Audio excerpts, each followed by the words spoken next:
both our resource persons on the behalf of my college staff, and also welcome to all the participants, professors, students, teachers, research scholars, school teachers, and our principal madam, and YouTube viewers in the webinar. Today, two lectures are delivered by the resource persons. Yesterday, Dr. Amarjit Kaur and Dr. Kusmanjali Deshmukh gives nice lectures on the thin film and the organic electronics. We all enjoy it. Hope today's session are very good and nice and interactive. So I would like to introduce the first speaker of the second day of the national webinar on sustenance of physics during pandemic.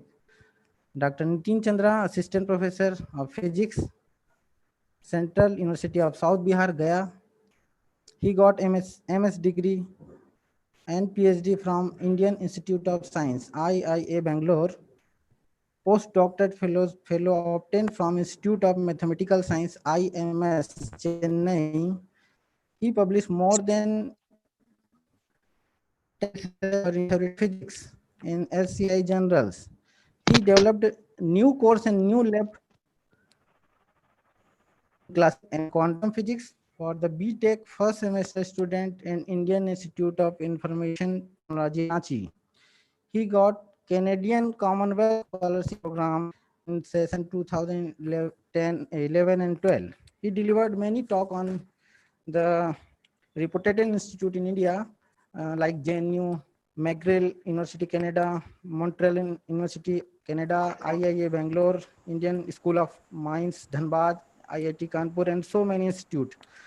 Dr. Chandra sir is an eminent professor, and he not only expert in theoretical physics but also in Indian constitution and mathematics.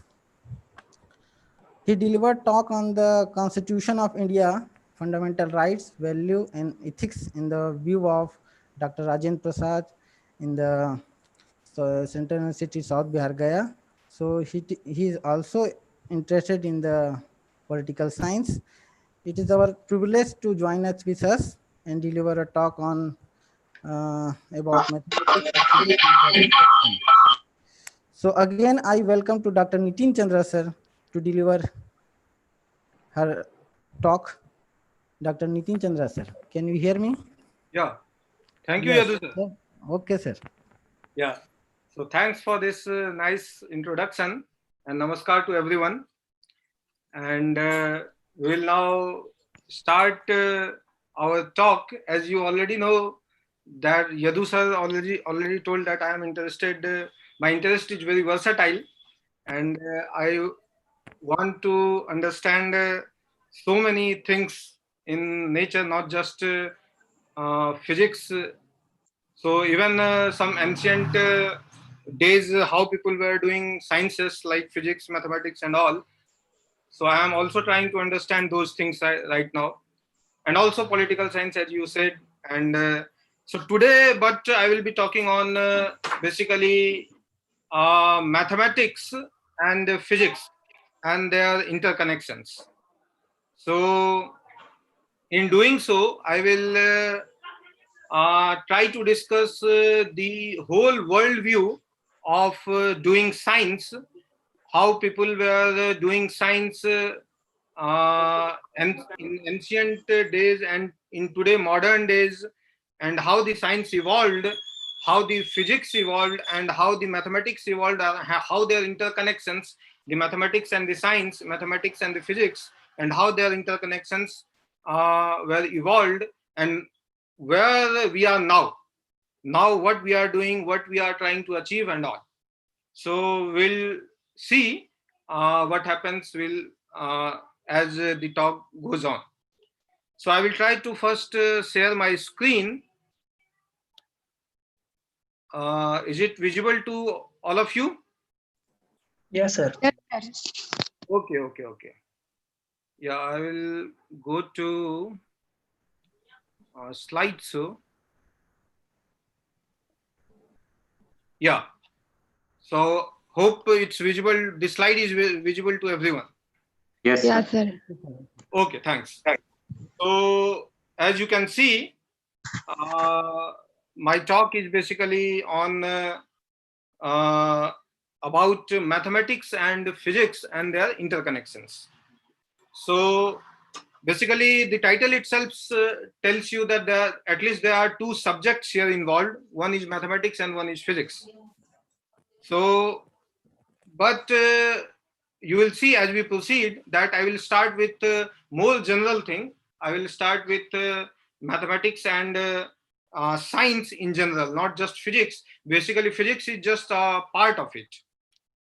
So, and as we understand how mathematics is connected to all the sciences, then we'll also understand how physics is involved in it and how it is connected to mathematics and all. So as I hope you are all physics students, because the theme of the conference, the webinar itself is sustenance of physics in during pandemic. So I guess all of you are physics students. So I'm trying to make this thing, make this talk very comprehensible even for students, not just experts. So I will not go too much technical in it. I will just try to be less technical, but less technical does not mean that I will be inaccurate. I will be accurate, but try to be uh, talking things which are comprehensible even to students. So let's see what happens. So this is the outline of my talk. I will first try to give you introduction. I will introduce the subject, and then importance and usefulness of mathematics, because mathematics is the very theme of my talk. Uh, so I will try to, in bracket, you can see that in my slide that I have written in bracket mathematics in bracket ganit. Ganit, it's written in Devanagari, in Hindi, or in Sanskrit you can say. So this word I have uh, uh, this word I have written just to tell you a uh, bit of understanding that mathematics and ganit, they are a little bit different in the sense that one is developed in this land where we are talking right now, land in India. On the other hand, mathematics which we are studying right now in schools and colleges is,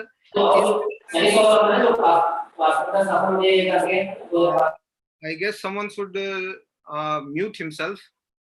Yeah, anyway. So, mathematics is developed in the Western countries, which we are right now talking in, we are studying uh,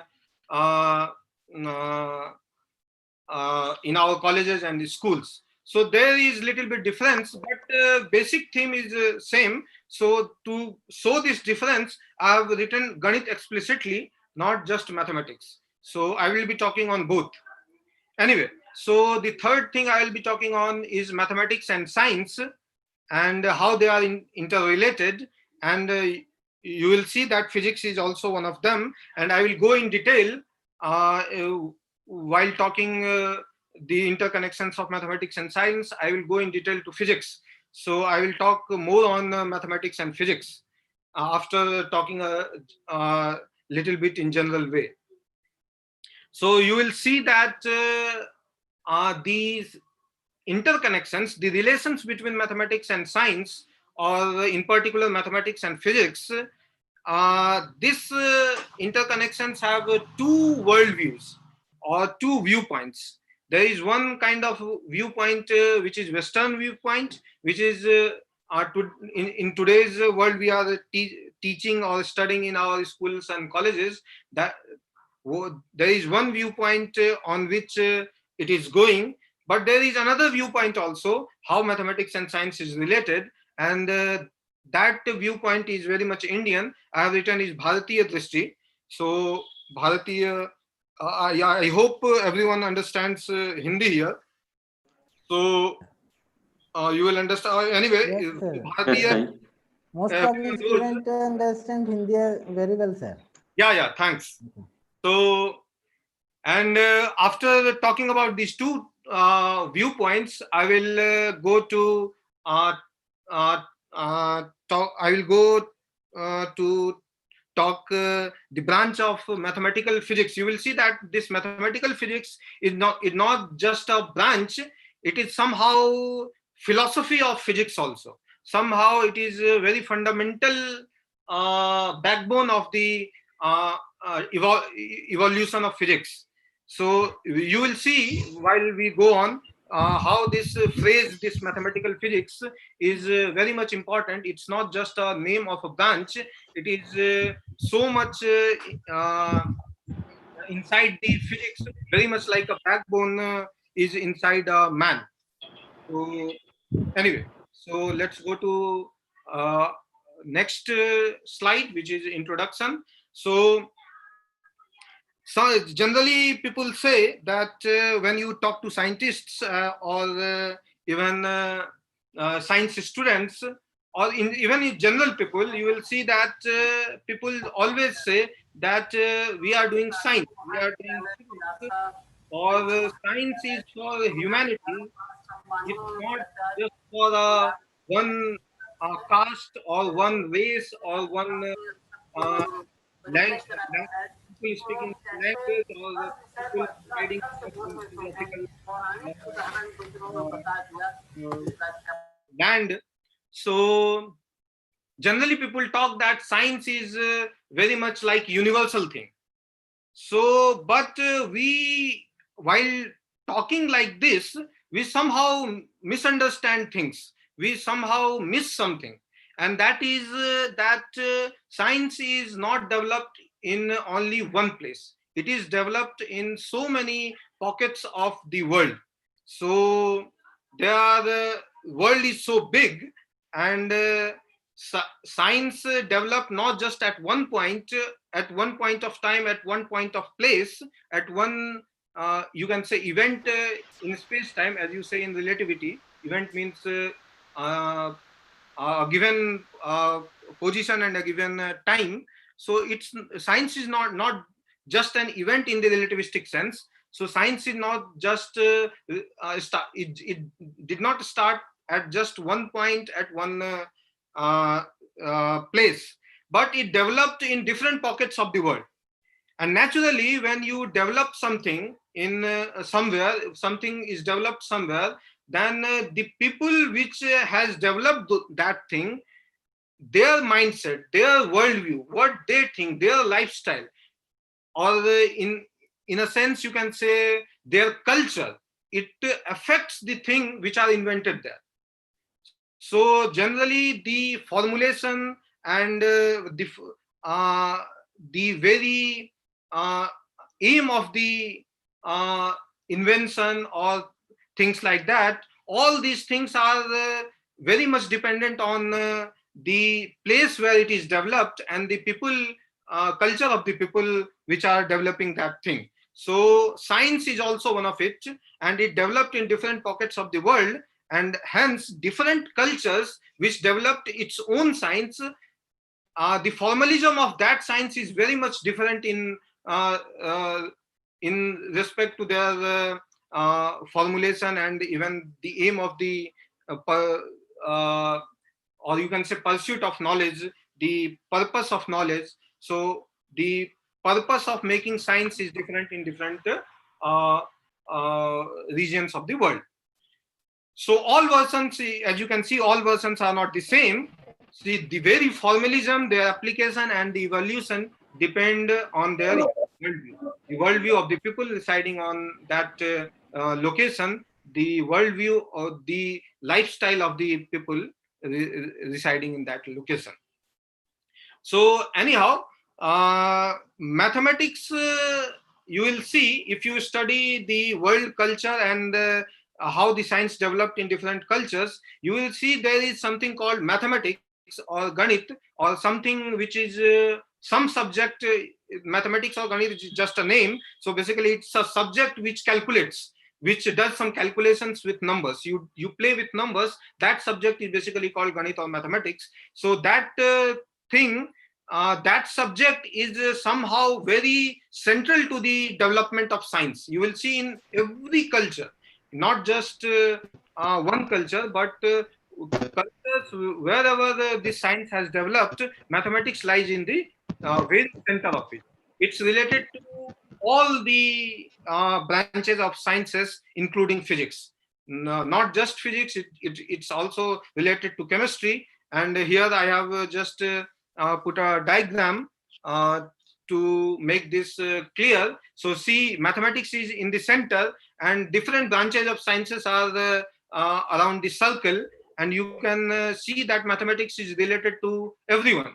So just on the top of mathematics, you can see it's physics in bold. So physics, you are all physics students, so I don't have to tell much uh, about it. You already understand it, that physics is almost mathematics is you can say backbone of physics. So it's related to physics.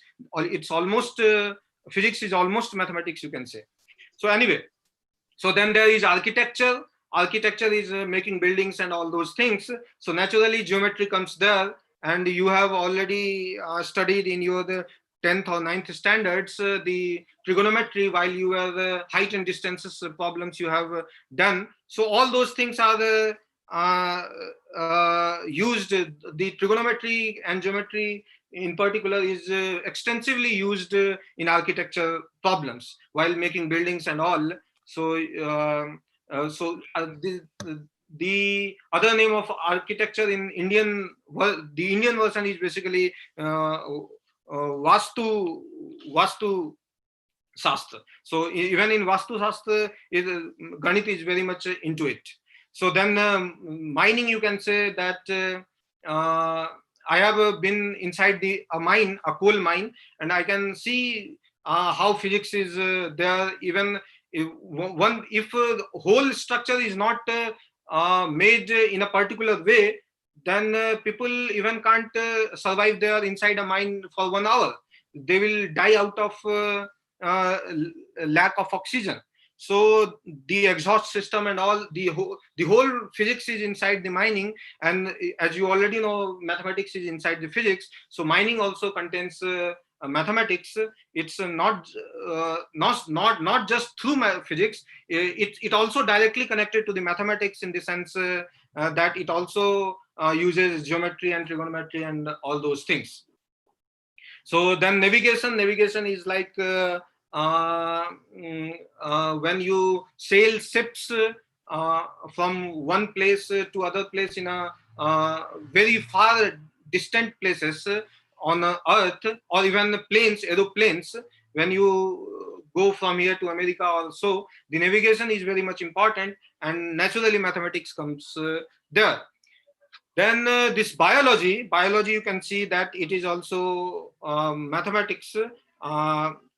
Mathematics is also inside this biology, because uh, biology basically is based on you will see when we proceed that biology is basically based on chemistry, and chemistry is basically based on physics, and physics is basically based on mathematics. So ultimately biology is also based on mathematics. Nowadays mathematics is directly used in biology, and there are interdisciplinary fields, interdisciplinary research is going on. The branch name is called mathematical biology. And even bioinformatics uses computation, and mathematics is very much involved in it. You have to solve big differential equations, which are not generally solved on pen, on papers. You can't do it analytically. You give you solve it numerically. You give it to computers, and computers solve the big problems. So these big problems are generally biological problems, and mathematics is very much involved in it. So then astronomy, you already know, astronomy is a part of physics nowadays. So it already contains this trigonometry and geometrical things, and even astrology. So I have put astronomy and astrology in one place because in ancient days, astronomy and astrology both uh, uh, collectively they were called Jyotish. So astrology also contains Jyotish because you have to yeah, astrology also contains mathematics because you have to calculate the astronomical position of different heavenly bodies, and you have to then predict someone's life events, and for the prediction you have certain rules, certain mathematical rules. So for it to, you have to basically calculate it, though a little bit of intuition is also very much important, but you will see that it's also, it's not completely intuition and emotion, it's very much mathematical. Even astrology contains mathematics. Then poetry and music, you will see that it's unrelated to mathematics, because nowadays the way we teach mathematics to people, and we teach mathematics to students, and it's mathematics is studied in colleges, even in colleges and even in higher education. Poetry and music is completely absent in it. And while a student of a poetry or music, they never see mathematics in it.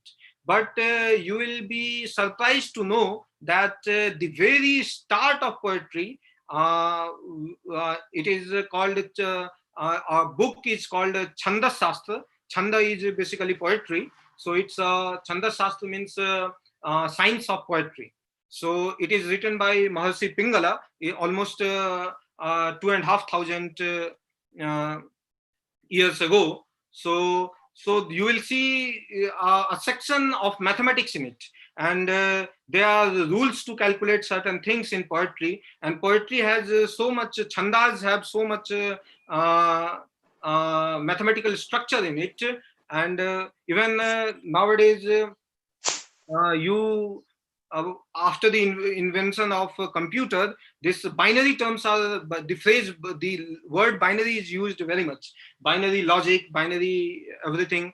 So this binary logic, you will see it's very much useful nowadays because of use of computers and computer science. But this binary logic is first developed in Chanda Shastra. It was first used in Chanda Shastra, because in Chanda, when you someone who knows a little bit of Vyakarana, Hindi Vyakarana or Sanskrit Vyakarana, in school days you must have read, there is called Dirgha Swar and Hraswa Swar. So Dirgha, for example, Dirgha E and Hraswa E, Dirgha U and Hraswa U.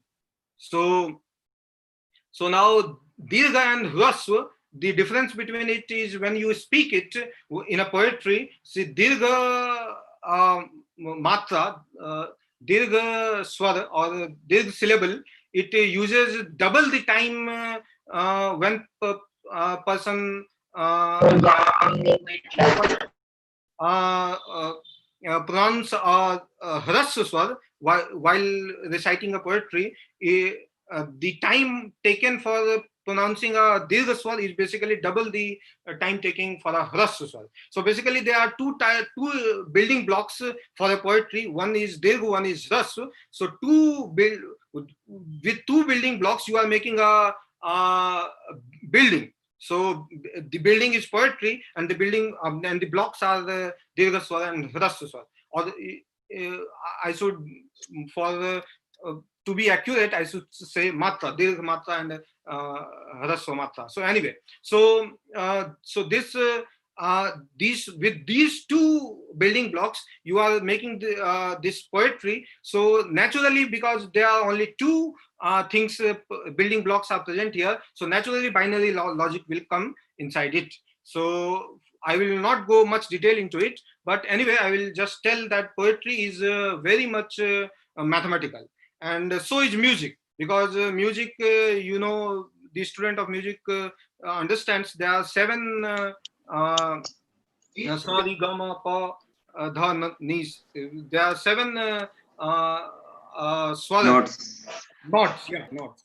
So there are 7 nods for this music, and out of these 7 things, you will have to do all combinations and permutations. So basically, the whole permutation combination comes here. So the mathematics is also inside, very much inside the music, and there are ancient books on Sangeet.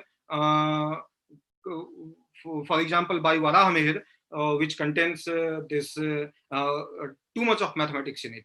Anyway, so I will go to next one is chemistry, and chemistry is very much related to mathematics. You already know, because chemistry is basically has a physical basis, and physics has a mathematical basis. So, and also chemistry has direct application of mathematics, that you have already studied physical chemistry in your +2, and you have seen that there were so many numericals to solve in chemistry textbooks. So mathematics is directly involved in chemistry. And then metallurgy. So again, metallurgy is which is called Dhatwiki in ancient Indian version. So there are also mathematics involved, because all the things, how much temperature you have to raise, how much, how big your oven should be, and all these things, all geometry and everything comes there.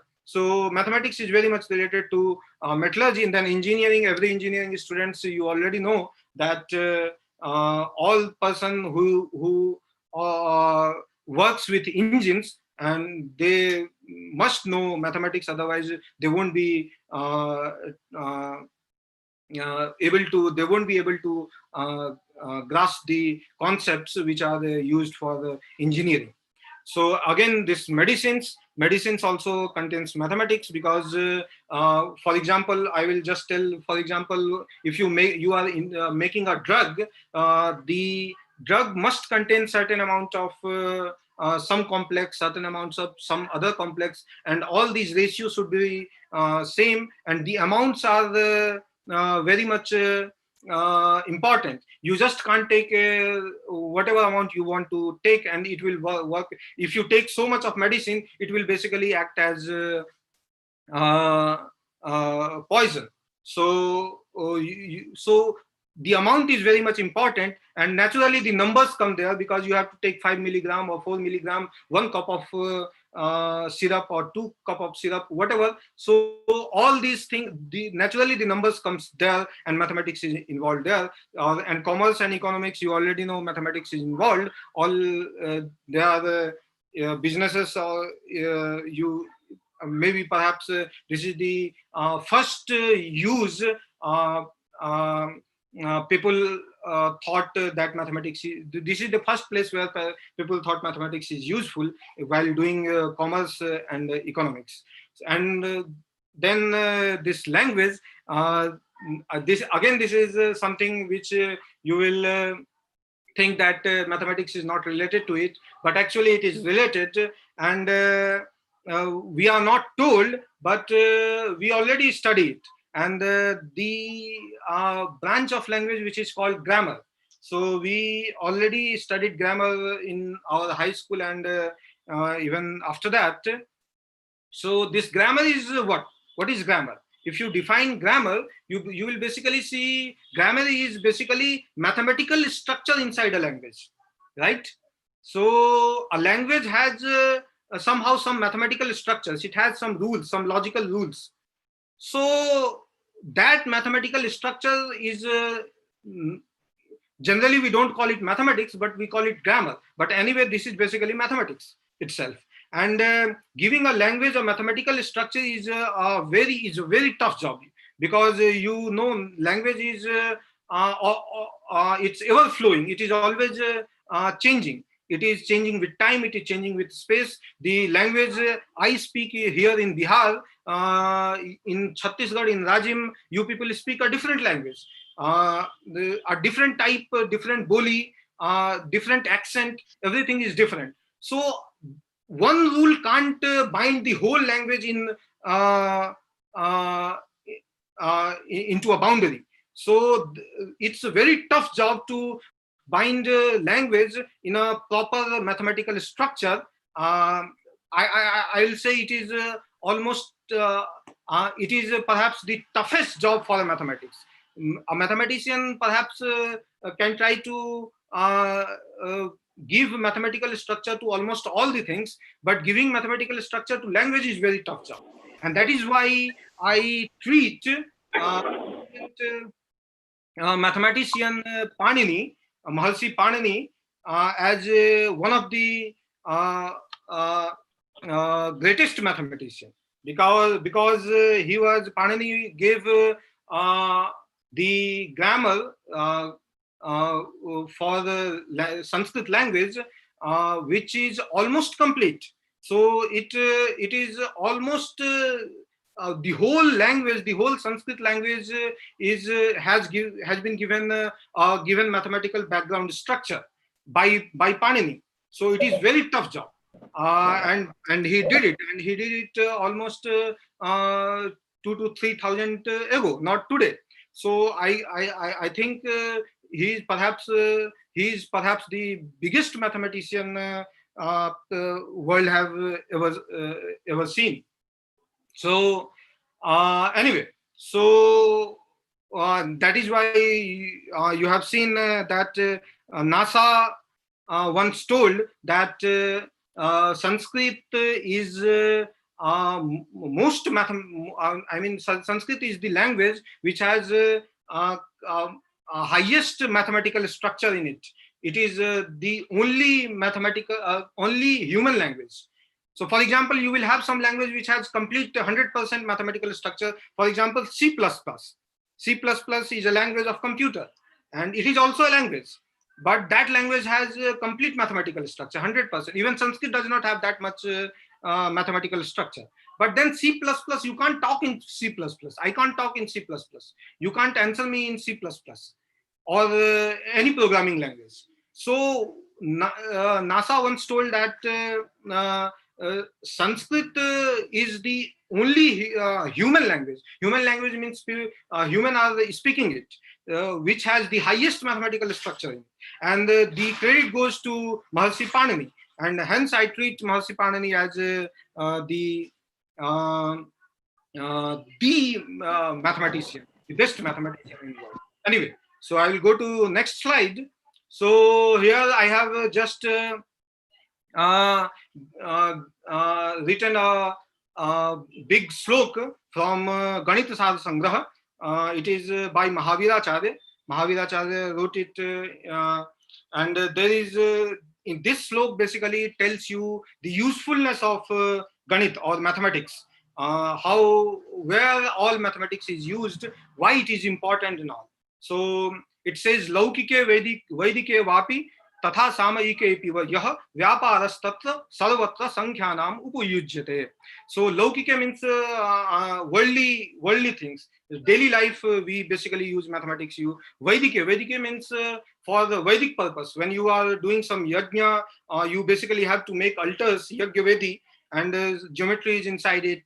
Then you have to speak certain mantras, you have to chant certain mantras, and those mantras contains mathematics because it contains poetry, chanda, and it also contains the pronunciation, and pronunciation is also given mathematical structure in our culture, which is completely unknown to the modern world. That even how we pronounce can be given a mathematical structure, and that is called Shiksha Shastra. And also the one of the best Shiksha Sutras was written by Panini, and that is why he's greatest mathematician. He just not gave a grammar for the mathematical structure for the language, but he gave a mathematical structure for how we pronounce. So anyway, so Vyapar you already know it is mathematics is useful. Sankhyanam upyujyate. Sankhya's numbers are useful. It is sarvatra, everywhere it is useful. Kamatantre, here it's completely, no one can understand. So even Kama Shastra contains mathematics. Artha Shastra, economics, Gandharve Natake Piva. When you are acting with, on a stage, The stage performance also contains mathematics. Supasastre Vaidya, medicines. Vaidya is a chikitsa paddhati, or the medical science. Medical science, Vastu Vidya. Vastu Vidya is architecture, as I already said. Then Chanda, poetry, Alankara Kavyesu, even the beauty of poetry. It's not just syllable, how syllables are arranged, which is called Chanda. Even the meaning of the Kavya, which contains Alankar, is basically related to not just the Chandas, how it is arranged, but it is related also to the meaning of the Kavya. And that meaning, while you analyze the meaning of poetry, that analysis also requires mathematics. You can say Tark, Vyakaran, Tark, Vyakaran, Adisu. So Tark is logic and Vyakaran is grammar. कला गुणेशु, सो 16 कलाएं होती है, आप लोग सभी जानते हैं. ये कला गुण वगैरह में भी गणित का प्रयोग होता है. सूर्य आदि ग्रह चारेसु, सूर्य और बाकी ग्रह जो है, so again, perhaps you will say sun is not a planet. Why I am saying Surya Adi Graha? So basically, Graha is not planet anyway. So Graha is something different in our Jyotish Shastra, and Surya is one of the Graha. So Surya is Graha, but it's not a planet anyway. So all the motion of heavenly planets or the heavenly bodies, they also basically astronomy also contains mathematics, and there are so many things. Anyway, I will just go to the last line. So bahubhi vipralapaiha kim. So why talk so many things? Why you are talking so many things? Don't talk so many things. There is no use. Trailokya sacharachare. In the whole world, the whole universe, yat kaschid वस्तु तत्सर्वम गणितेन विना नहीं. जो कुछ भी इस पूरे संसार में, इस पूरे ब्रह्मांड में है, वो बिना गणित के कुछ नहीं है. तो गणित सब जगह ही व्याप्त है. इसीलिए बहुभी प्रलाप है कि बहुत ज्यादा प्रलाप करने से क्या होगा, गणित सीख लो, बहुत सब कुछ हो जाएगा. So if you understand mathematics, you basically understand almost, you can learn any science in the earth. So because Ganit is everywhere, mathematics is everywhere. So let's go to next slide. So anyway, as you have already seen, mathematics is connected to almost all the sciences. Physics is just one of them. So, and naturally physics is also connected to mathematics. So now the next question is, what are the connections? How is it connected? How the mathematics is connected to sciences, or in particular physics? So what is the basic philosophy behind these connections? So basically there are two worldviews around it. So the one worldview says that mathematics is just a tool. So basically mathematics is certain algorithms with numbers to do certain calculations with numbers, how to add, how to subtract, how to find differential equation, how to integrate. All these things are basically calculations. So giving algorithms for different calculations is basically mathematics, or to be accurate, I should say, is Ganit. And that Ganit is basically as a tool. We use it as a tool to understand other sciences. For example, physics. If you try to understand physics, while understanding physics, you have to do certain calculations. And mathematics, you just use as a tool. That's it. Mathematics is not anything more. It's just as a tool for physics or any other sciences. And this viewpoint is Bharatiya Drishti. This is very much Indian way. The ancient Indian scientists or the physicists or the other mathematicians or other people, they actually treated mathematics like this, or rather I should say Ganit like this. So you should understand, whenever I say Ganit, basically I am talking of Bharatiya viewpoint, Bharatiya Drishti. While I am talking mathematics, I will be basically talking on the Western viewpoint. So on the other hand, the Western viewpoint is mathematics is just not just a tool. It's not just arms of the science. You just arms means with arms you do some works. So it's not just a tool to do works. It is basically very fundamentally present inside the theory. So it is fundamental to the theory. It is the backbone of the theory. The philosophy is basic. That is why you will see that people generally call it mathematics is the language of sciences. When you say mathematics is a language of sciences, basically you are taking the Western viewpoint. Indian, you are not talking of Indian viewpoint. Indian viewpoint does not say mathematics is a language of science. It is just a tool. You can say mathematics is arms of science, but it's not language. It's not backbone. On the other hand, the Western viewpoint says science's backbone is mathematics. Without mathematics, there is no science at all. Western viewpoint. We'll see how this difference comes.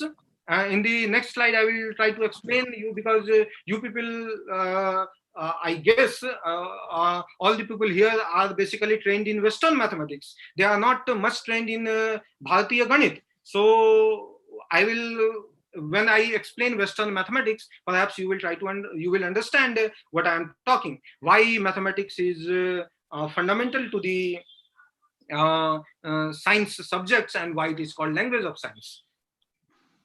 So this is the slide which tells you about how this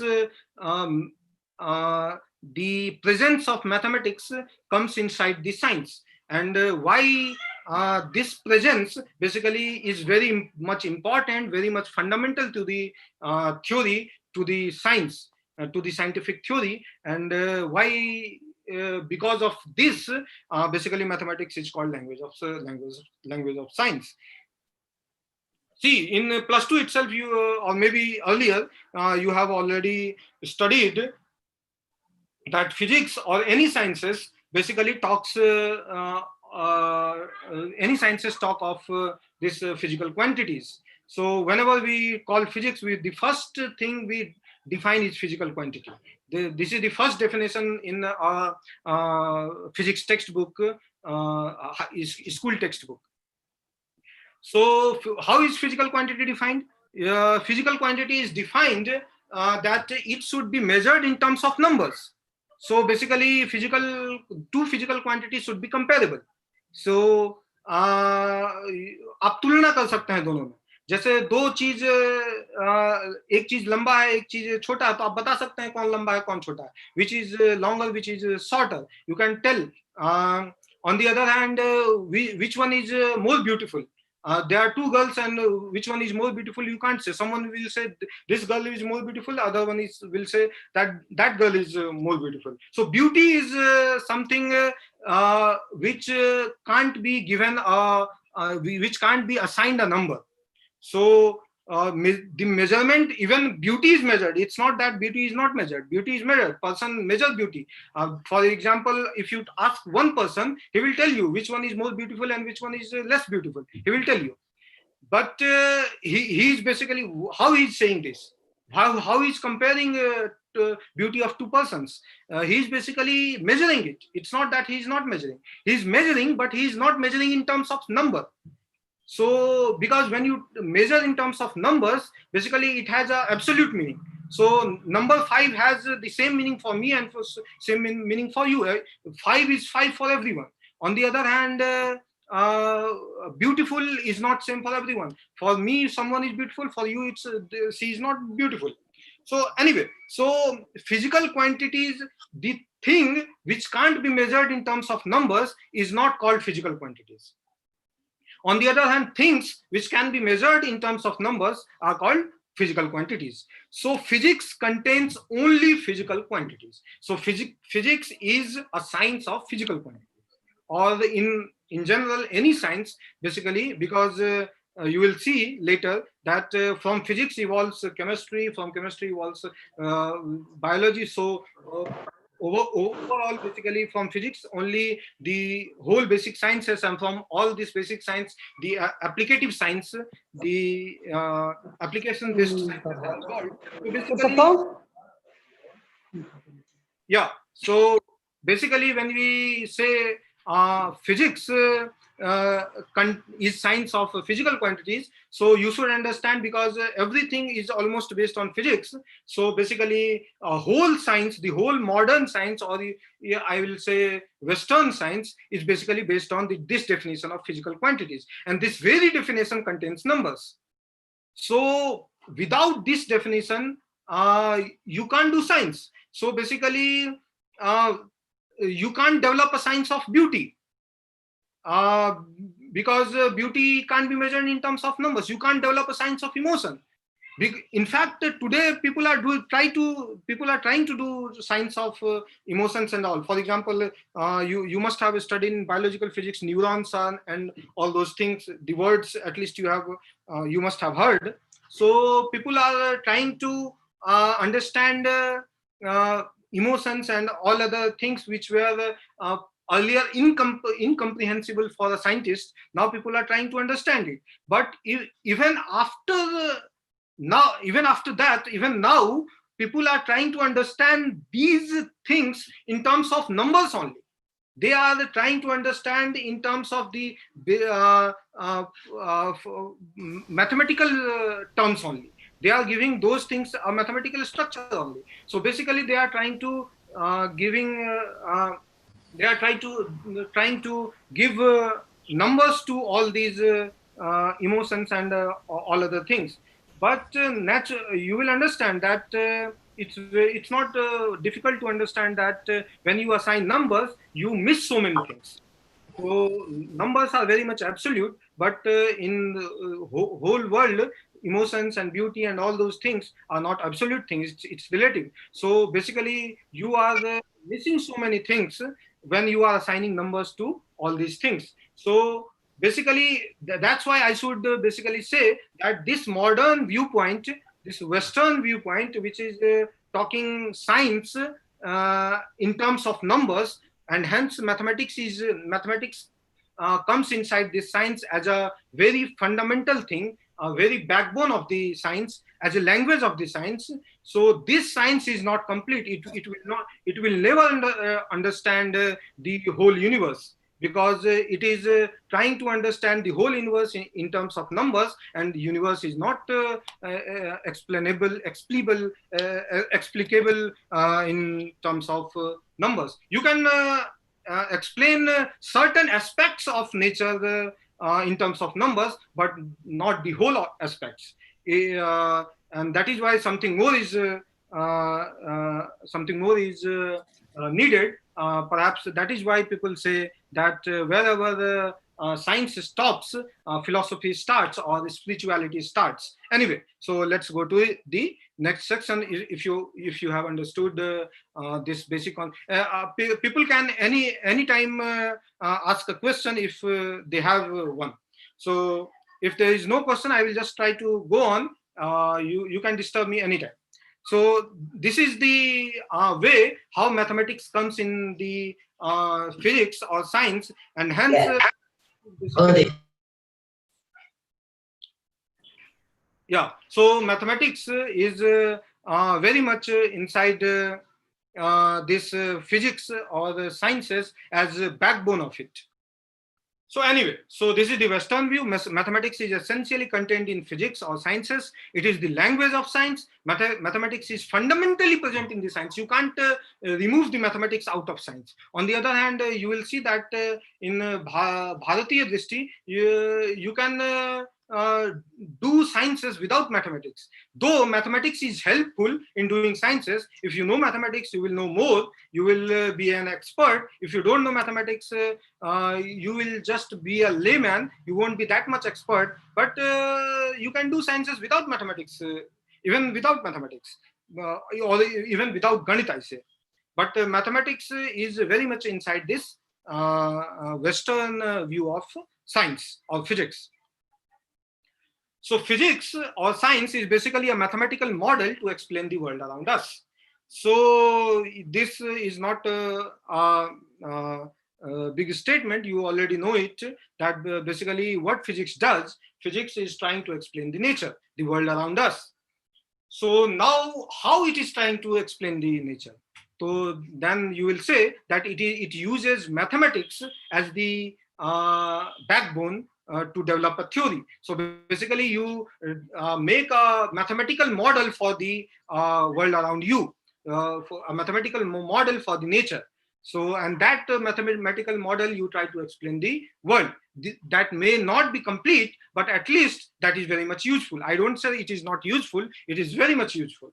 And it has uh, uh, evolved so much in the um, uh, last couple of centuries, but uh, uh, it may not be complete, but it's very much useful, and we should not abandon it. We must keep it, but we should also understand that this is not complete, and it may not lead us may not lead us to understand the nature completely. It will just give us a view of one view of nature, perhaps.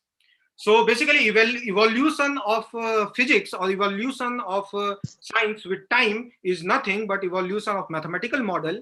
What do I mean by mathematical model? Naturally, when you give a mathematical model to nature, it won't be able to completely understand the nature. So it whatever predictions it does, some predictions will be true, some predictions will be false.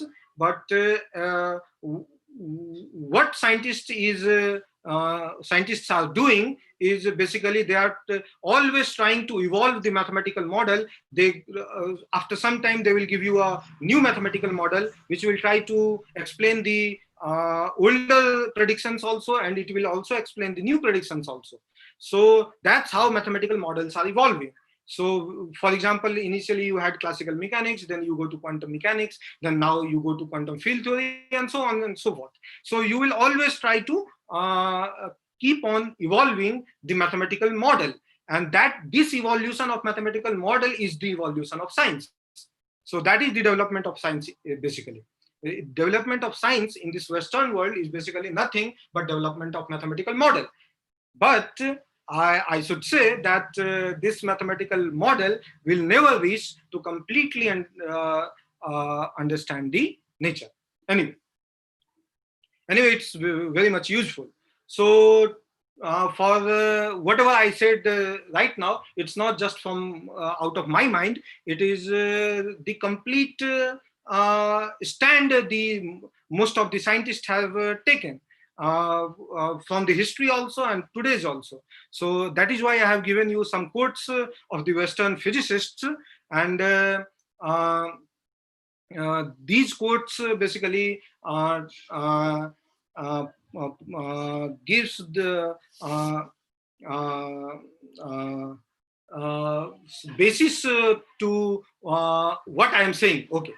So, for example, here I have given you a quote of Paul Dirac, and he told this in the Evolution of Physicist Picture of Nature, Scientific American Journal. He told this, and he's saying it seems to be one of the fundamental features of nature that fundamental physical laws are described in terms of a mathematical theory of great beauty and power.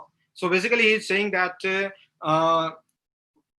Fundamental feature of nature is that fundamental physical laws are described only in terms of mathematical theory. So needing quite high standards of mathematics for one to understand it. And to understand nature completely, one needs a very high standard of mathematics. Just doing addition and subtraction is not enough. You have to solve big differential equations. You have to integrate so many things. Even big things you have to do, and that is why people always say that mathematics is a very difficult subject, or physics is very difficult subject. In fact, perhaps scientists have made it difficult. It is not difficult, because the stand they have taken from the very initiation. From the very initiation they have taken this stand that nature is explicable in terms of mathematics, and that too very high standard of mathematics. Paul Dirac is saying this. very high standard of mathematics for one to understand it. You may wonder, why is nature constructed along these lines? One can only answer that our present knowledge seems to show that nature is so constructed. He is saying that our present knowledge is so that nature is so constructed that it must have a mathematical theory. Anyway, so that is the understanding of that time of the Western culture. But in our culture, it is not the understanding. So anyway, the Western viewpoint is this, that he is saying that present knowledge seems to show that nature is so constructed that it contains a very high standard of mathematics. We simply have to accept it. One could perhaps describe a situation by saying that God is a mathematician of very high order, and he used very advanced mathematics in constructing the universe. So he is saying that God is basically a very a mathematician of very high order, and he used to construct universe. He basically used the mathematics, and he used numbers to construct it.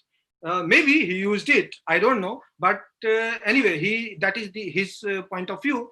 Our feeble attempts at mathematics enable us to understand a bit of the universe, and as we proceed to develop higher and higher mathematics, we can hope to understand the universe better. So this last line, it basically tells you what I said in the last slide, that evolution of science is basically evolution of mathematical model. He is saying that mathematics enable us to understand a bit of universe. A bit of universe, it make us able to understand a bit of universe. And as we proceed to develop higher and higher mathematics, we develop higher and higher mathematics, we can hope that we will understand the universe better and better. So basically, to understand the universe better, you have to develop the mathematics to higher and higher order. And basically, in other words, you have to develop more complicated mathematical models. So anyway, so here Albert Einstein, he says, it is my conviction that pure mathematical construction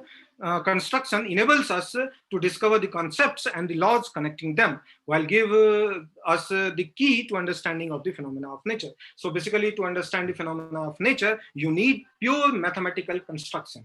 By pure mathematical construction, he says, that is the only thing which can explain the nature.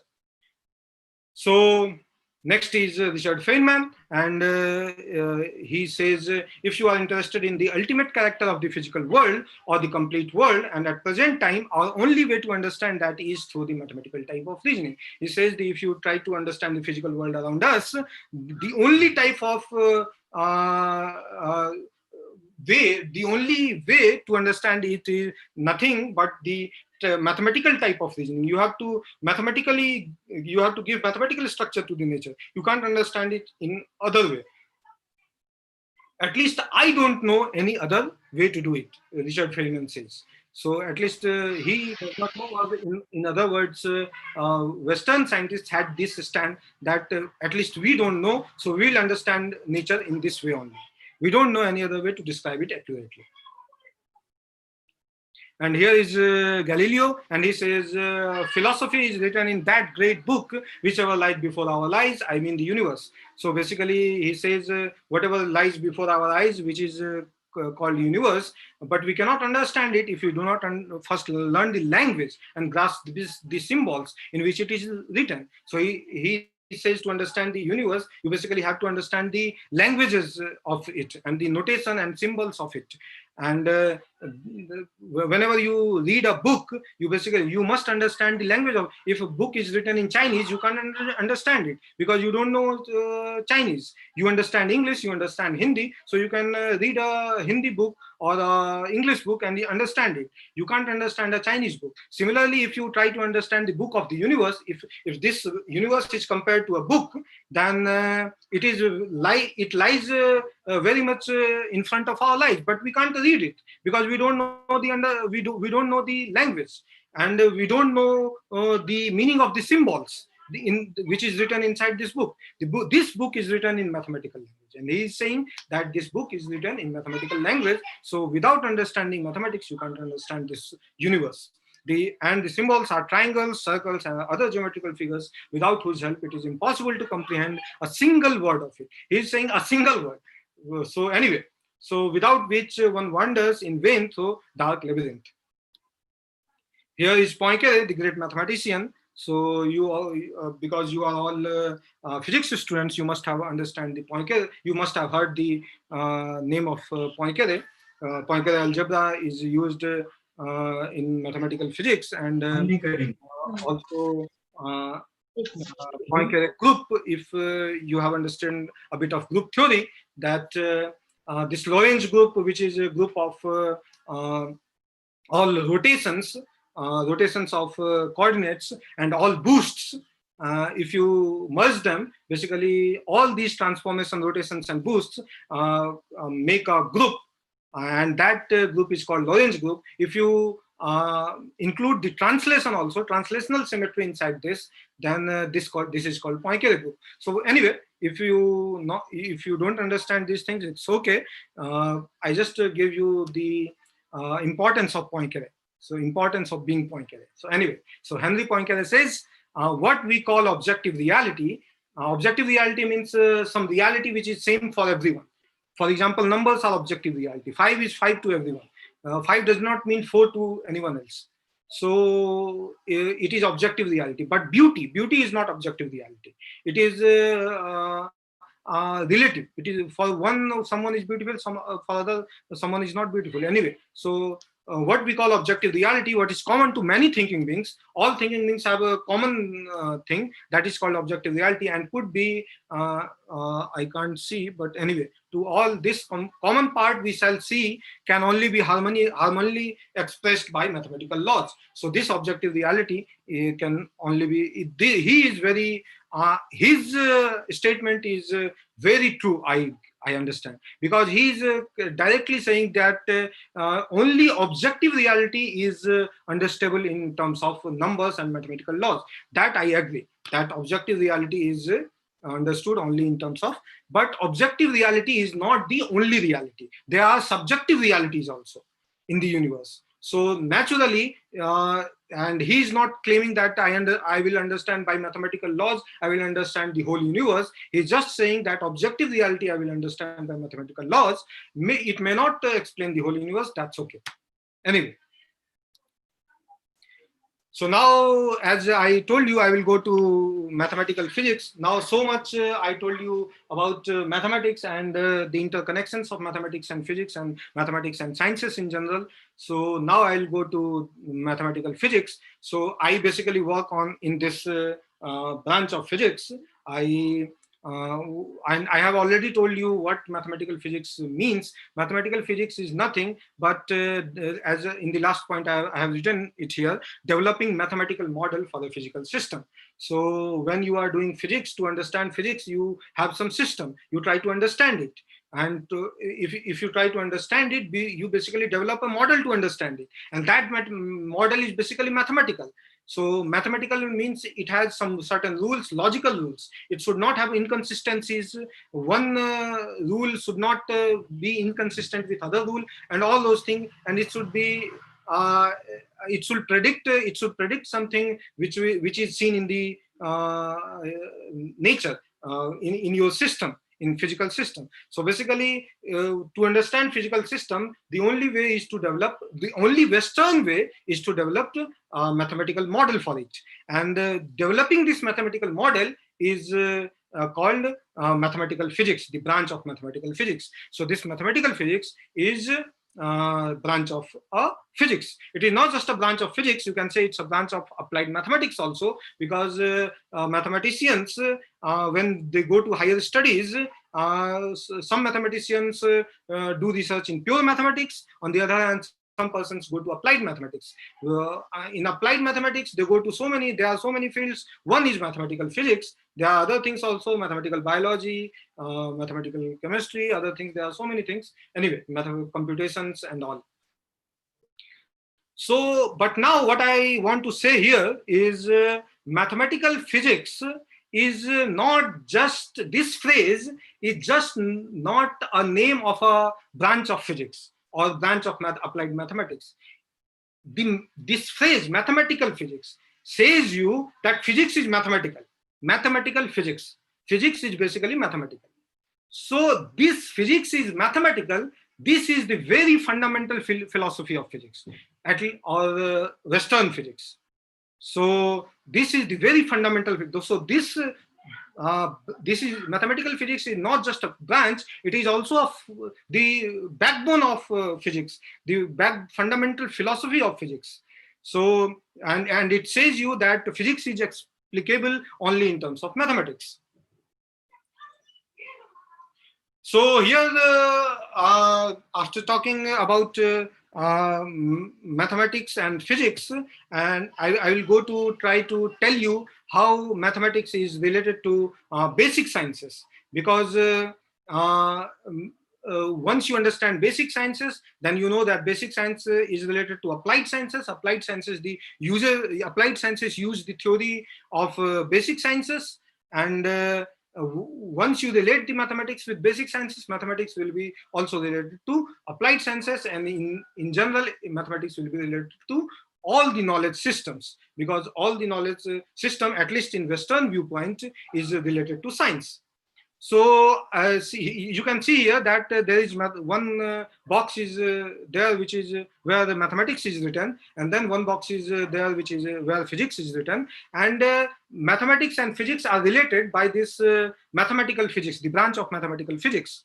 It is not just a branch, as I said, it is also philosophy of physics. But anyway, so the branch in which I do research is basically connecting the two subjects, physics and mathematics. And then physics and chemistry is also related by physical chemistry. You must have studied physical chemistry in your +2, but again, this physical chemistry is not a branch of chemistry. Okay, Yadu sir, if I am late, you just tell me, otherwise I will keep on going. So no, sir, you keep on, sir. Okay. So anyway, so physics and chemistry are related by this branch, physical chemistry. Again, very much like mathematical physics, physical chemistry is also not just a branch. It is also the very fundamental philosophy of chemistry. It says chemistry is physical. So chemistry is physical means all the chemical theories, whatever chemistry you do, is basically has a basis in physics. When you do physics, you do mechanics, you see how particles are moving. Either you do classical mechanics or quantum mechanics or thermodynamics or what. So all those things, all those physical theories, whatever you study, those are the basis of chemistry. When you study, so basically this chemistry is physical. So physical chemistry is not just a branch, but it's also fundamental philosophy of the subject. So similarly, chemistry and biology is related by chemical biology. Even there is one institute in the name chemical biology in Kolkata. So anyway, so this chemical biology is again just it's not just a branch, it is also the fundamental philosophy of the biological sciences, the branch of biological sciences. So whatever I'm telling you here in this slide, it's all Western view. You should understand it. It's all Western view. So biology has chemical basis in it. So people are in biology, people are trying to understand the whole biology in terms of chemical basis. So how chemical reactions are going on there, and how these reactions will explain the biological phenomenon, and all the whole biology is understood in terms of chemistry. I guess that the life cannot be understood in terms of chemistry, or even in terms of physics, or in terms of mathematics, or in terms of numbers. Life is something which is beyond numbers. But anyway, this Western viewpoint tries to explain biology in terms of chemistry, and hence in terms of physics, and hence in terms of mathematics and or in terms of numbers. So, but anyway, this may not be complete, but this is very much helpful in understanding biological systems. You have seen that people have understood so much, so deep in biological systems. You must have listened to different biological talks also. Perhaps Professor Naveen Chandra, he's my brother, he gave a talk on this. But anyway, so biology. So here in this slide, you see that the whole basic science is basically related to mathematics, and so applied sciences and the whole science in general, or you can say the whole Western knowledge systems, because the whole Western knowledge system is based on science, or at least they are trying to give a scientific theory to it. They are not going beyond it. They are not trying to go beyond numbers. So they are limited in that sense. But anyway, so here I will go to tell you how physics is evolved in history in last couple of centuries. And where we are now and what we are trying to do right now. So basically physics you can subcategorize in at least four subcategories. One is mechanics, one is optics, other is thermal physics, and then relativity. So mechanics is basically nothing but motion of particles. So how particles are moving with time, how their position is changing with time, how their momentum is changing with time and all. Say, and mechanics again contains statics and dynamics. So dynamics is basically time evolution, how with time it is evolving. So naturally when you give time evolution, basically you relate the cause of the motion and the motion itself. For example, F is equal to ma in Newton's law. So F is basically cause of the motion, force is the cause of the motion, and A, which is acceleration, is basically motion itself. So A and F is related. So F is equal to ma, where m is some intrinsic property of the particle, which is called mass. So when you relate this, so this gives you time evolution, because F is equal to ma is basically the second order differential equation. As you know, A, when you write in terms of position, so it is d2x dt2, and F is if it is function of x or and t, so it is time is basically independent variable here, and x is dependent variable here, and x as a function of time you have to find while by solving this second order differential equation. F is equal to m d2x dt2. So this time evolution is basically dynamics, as you already know. Anyway, so we have seen that initially the day-to-day life, whatever particles we saw, basically they were explained in terms of Newton's laws. Or then we saw that there are other ways to do classical mechanics also, and Lagrangian and Hamiltonian way that you have already known. But then there are particles which can't, which does not follow this classical laws, this Newton's laws. And for them you have to understand their time evolution, how they are changing with time, what is happening there. You have to develop a model, a different model, a completely new model, because this old model, and that is why it is called classical mechanics. Classical is somehow means old. So this old model is not working here. So you have to develop a different model, and then you saw that people developed a new model for mechanics, which is quantum mechanics. So from classical we evolved to quantum. So on the other hand, in optics, we initially it was geometrical optics only. People were explaining optical phenomena in terms of rays, where rays are the path of light particle, you can say, corpuscular model, or those. So all these only geometrical, then geometrical all mirrors, and you must have studied geometrical optics by the same name. You must have a chapter in your 11th or 12th. So this but later on people understood that light is not just rays. it is something different. And after Maxwell, they understood that it is basically a wave. It's a wave of electricity and magnetism. So quite different. I mean, completely different. No one they never thought like this. But anyway, so then developed wave optics, and then you saw there are so many phenomena which is not explicable in terms of geometrical optics. For example, Young's double slit experiment and all diffraction, interferences, waves basically, wave optics basically explains all these things. So we evolved from geometrical optics to wave optics. Then optics is something different. Mechanics is something different, because mechanics is a matter particle. A particle which is matter and it is moving with time, and you try to understand the motion of it, and the study of their motion is mechanics.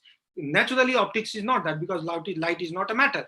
So optics initially was thought to be a different subject, different from mechanics. So it was a different thing, and it was developed differently in different sense. So our geometrical model was given for it. Later on, it was evolved. But anyway, then there is completely different thing, which is thermal physics. In all this mechanics and optics, nowhere temperature comes, nowhere heat comes. So, but you know that to understand nature, you must have heat, because there are so many joules. At least Joule's experiment told you that mechanical work can be changed into heat, and heat can be changed back into mechanical work. So mechanics and temperature and heat, these thermal phenomena, they are related, they are not independent. You just can't understand mechanics and try to and tell that I have understood everything. Even one simple system, if you only try to develop a mechanical theory, you will be missing so many things. There are heat in it, there is heat in it, there is temperature in it. So you have to develop a different theory, which is perhaps absent in mechanics and optics. And that thing is called thermal physics, physics of temperature, physics of heat. And there also we have seen that this thermal physics, initially we had thermodynamics, and we just developed a theory of temperatures and heats and all those things, and work done and all those things, and saw how they evolve, how heat is changed in mechanical work, and how entropy is changed in different things, and so many things. You have and the name is given thermodynamics. Dynamics is evolution of thermal physics. Is basically thermal concepts like temperatures and all is basically thermodynamics. I mean, dynamics means how they are interrelated. The motion of thermal concepts and the reason for their motion. How if temperature is changing, evolution of thermal concept means temperature is changing with time. So that is evolution. So why it is changing, and the reason between the interconnections, that is thermodynamics. So, but later on we also saw that Boltzmann came and he gave a kinetic theory for the thermodynamics. So the kinetic theory basically had a mechanical basis in it. So now thermal physics is explained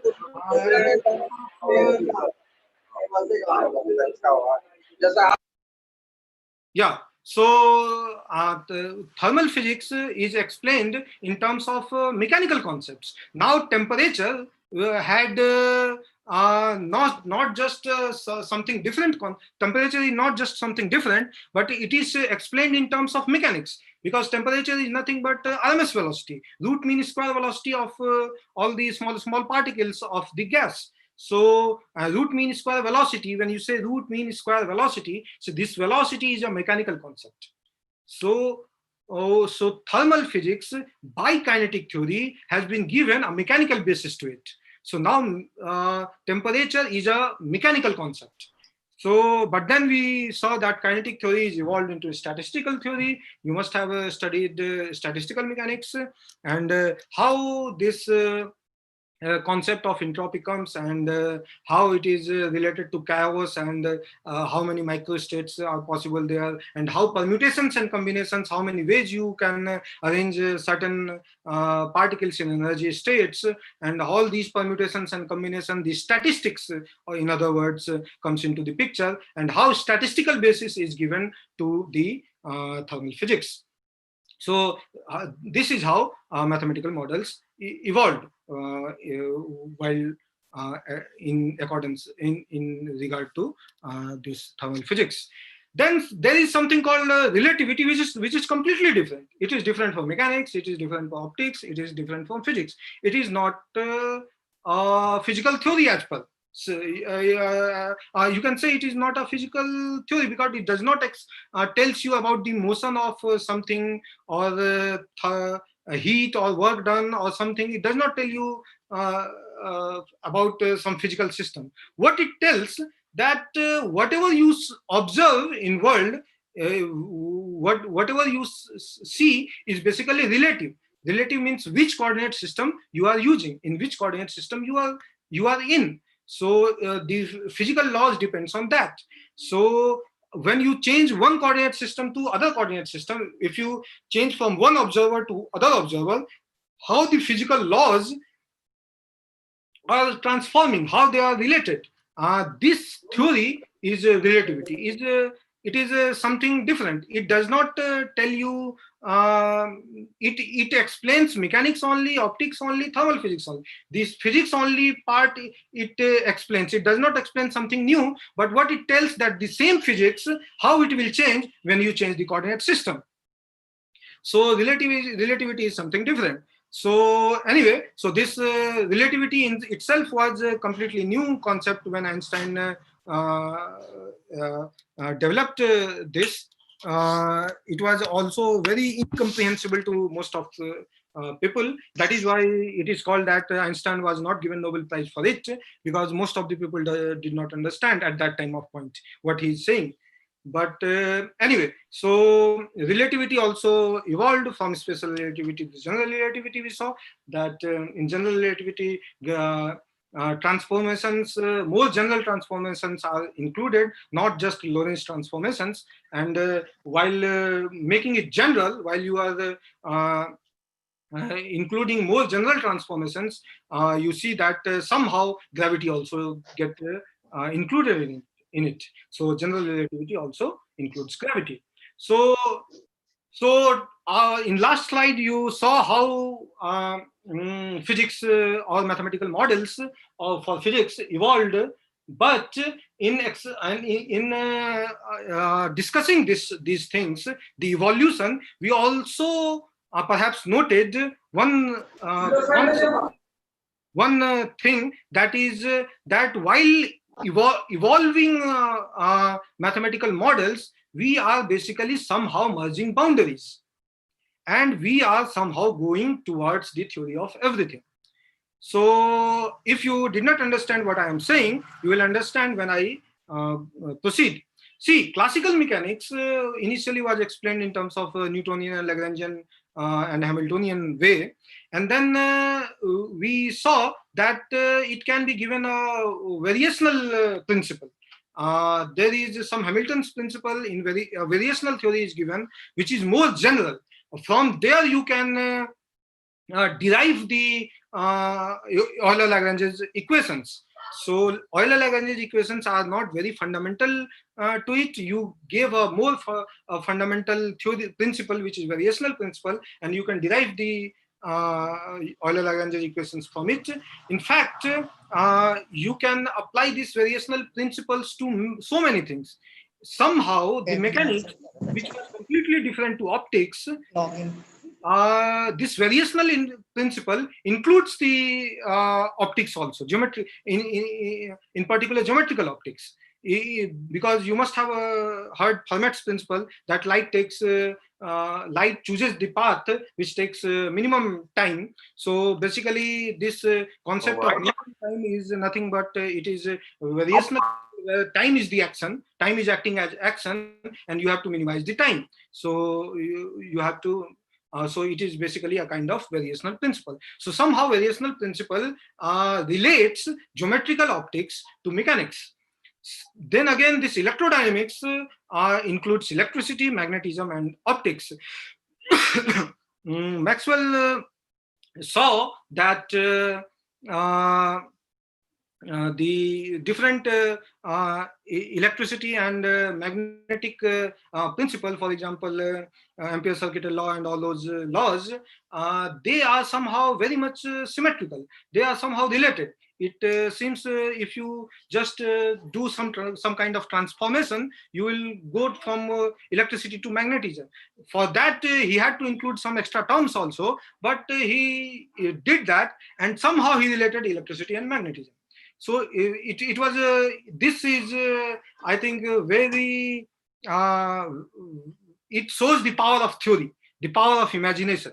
So basically, to understand science, you not just have to do practicals. You basically have to sit quiet inside a room and meditate and try to understand, understand theory. So somehow theory is so much powerful that just with theory, just by seeing some equations, you can completely give you can just change the whole viewpoint of the physics. What Maxwell actually did, he completely changed the viewpoint of all those physicists of his all his contemporary physicists. So somehow he merged electricity and magnetism, but by merging an electricity and magnetism, he saw that when you merge electricity and magnetism by giving some extra terms to those four laws, two laws for electricity and two laws for magnetism, by doing this, these four equations are collectively called Maxwell's equations. By the way, no, all these equations were already known, though some terms were missing. But anyway, so when he did that, he saw that when you play around with these equations, you will see that somehow there is some wave in the vacuum.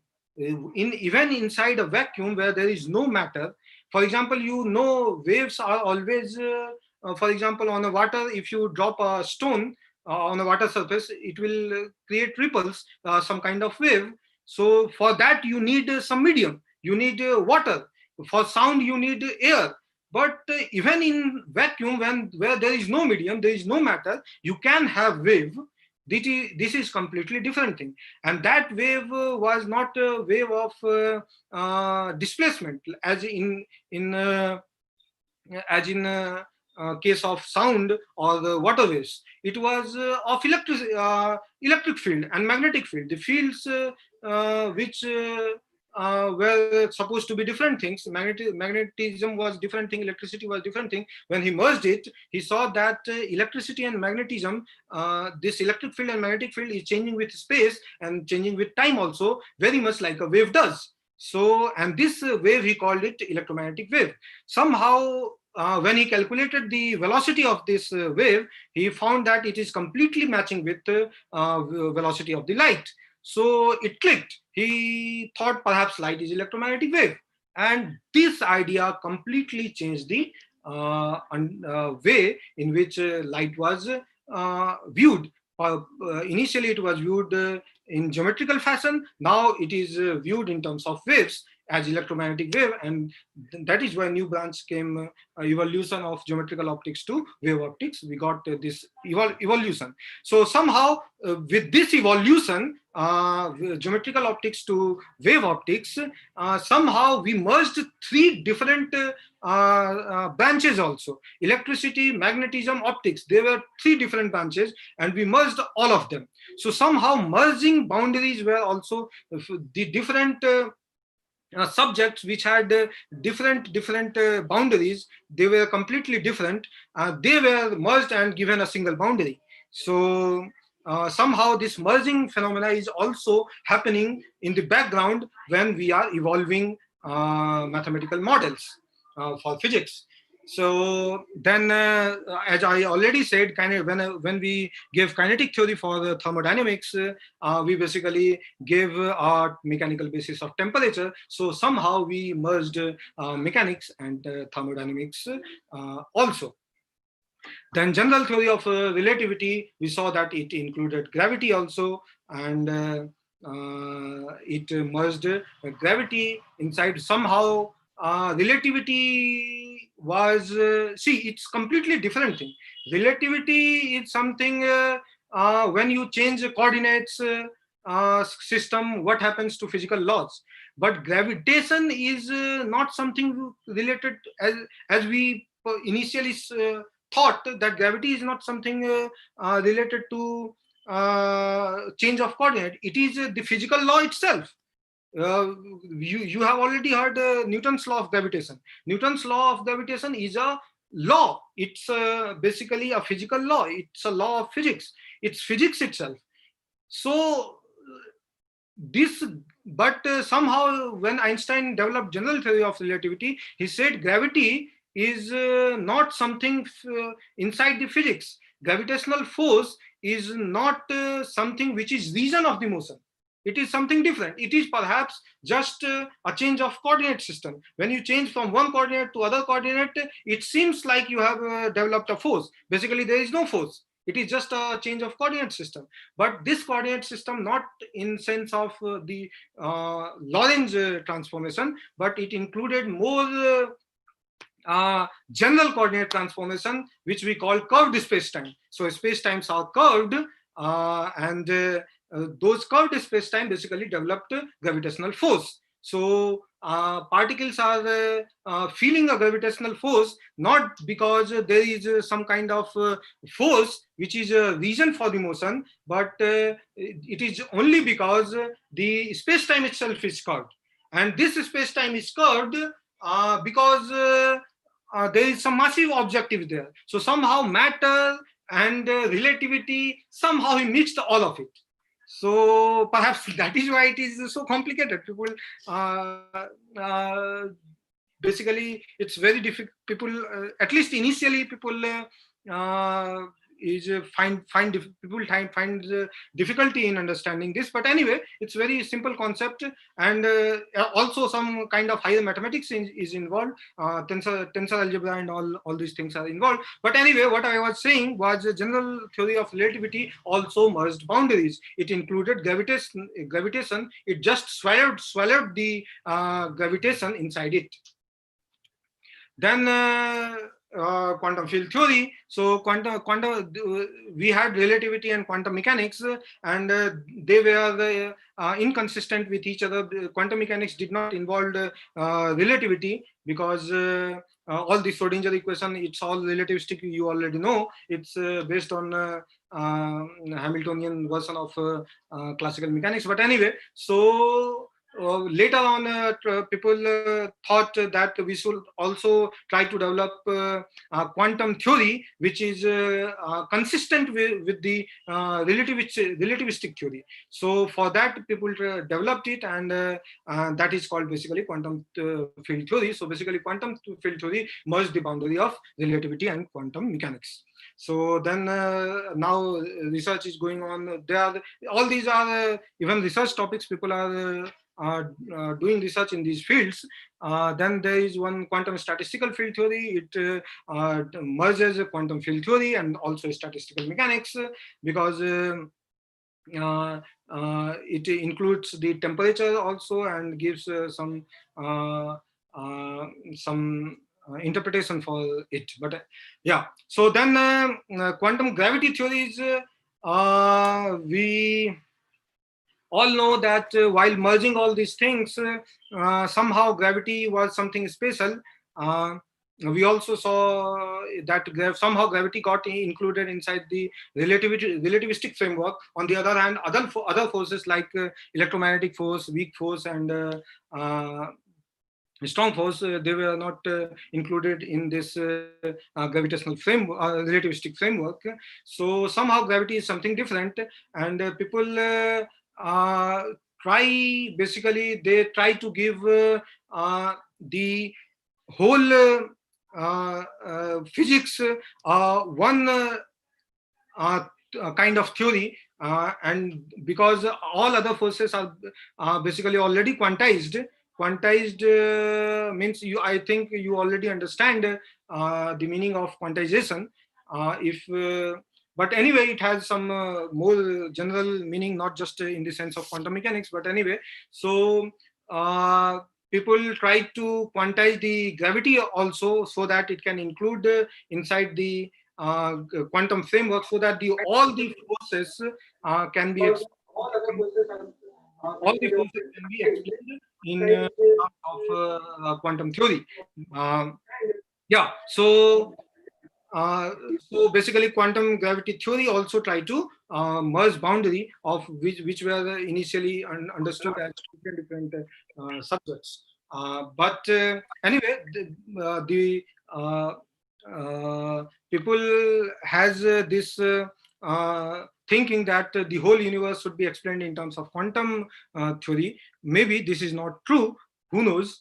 Maybe it's classical. Maybe it's both classical and quantum. Maybe it's beyond mathematical.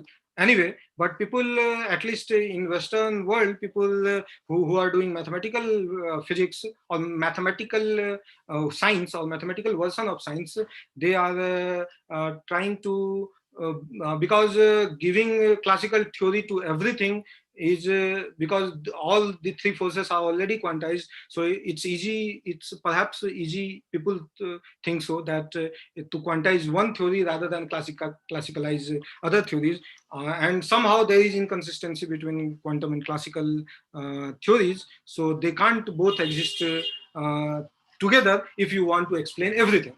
If you don't want to explain everything, it's okay, they can exist together. But if you try to explain everything, there is some difficulties with classical and quantum things. So people are trying to quantize gravity. Maybe I don't know if this is true or this is a good correct path or not, but they are trying to do it anyway. So, and there are other research fields also, where the people are saying that when you develop quantum gravity theories, basically to develop a quantum gravity theories, it will not just you develop a new physical theory, but you have to modify the relativistic theory also.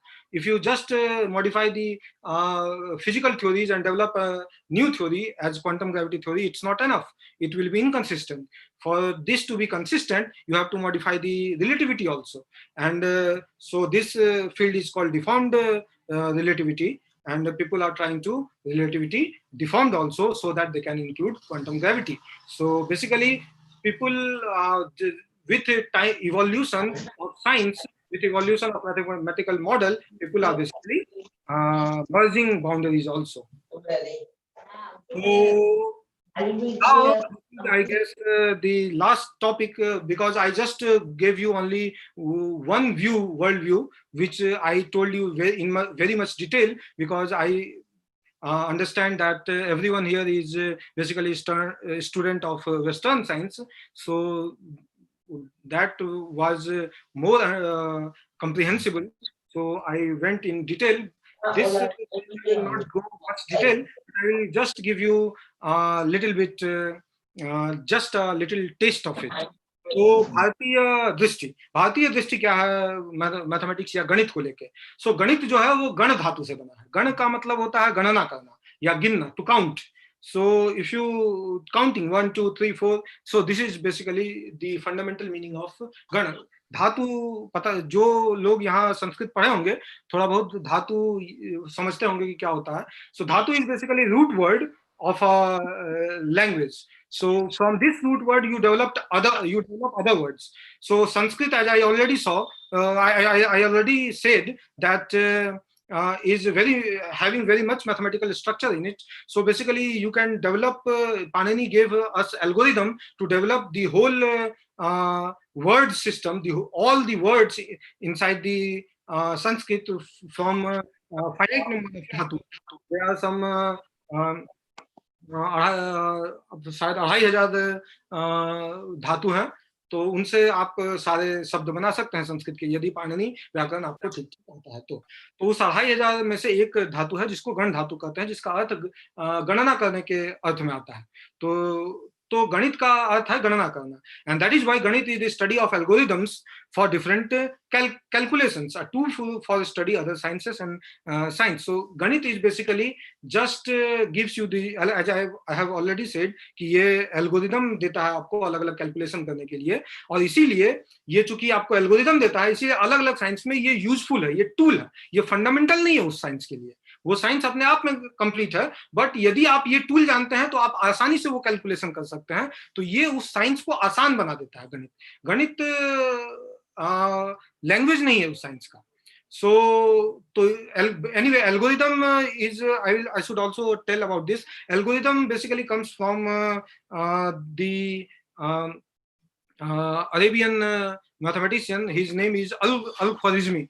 Al-Khwarizmi basically जो है उन्होंने एक किताब लिखा था, वो किताब basically Bharat में जो गणित था उस भारत में वो आए थे, और भारत में एक सब्जी वाले से उन्होंने गणित सीखा था, सब्जी बेचने वाले से, और वो गणित सीख कर उन्होंने जब अपने देश गए, अरब देश में, तो वहां जाके उन्होंने उसको ये किया, अपने भाषा में उस गणित को लिखा, और वही गणित वहां का बेसिस बना अरब में। फिर वहीं से वेस्टर्न वर्ल्ड में मैथमेटिक्स गया, और वहीं से वेस्टर्न वर्ल्ड मैथमेटिक्स सीखा अरब से। तो उन लोगों ने चूंकि वहां से सीखा, इसीलिए वहां के नोटेशंस और वहां के लिया, इसीलिए उन लोगों ने ये वर्ड यूज किया एल्गोरिदम, जो कि अल-ख्वारिज़मी से आया है, लेकिन अल-ख्वारिज़मी खुद भारत से गणित सीख के गए थे। जो भी है, इस ये आगे के बाद हम लोग आगे चलते हैं। तो पर्पस ऑफ गणित is to help perform certain desired calculations in worldly life. अपने वर्ल्डली लाइफ में, daily day to day life में हम लोग को अलग अलग कैलकुलेशन करना पड़ता है। डे टू डे लाइफ का मतलब केवल सिंपल घर में जो यूज होता है ये नहीं होता, बल्कि all the sciences includes in it. You have seen my initial slides where I have seen all the poetry, छंद, आर्किटेक्चर, मेडिसिन, एवरीथिंग जो इस लाइफ में हम लोगों को यूजफुल है, ऑल साइंसेस में गणित का यूज होता है, और उससे वो साइंस आसान हो जाता है। So not to understand the ultimate truth और the world around us, to develop a theory of everything. So basically गणित थ्योरी ऑफ एवरीथिंग डेवलप करने के लिए नहीं है, जबकि हम लोगों ने देखा है कि वेस्टर्न साइंस में हम लोग towards the theory of everything we are going. So but यहाँ पे ऐसा नहीं है। तो ये थोड़ा सा अंतर है भारतीय दृष्टि और वेस्टर्न दृष्टि में, बट फिर भी ये भारतीय दृष्टि काफी यूजफुल है और हम लोगों को जरूर पढ़ना चाहिए। वो इसलिए क्योंकि बहुत सारे ऐसे subjects, even hitherto unusual subjects like poetry, music, all these things, जो हम लोगों को लगता है कि एकदम से अनरिलेटेड है गणित से, मैथमेटिक्स से, लैंग्वेज, ये सब का मैथमेटिकल स्ट्रक्चर है, उसमें बहुत ज्यादा गणित है। For example binary logic, which we thought is very modern concept, it's not modern concept, ये ऑलरेडी छंद शास्त्र में आता है, ये कंप्यूटर इन्वेंट होने के बाद नहीं आया है, ये पहले से है। और even Fibonacci series and all these things are already inside छंद शास्त्र, we know it by Fibonacci series from the Western mathematician by his name, but it's already developed in our country. But anyway, branches like गणित ज्योतिष, astronomy जो है, जिसको गणित ज्योतिष कहते हैं हमारे ये में, ये एल्गोरिदम हम लोगों को देता है अलग अलग हेवनली बॉडीज के पोजीशन को प्रेडिक्ट करने के लिए। तो ये जस्ट एक एल्गोरिदम देता है, ये कोई बैकबोन नहीं है, मतलब वो फंडामेंटल थ्योरी नहीं है।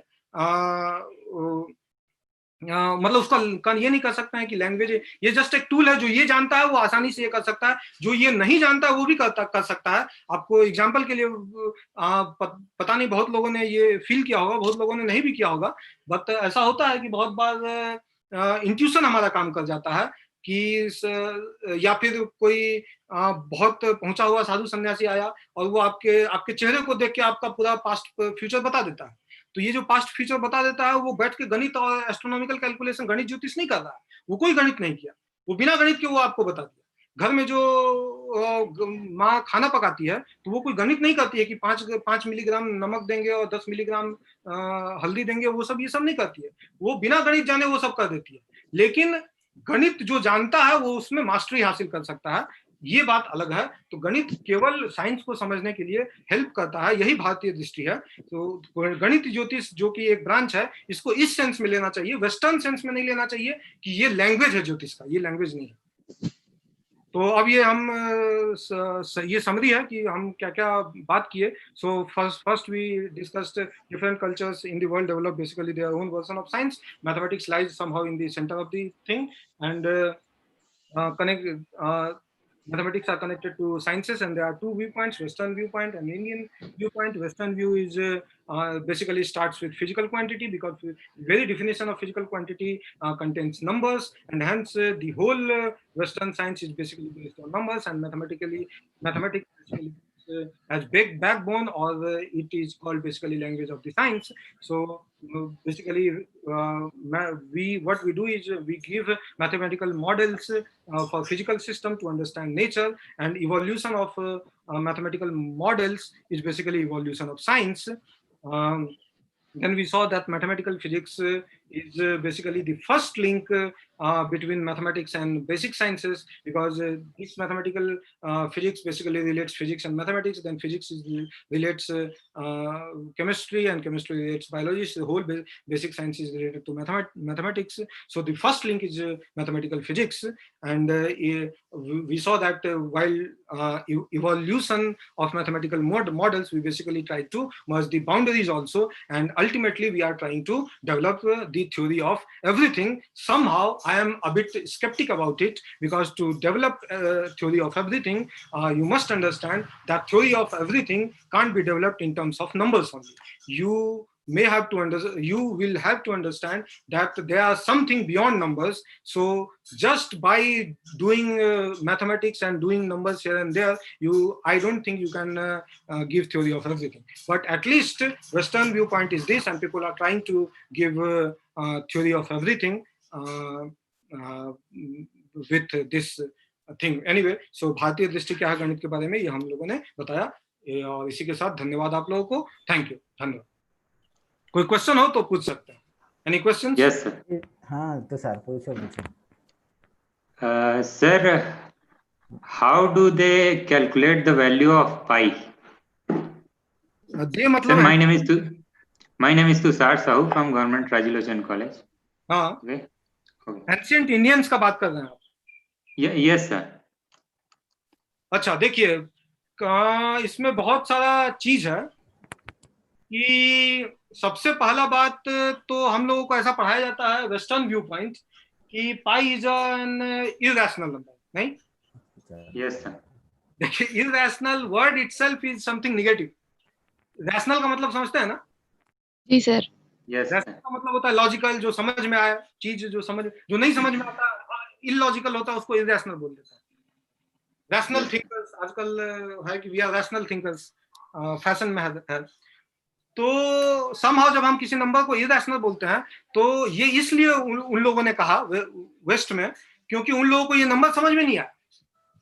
जो चीज नहीं समझ में आया, उन लोगों को उन्होंने इरैशनल कर दिया. उसका कारण ये था क्योंकि वो लोग नंबर शुरू किए ये से natural numbers, 1 2 counting, number of counting 1 2 3 4, वहां से शुरू किए. फिर देखे कि नहीं, समथिंग जीरो भी होना चाहिए, होल नंबर आना चाहिए. फिर पता चला कि कुछ नेगेटिव नंबर्स भी होता है. फिर पता चला कि शायद आप डिवीजन कीजिए तो कुछ अजीब चीज आता है जो इंटीजर नहीं होता है, तो उसको फिर रैशनल नंबर कहा गया. लेकिन उसके बाद देखा गया कि एक्चुअली कुछ और भी नंबर्स होता है, क्योंकि आप सारे रैशनल नंबर को यदि कंटिन्यूअसली एक लाइन पर बैठाइए तो बीच बीच में गैप आ जाता है. there are some gaps in it. There are some numbers which can't be written by p by q, मतलब something divided by something. किसी एक इंटीजर को दूसरे इंटीजर से डिवाइड करके वो नंबर नहीं निकाल सकते, जैसे √2, जबकि √2 उस लाइन पे है. ये सब आप लोगों ने ऑलरेडी क्लास 9 में पढ़ा है. फॉर एग्जांपल, आप रियल लाइन पे यदि एक 1 यूनिट का 1 जहां पे नंबर है, यहाँ 0 नंबर है, यहाँ 1 नंबर है, 1 यूनिट का जो है सेम परपेंडिकुलर इधर ड्रॉ कीजिए, और ड्रॉ करने के बाद ये जो हाइपोटेन्यूज आएगा, ये आपको √2 आएगा. और सेम लेंथ का यदि आप यहाँ से 0 से कट कर दीजिए तो जो रियल लाइन पे नंबर आएगा वो √2 कहलाएगा. तो वो नंबर वहां पे है, ये सबको पता है. लेकिन वो नंबर किसी एक इंटीजर को दूसरे इंटीजर से डिवाइड करके नहीं बना सकते हैं. तो नहीं बना सकते हैं, तो इस चीज को लोग समझ नहीं पाए. तो ये नंबर कहाँ से आ गया भाई? यदि वो है लेकिन उसको डिवाइड करके नहीं, गुना करके नहीं, किसी इंटीजर को किसी से कुछ करके नहीं कर सकते हैं। किसी भी रैशनल नंबर को किसी भी रैशनल नंबर से कोई भी मैथमेटिकल ये कर लीजिए, एडिशन सब्ट्रैक्शन या जो भी, आपको √2 नहीं आने वाला है। तो ये लोगों को नहीं समझ में आया तो उसको इरेशनल नंबर बोल दिया। फिर उन लोगों को पता चला कि अरे ये इरेशनल नंबर √2 अकेला नहीं है, ऐसा बहुत सारा है, √3 में बहुत सारा है। तो उसमें एक नंबर है पाई है, जो पाई एक ऐसा चीज है कि पाई एक ऐसा चीज है कि जब आप एक सर्किल लेते हैं तो सर्किल का जो सर्कमफेरेंस है उसका जो डायमीटर है दोनों का यदि रेशियो लीजिएगा, तो आप जो सर्किल ड्रॉ किए हैं, हम जो सर्किल ड्रॉ किए हैं, कोई तीसरा जो सर्किल ड्रॉ किया, हर आदमी अलग अलग सर्किल ड्रॉ कर सकता है, कोई बड़ा कोई छोटा, कोई यहाँ कोई वहां, अलग अलग जगह सर्किल ड्रॉ कर सकता है, लेकिन सबका रेशियो सेम आता है। तो समहाउ वो एक नंबर जो समहाउ सब जगह सेम है। लेकिन इस नंबर को भी आप किसी इंटीजर बाय इंटीजर के या रैशनल बाय रैशनल के टर्म्स से नहीं समझ सकते हैं, तो इसको उन लोगों ने इरेशनल नंबर के कैटेगरी में रख दिया और इसको वो समझ नहीं पाए। लेकिन समहाउ इंडियन वे में पाई इज नॉट इनकम्प्रिहेंसिबल। पाई में मतलब पाई या फिर √2 या ये सब जो भी नंबर है, इन लोगों को इरेशनल नंबर नहीं कहा जाता। ठीक है, इरेशनल नंबर ये ऐसा वर्ड ही नहीं है इरेशनल नंबर, क्योंकि ये बहुत आसानी से लोग समझते हैं। इवन जब उन लोगों ने बहुत हायर मैथमेटिक्स नहीं सीखा था, जब बेसिक मैथमेटिक्स जानते थे, तब भी उन लोगों को मालूम था कि ये सब नंबर आते रहते हैं। जैसे √2 हम बताया कि ये बेसिकली ज्योमेट्री में आते हैं। हाँ, ये ज्योमेट्रिकल नंबर्स आप इसको बोल सकते हैं, जो ज्योमेट्री में ज्यादा आते हैं। जब आप एक ट्रायंगल ड्रॉ करते हैं, एक यूनिट का राइट एंगल ट्रायंगल एक यूनिट का ड्रॉ करते हैं, हाइपोटेन्यूज उसका √2 आता है, फिर √3, ये सब ज्योमेट्रिकल नंबर्स हैं। फिर पाई भी ज्योमेट्रिकल नंबर है। तो ज्योमेट्री में ये बार बार आता है। पहले जब यज्ञ वगैरह होता था तो उसका जो वेदी बनाया जाता था, तो उसमें जब ज्योमेट्रिकल आर्क वगैरह ड्रॉ करते थे, तो ये सब नंबर आता रहता था और ये डेली लाइफ का चीज था, इसलिए इरेशनल बोलने का कोई इसमें तुक नहीं बनता है। तो ये इरेशनल नंबर नहीं है। तो लेकिन फिर भी इस नंबर को आप जो काउंटिंग का नंबर जिसको बोलते हैं, इंटीजर्स या फिर रैशनल नंबर्स, इनसे रिलेट करना चाहते हैं।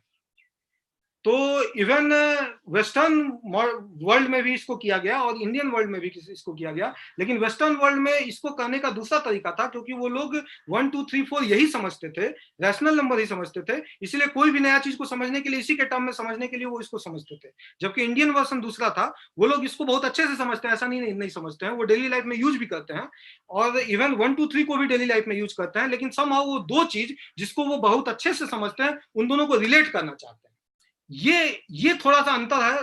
पाई का वैल्यू, जब आप बोल रहे हैं पाई का वैल्यू कैसे नहीं, वैल्यू का मतलब ये होता है कि ज्योमेट्रिकल नंबर को अलजेब्राइक नंबर या फिर काउंटिंग नंबर इससे रिलेट करना, इसको आप बोलते हैं पाई का वैल्यू 3.414 जो आप बता जा रहे हैं डॉट डॉट डॉट। ये सब बेसिकली आपका क्वेश्चन ये है कि कैसे इन दोनों को रिलेट करना है। तो ये इंडियन क्वेश्चन था कि इन दोनों को कैसे रिलेट करें, जबकि वेस्टर्न क्वेश्चन था कि पाई को कैसे समझें। इसीलिए वेस्ट में इस तरीके का थिंकिंग है। तो इंडिया में वो लोग पाई का वैल्यू अलग अलग शास्त्रों में बताया गया है। बहुत लोग बहुत जैसे आर्यभट्ट बहुत दूर तक उसको एक्यूरेट वैल्यू देते हैं, डेसिमल पॉइंट के बहुत दूर तक। बट एनीवे, अगला क्वेश्चन ये है आपका कि वो कैसे किए। तो कैसे किए ये वो लोग कभी नहीं बताते हैं, क्योंकि क्या होता है कि हमारे यहाँ, जैसा आपको थोड़ा बहुत बताया है लेकिन बहुत डिटेल में नहीं बताया है, कभी भारतीय विज्ञान पे फिर से कभी बात करने का यदि मौका मिलेगा तो उसको डिटेल में बताया जाएगा। भारत में जो विज्ञान है वो बेसिकली एल्गोरिथमिक बेस्ड है। मतलब वहां एल्गोरिथम ज्यादा इंपॉर्टेंट है कि आप किसी काम को करना चाहते हैं वो काम कैसे करेंगे। ठीक है, उसके लिए मॉडल क्या है वो ज्यादा इंपॉर्टेंट नहीं है, मैथमेटिकल मॉडल है या स्पिरिचुअल मॉडल है या क्या मॉडल है, वो आपके काम का चीज है, हमारे काम का चीज नहीं। हमारे काम का चीज है कि आप हमको बताओ ये काम हम कैसे करें। तो वो एल्गोरिदम, और जब साइंस का इवोल्यूशन का बात करते हैं भारतीय सेंस में, भारतीय दृष्टि में, तो वो साइंस का इवोल्यूशन बेसिकली एल्गोरिदम का इवोल्यूशन है। जैसे धान का बीज लेंगे, उसको बो देंगे, पानी पड़ेगा तो धान का पेड़ उग जाएगा, एक धान से 4 धान हो जाएगा। ये एक एल्गोरिदम है धान उगाने का। कल को आप उस धान को पानी में डाल दीजिए और उबाल दीजिए तो वो उसना चावल, जिसको हम लोग बोलते हैं उसना चावल बन जाएगा। फिर उसको पानी में डाल के उबाल दीजिए तो वो भात बन जाएगा। तो ये एल्गोरिदम डेवलप होता जा रहा है। कि पहले केवल चावल बनाने का एल्गोरिदम था, एक चावल से 2 चावल करने का एल्गोरिदम था, फिर उसको भात बनाने का एल्गोरिदम है ताकि अच्छे से पच सके। तो एल्गोरिदम धीरे धीरे डेवलप होता गया और एल्गोरिदम का डेवलपमेंट ही साइंस है, वहां मॉडल से ज्यादा फर्क नहीं पड़ता है। लेकिन मैं यहाँ पे वेस्टर्न सेंस में हम बताया कि मैथमेटिकल मॉडल ही ज्यादा इंपॉर्टेंट, सम वो लोग मैथमेटिकल मॉडल में ही फंसे रह जाते हैं और काम का चीज कहीं ना कहीं शायद छूट जाता है। तो जो भी है, तो इसीलिए एल्गोरिदम इंपॉर्टेंट है। तो एक बार आपको जब बता दिया गया कि एक चावल, एक धान को यदि आप मिट्टी में बोइएगा तो वहां से 10 धान मिलेगा, तो बस आप कीजिए और आपको मिल जाएगा। अब आप पूछेगा ये आपको कहां से पता चला और कैसे आप निकाले, तो वो हमको नहीं पता, हमको भगवान आके बोल दिए। इनफैक्ट आप यदि आपको हंसी आता होगा ऐसे बातों पर, लेकिन ऐसा भारत में जितने भी मनीषी आए हैं वो यही बात बोलते हैं कि उनको दर्शन हुआ, ऐसा उनको ऐसा ही दर्शन हुआ, बहुत सारी चीज उनको ऐसा मिल गया। इवन आज बहुत मॉडर्न साइंटिस्ट जो हैं, रामानुजन का आप नाम जानते होंगे, मैथमेटिशियन है, वो बहुत सारे ऐसे मैथमेटिकल फॉर्मूलाज दे गए हैं जिसको आज भी रिसर्च हो रहा है कि वो कहाँ से देगा, कि वो कैसे उनको पता चला, उनको किसी को नहीं पता। जब उनसे पूछा गया कैसे पता चला, तो वो बताया कि हमारे जो कुल देवी हैं, उनकी जो कुल देवी हैं, वो कुल देवी उनको सपने में आती है और फॉर्मूला बता के जाती है। तो बस उनको पता चल गया, कैसे पता चला गया वो इंपॉर्टेंट नहीं है, बल्कि उसका यूज सही तरीके से कैसे किया जाए, एल्गोरिदम क्या है वो इंपॉर्टेंट है। तो सिमिलरली पाई कैसे, ज्योमेट्रिकल नंबर जो कि पाई है और काउंटिंग नंबर जो कि रैशनल नंबर है, ये दोनों कैसे रिलेटेड है, ये इस तरीके से रिलेटेड है, बस एक श्लोक में आपको बता दिया गया है। ये एल्गोरिदम इंपॉर्टेंट है, जब भी आपको जरूरत पड़े इस एल्गोरिदम को यूज कर लीजिए। ये क्यों आया, कैसे आया, ये बस आ गया, और एल्गोरिदम को इवॉल्व कीजिए, मॉडल पे ध्यान मत दीजिए। ये उन लोगों का व्यू पॉइंट था। तो पता नहीं शायद हम आपका आंसर दे पाए कि नहीं, लेकिन Okay, sir. One question और सर मेरा भी क्वेश्चन। एक तो सर पहले Sir, हाँ बताइए। sir, like you had talked about Pingla, Mahर्षि Pingla, छंद हाँ शास्त्र. हाँ Sir, so in छंद शास्त्र, I had studied somewhere that it also had a Fibonacci series, which is called yes Matrameru. हाँ Matrameru. प्रस्ताव में And also somewhere Pascal Triangle. I think it is a book of Nilesh Oak, Indology. ये शोक का एक किताब है, सही बात है। Yes, sir. So it has Fibonacci series. Like similarly, if in same book, if he had written somewhere that Pythagoras theorem, it is from Sulb Sutra, Katyayan Sulb Sutra. Ji Sir, so why do we study these things in the brand of West? Not why not? It is our brand. अब ये तो क्यों ऐसा हो रहा है, ये तो शायद ये गुलामी मानसिकता है, और क्या। इसका एक शब्द में यदि आंसर देना हो तो शायद यही है कि हुआ ये क्योंकि धीरे धीरे जब अंग्रेज आए तो अंग्रेजों ने केवल हम पर राज नहीं किया, हमारे दिलो दिमाग पर राज कर लिया। और समहाउ जो वेस्ट से आता है हम उसको साइंस मानते हैं, साइंटिफिक मानते हैं, जो हमारे अपने परंपरा का चीज है उसको हम दकियानुसी और ये समझते हैं। तो ये थिंकिंग हमारे अंदर डेवलप हो गया। तो ऐसा कोई जिसके अंदर ये थिंकिंग होगा वो ऐसा सोच ही नहीं सकता है कि इतना बड़ा 2500 साल पहले लोग समझ दिए, जबकि वेस्टर्न साइंस को यार 200 साल से ही हुआ। यदि आप ग्रीक कल्चर को भी ले लें वेस्ट के अंदर तो फिर मान लीजिए 1000 साल बहुत हद तक। तो समहाउ वो लोग यहीं से साइंस का ओरिजिन समझते हैं, उसके पहले भी साइंस था ऐसा मानते ही नहीं है, और समहाउ उन लोगों ने यही चीज हम लोगों को भी सिखा दिया, तो हम लोग भी ऐसा ही मानते हैं। तो यही कुछ है। जैसे like sine, today we study about sine theta cos theta, this arc thing. I also had seen in same book I had seen that sine theta cos theta, these things are also available in some scripts in Malayalam. And also Leibniz theorem in some Malayali script. Like I remember, it is a script of Jadev script. हाँ, actually ये पूरा का पूरा एक school system है जहाँ से बड़े बड़े मैथमेटिशियन लाइक मध्वाचार्य, जिन्होंने भी पाई का वैल्यू दिया है, ये Yes, sir. को केरला स्कूल ऑफ मैथमेटिक्स बोलते हैं। तो उन लोगों ने बहुत सारा काम किया है मैथमेटिक्स में, और वो ज्यादातर उनका जो स्क्रिप्ट जो उन लोगों ने लिखा है मैथमेटिक्स का, ये वो सब जनरली मलयालम में। So, sir, so what do you think? It is available in new education policy or not? अभी तो इस पे रिसर्च करना ही बाकी है, क्योंकि उस समय का मलयालम का लैंग्वेज कुछ अलग था। आजकल मलयालम जैसे हम बताया कि लैंग्वेज इवॉल्व करता है, तो पहले तो उसको डिकोड करना ही मुश्किल है कि वो क्या बोलता है। वो डिकोड वही कर पाएगा जो मलयालम भी जानता है, जो मलयालम एज ए लैंग्वेज कैसे इवॉल्व किया है वो उस चीज को भी समझता है, जो मैथमेटिक्स भी समझता है। ये तीनों चीज को समझने वाला आदमी बहुत कम है आज के जमाने में। जो मैथमेटिक्स पढ़ता है जनरली वो लैंग्वेज नहीं पढ़ता है, जो लैंग्वेज पढ़ता है वो मैथमेटिक्स नहीं पढ़ता है। तो लैंग्वेज पढ़ने वाला जब वो स्क्रिप्ट को पढ़ता है तो वो उस बात को नहीं समझ पाता है, मैथमेटिक्स पढ़ने वाला उस स्क्रिप्ट को ही नहीं पढ़ पाता है। तो ये दिक्कत होता है। तो अगले जनरेशन में यदि ऐसा कुछ लोग आते हैं तो उन लोगों को ये काम करना चाहिए। Okay, then any Sir, other so we question? should be the next generation of this thing. हाँ, क्या क्या बोले, नहीं समझ में। So, sir, so we will be the next generation. Oh, you will be the next generation. Good. Yes, yes, yes. Good, good. Is any other question? Okay, thank you, sir. Yes, sir. Yes, sir. Sir, my name is Digeswari from Government Rajalochana College, Rajiv. हाँ, sir एक question है, maths और nature को कैसे relate करेंगे? क्या nature maths के rule को फॉलो करता है, और करता है तो कैसे करता है, इसको ऑब्जर्व कैसे करेंगे? हाँ, मैथ्स बहुत सारे चीज में नेचर के रूल को फॉलो करता है। ऐसा नहीं, ये नेचर जो है वो मैथ्स के रूल को फॉलो करता है बहुत सारी चीजों में। ऐसा नहीं है कि नहीं करता है। जैसे जितना भी आप साइंस पढ़ रहे हैं, समहाउ वो तो नेचर का ही पार्ट है ना, नेचर से बियॉन्ड तो नहीं है। वो तो जो भी बात हम लोग यहाँ साइंस में, फिजिक्स में पढ़ रहे हैं, या मैथ्स में पढ़ रहे हैं, या जो भी सिविल इंजीनियरिंग में जो भी आप पढ़ाई कर रहे हैं, उस पढ़ाई में आप जो भी चीज पढ़ रहे हैं वो सब इसी दुनिया का पार्ट है, इसी नेचर का पार्ट है। वो हम लोग कोई दूसरे यूनिवर्स का बात नहीं करते। तो वो इसी यूनिवर्स का पार्ट है, वो मैथमेटिक्स के टर्म में एक्सप्लेन किया जा रहा है।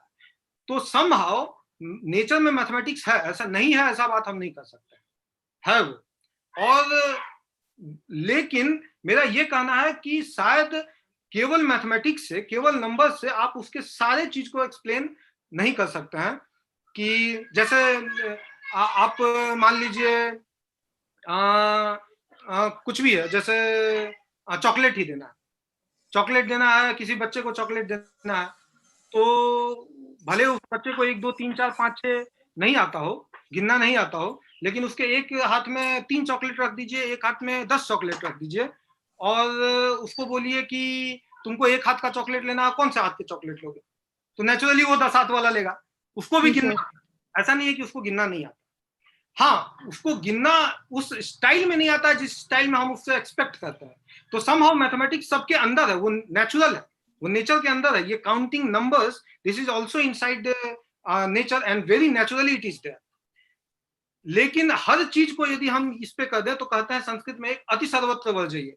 हर चीज में अति कर देना, ये कहते हैं अति का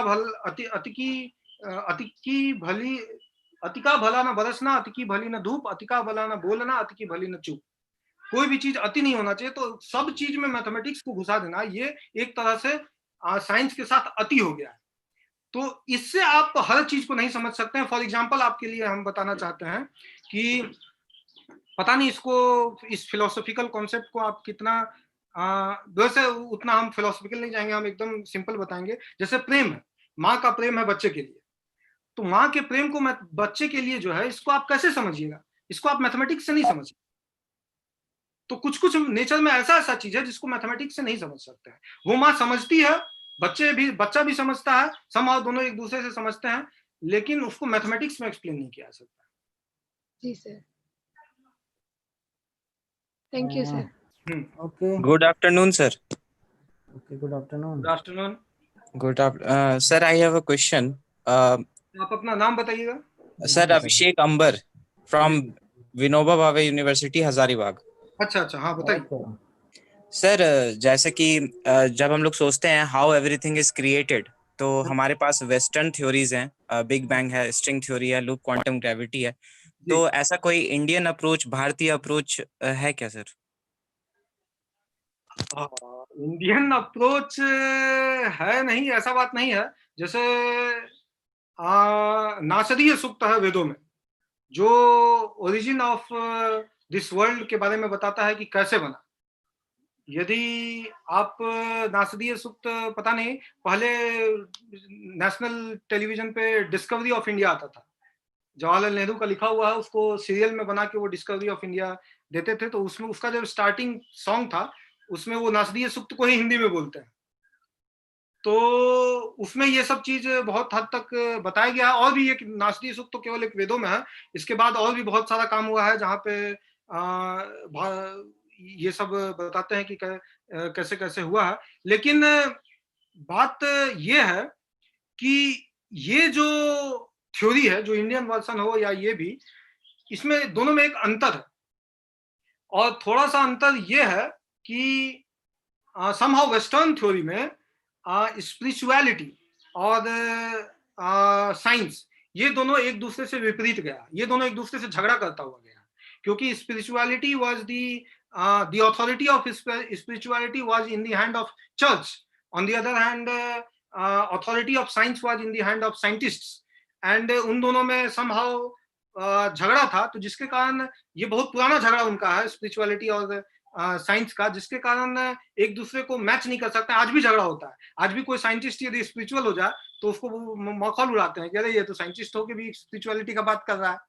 तो ये सब चीज होता है। जबकि इंडियन वे में एक्चुअली अध्यात्म और विज्ञान ये दोनों एकदम साथ साथ गया है, वो कभी भी उसमें झगड़ा नहीं हुआ है। तो बिना अध्यात्म के हर चीज को आप एक्सप्लेन नहीं कर सकते हैं। और ये सब थ्योरी के पीछे जो भी मॉडल है, वो मॉडल भी आध्यात्मिक मॉडल है, ऐसा आप कह सकते हैं। और बिना अध्यात्म को समझे जाने आप जस्ट वेस्टर्न व्यू पॉइंट से, मैथमेटिकल अंडरस्टैंडिंग से शायद उस चीज को नहीं समझ सकते हैं। लेकिन मॉडल है, नहीं है ऐसा बात नहीं। अच्छा, thank you sir. One more question sir. जी sir, Maxwell equation, Einstein field equation, Dirac equation, Klein Gordon equation, ये सारे इक्वेशंस हम लोग अभी तक पढ़ चुके हैं। जी और इसमें एक पैटर्न ऑब्जर्व हुआ है सर कि हमारे पास अगर कोई आइडिया है तो उसको हम लोग इक्वेशंस में इंटरप्रिटेट करते हैं, फिर कोऑर्डिनेट ट्रांसफॉर्मेशन करते हैं। अगर वो इनवेरिएंट आता है इक्वेशन, तो हम लोग बोलते हैं कि हमारी जो थ्योरी है वो कंसिस्टेंट है, और फिर हम लोग एक्सपेरिमेंटल रिजल्ट्स के साथ उसको करते हैं। तो ये वेस्टर्न अप्रोच हो गया प्रेजेंट सिनेरियो में। तो पॉइंट बोलेंगे, पता नहीं उतना डिटेल में अभी नहीं बताएंगे, लेकिन इनवेरिएंट नहीं, कोवेरिएंट होता है। इनवेरिएंट और कोवेरिएंट में थोड़ा सा अंतर होता है। इनवेरिएंट कोई एक आ, आ, ये होता है, पैरामीटर होता है या एक वेरिएबल नंबर होता है जो कि इनवेरिएंट रहता है। इक्वेशन इनवेरिएंट नहीं होता, कोवेरिएंट होता है। कोवेरिएंट इन द सेंस उसका फॉर्म सेम रहता है। ओ सॉरी सर। इक्वेशन बदल सकता है, ऐसा नहीं कि इक्वेशन नहीं बदलता है। इक्वेशन अच्छा, बदल जाता है तो इनवेरिएंट नहीं रहता, लेकिन ठीक है। कोवेरिएंट रहता है, सेम फॉर्म में रहता है। हाँ, कोवेरिएंट होता है। तो सर ये प्रेजेंट सिनेरियो है। अब अगर इन्हीं सब चीजों को, जैसे कि फोटोन्स हो गए या डिराक इक्वेशन के एंटी पार्टिकल्स हो गए, अगर इनको हम लोगों को इंडियन अप्रोच से, यानी मैथमेटिक्स को सिर्फ एक टूल्स के हेल्प से एक्सप्लेन करना हो, तो सर ऐसा कुछ रेफरेंस है क्या मौजूद? अब उसके लिए तो मॉडर्न साइंस कर ही रहा, तो फिर उसको दूसरे तरीके। अब क्योंकि बात बताया, आपको पहले भी बताया कि जो इंडियन तरीका है उसमें हर जगह अध्यात्म घुसा हुआ। ठीक है, आप जी कहीं सर। भी कुछ भी साइंस डिस्कस कीजिए, कोई भी मैथमेटिक्स डिस्कस कीजिए, वो अध्यात्म उसके अंदर इनबिल्ट है। और समहाउ उन चीजों को वेस्टर्न व्यू पॉइंट एक्सेप्ट नहीं करता। तो वेस्टर्न थिंकिंग वाले चीजों को यदि आप उसमें एक्सप्लेन करना चाहते हैं तो बिना अध्यात्म के हो नहीं पाएगा। और जब अध्यात्म उसमें घुस जाएगा तो वेस्टर्न वाले इसको एक्सेप्ट नहीं करेंगे। तो समहाउ पता नहीं, यही थोड़ा सा प्रॉब्लम है इसके साथ। अच्छा, thank you sir. One last sir, one last. हाँ हाँ। Sir, non commutative quantum physics के ऊपर एक छोटा सा डिस्क्रिप्शन दे देते, जैसे आपने डीप फॉर्म्ड स्पेशल रिलेटिविटी के लिए एक छोटा सा डिस्क्रिप्शन दिया। Non commutative theories, quantum theories पे भी एक्चुअली मेरा काम है, शायद आप पढ़े होंगे तभी ये क्वेश्चन पूछ रहे हैं। जी जी सर। तो नॉन कम्यूटेटिव थ्योरीज बेसिकली ये बोलता है, आपको थोड़ा सा मोटिवेशन हम दे दें कि जनरल रिलेटिविटी यदि आप पढ़े होंगे तो ये जानते होंगे कि यदि हम कोई एक मैटर पार्टिकल या मैटर कहीं भी एक जगह पर रख देते हैं तो वो अपने आसपास के स्पेस टाइम को कर्व कर देता है। Yes sir. हाँ, वो आइंस्टाइन इक्वेशन वगैरह होता है और उसको सॉल्व वगैरह करके वो कर्वेचर वगैरह निकालते हैं, लेकिन जो भी है वो उसके आसपास के स्पेस टाइम को कर्व कर देता है। बात यह है कि यदि हम जिस मास को रखे हैं उस मास के डेंसिटी को यदि हम बढ़ाते जाए तो वो कर्वेचर और ज्यादा बढ़ता जाएगा।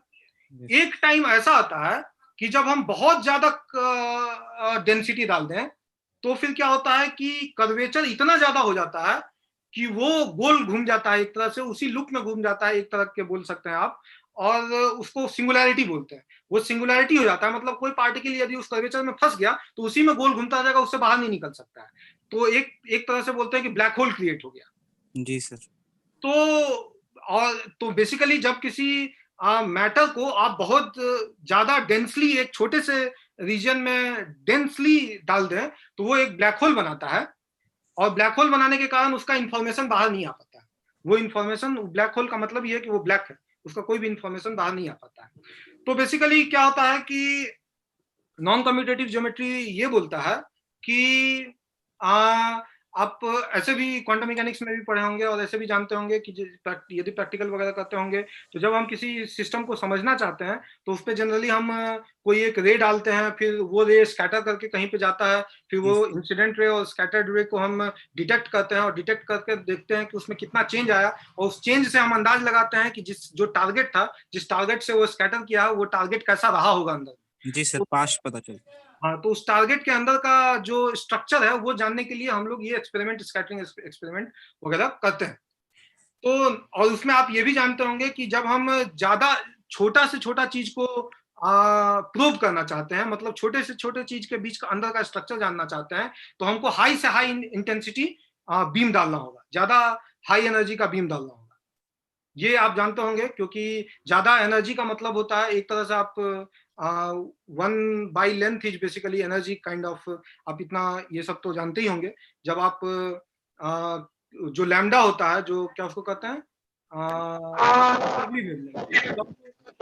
वेवलेंथ जो वो 1/मोमेंट के प्रोपोर्शनल होता है। जितना आप ज्यादा, और डिब्रोगली वेवलेंथ जो बीम डालना है उसका डिब्रोगली वेवलेंथ कंपेरेबल होना चाहिए आप जिसको प्रोब करना चाहते हो उसके, तभी जाके प्रोब कर पाइएगा, स्कैटरिंग में इफेक्ट आएगा, नहीं तो डिफ्रैक्शन वगैरह कुछ होगा ही नहीं, आपको इफेक्ट ही निकल के आएगा।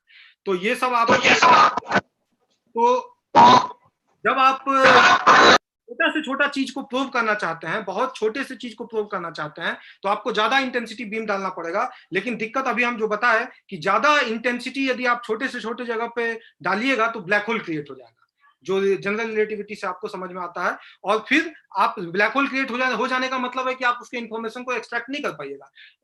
उसके इंफॉर्मेशन को एक्सट्रैक्ट नहीं कर पाए का मतलब है कि कोई ना कोई एक छोटा सा लेंथ स्केल होगा जिसके नीचे शायद हम प्रोब ही नहीं कर पाए, क्योंकि उसके नीचे प्रोब करने के लिए हमको इतना इंटेंसिटी बीम डालना पड़ेगा जो इंटेंसिटी बीम उस वहां ब्लैक होल क्रिएट कर देगा और उससे इंफॉर्मेशन को बाहर आने नहीं देगा। तो नेचुरली कोई ना कोई एक लेंथ स्केल होगा शायद, जो लेंथ स्केल के अंदर क्या चल रहा है हम नहीं बता सकते हैं, या फिर उसको बोल सकते हैं कि वो एक अनसर्टेन है उसके अंदर का चीज। तो एक तरह का अनसर्टेनिटी प्रिंसिपल आ जाएगा, लेकिन ये अनसर्टेनिटी प्रिंसिपल एक्स एक्सिस और वाई एक्सिस के बीच में आ जाएगा, मतलब पोजीशन स्पेस में आ जाएगा। ये एक्स और पी में नहीं, मोमेंटम और ये में नहीं, जहां अभी तक क्वांटम मैकेनिक्स में जो आप अनसर्टेनिटी प्रिंसिपल पढ़े हैं वो फेज स्पेस में पढ़े हैं। एक्स और पी में अनसर्टेनिटी प्रिंसिपल होने के कारण फेज स्पेस धुंधला हो जाता है, फेज स्पेस फजी हो जाता है। यहाँ पे आपका स्पेस टाइम फजी हो जाता है, क्योंकि ब्लैक होल वहां क्रिएट हो जाता है, वहां अनसर्टेनिटी डाल देता है। तो वहां पर अनसर्टेनिटी आ जाने के कारण अब आपका स्पेस टाइम का जो कोऑर्डिनेट है वो आपका ऑपरेटर हो जाएगा, वेरी मच लाइक एक्स और पी, जो फेज स्पेस में एक्स और पी ऑपरेटर था वो क्लासिकल मैकेनिक्स में वेरिएबल था लेकिन क्वांटम मैकेनिक्स में ऑपरेटर हो गया, वही चीज यहाँ पे अब आपका ऑपरेटर बन जाएगा स्पेस टाइम। तो स्पेस टाइम ऑपरेटर बन जाएगा, तो फिर वो एक दूसरे से नेचुरली कम्यूट नहीं करेगा। जब x इंटू वाई कीजिएगा तो y इंटू एक्स कीजिएगा तो दोनों बराबर नहीं आएगा। तो x और y के साथ कम्यूटेटर निकालिएगा तो कुछ एक नॉन जीरो चीज आएगा। इसी को बोलते हैं non commutative space time. Space time non commutative होगा, और फिर इस नॉन कम्यूटेटिव हो जाने के कारण सब चीज में क्या क्या चेंज आएगा, इसी का फिर कैलकुलेशन वगैरह करते हैं और मॉडल तैयार करते हैं, नॉन कम्यूटेटिव मॉडल तैयार करते हैं। यही उस फील्ड में काम होता है। Thank you, sir. Okay, Thank okay, you sir. very much. Okay, Dr. Pankaj Datta waiting for your lecture, sir. Okay. Thank you very much, sir, for giving basic knowledge of mathematics and how every branch of science, art, and music correlated with the mathematics. Thank you, sir. And now I would like to introduce Dr. Pankaj Datta, sir. He is a state professor and head of department in physics, Dibrugarh University, Assam. And he got MSc from Guwahati University and PhD from Dibrugarh University. He published more than 23 research paper in peer-reviewed journal. 6 PhD students work under the supervision of Datta sir. His research area are nanomaterial, polymers, science, rare earth composite material. Now I welcome and invite to Dr. Pankaj Datta sir to deliver her talk on nanomaterials and optical sensitization of rare earths. Dr. Pankaj Datta sir. Yeah, hello. Yes, sir. Yeah, I'm audible, no? Okay, okay, audible, sir. Yeah.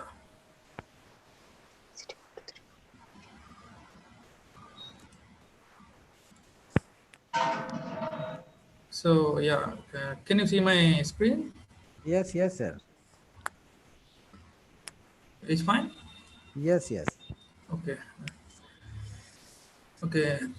A very good afternoon to everybody. Yeah. So I can feel that after such a rigorous session by Nitin Chandra sir, you must be feeling a little bit of tired.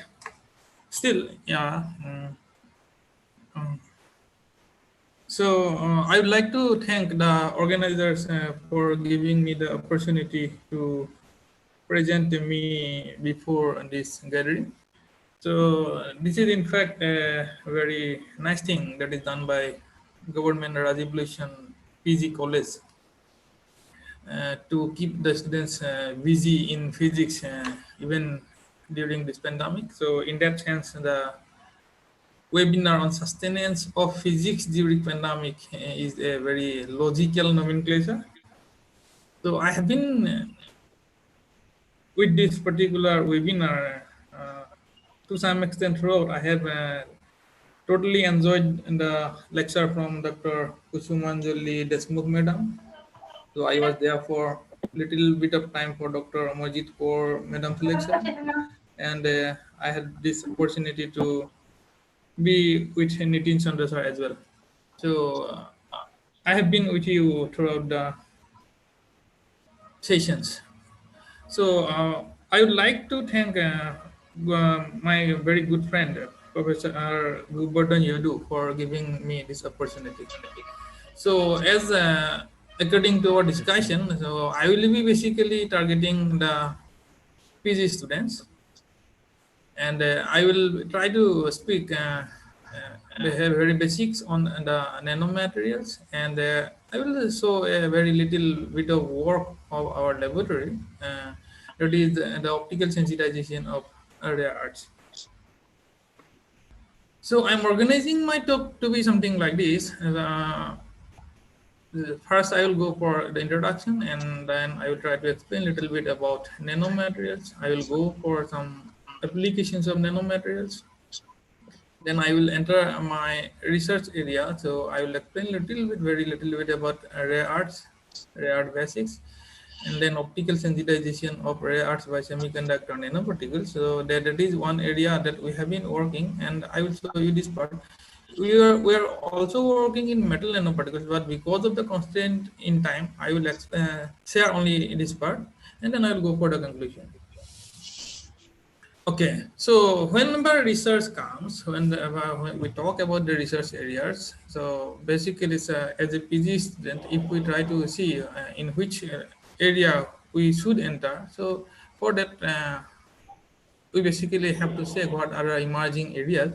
So these are few emerging areas in physics for last few decades, and there is astronomy and astrophysics, gravitational waves, unification of forces, environmental changes, economic white light generation, photovoltaics, nanomaterials, high TC superconductivity, spintronics.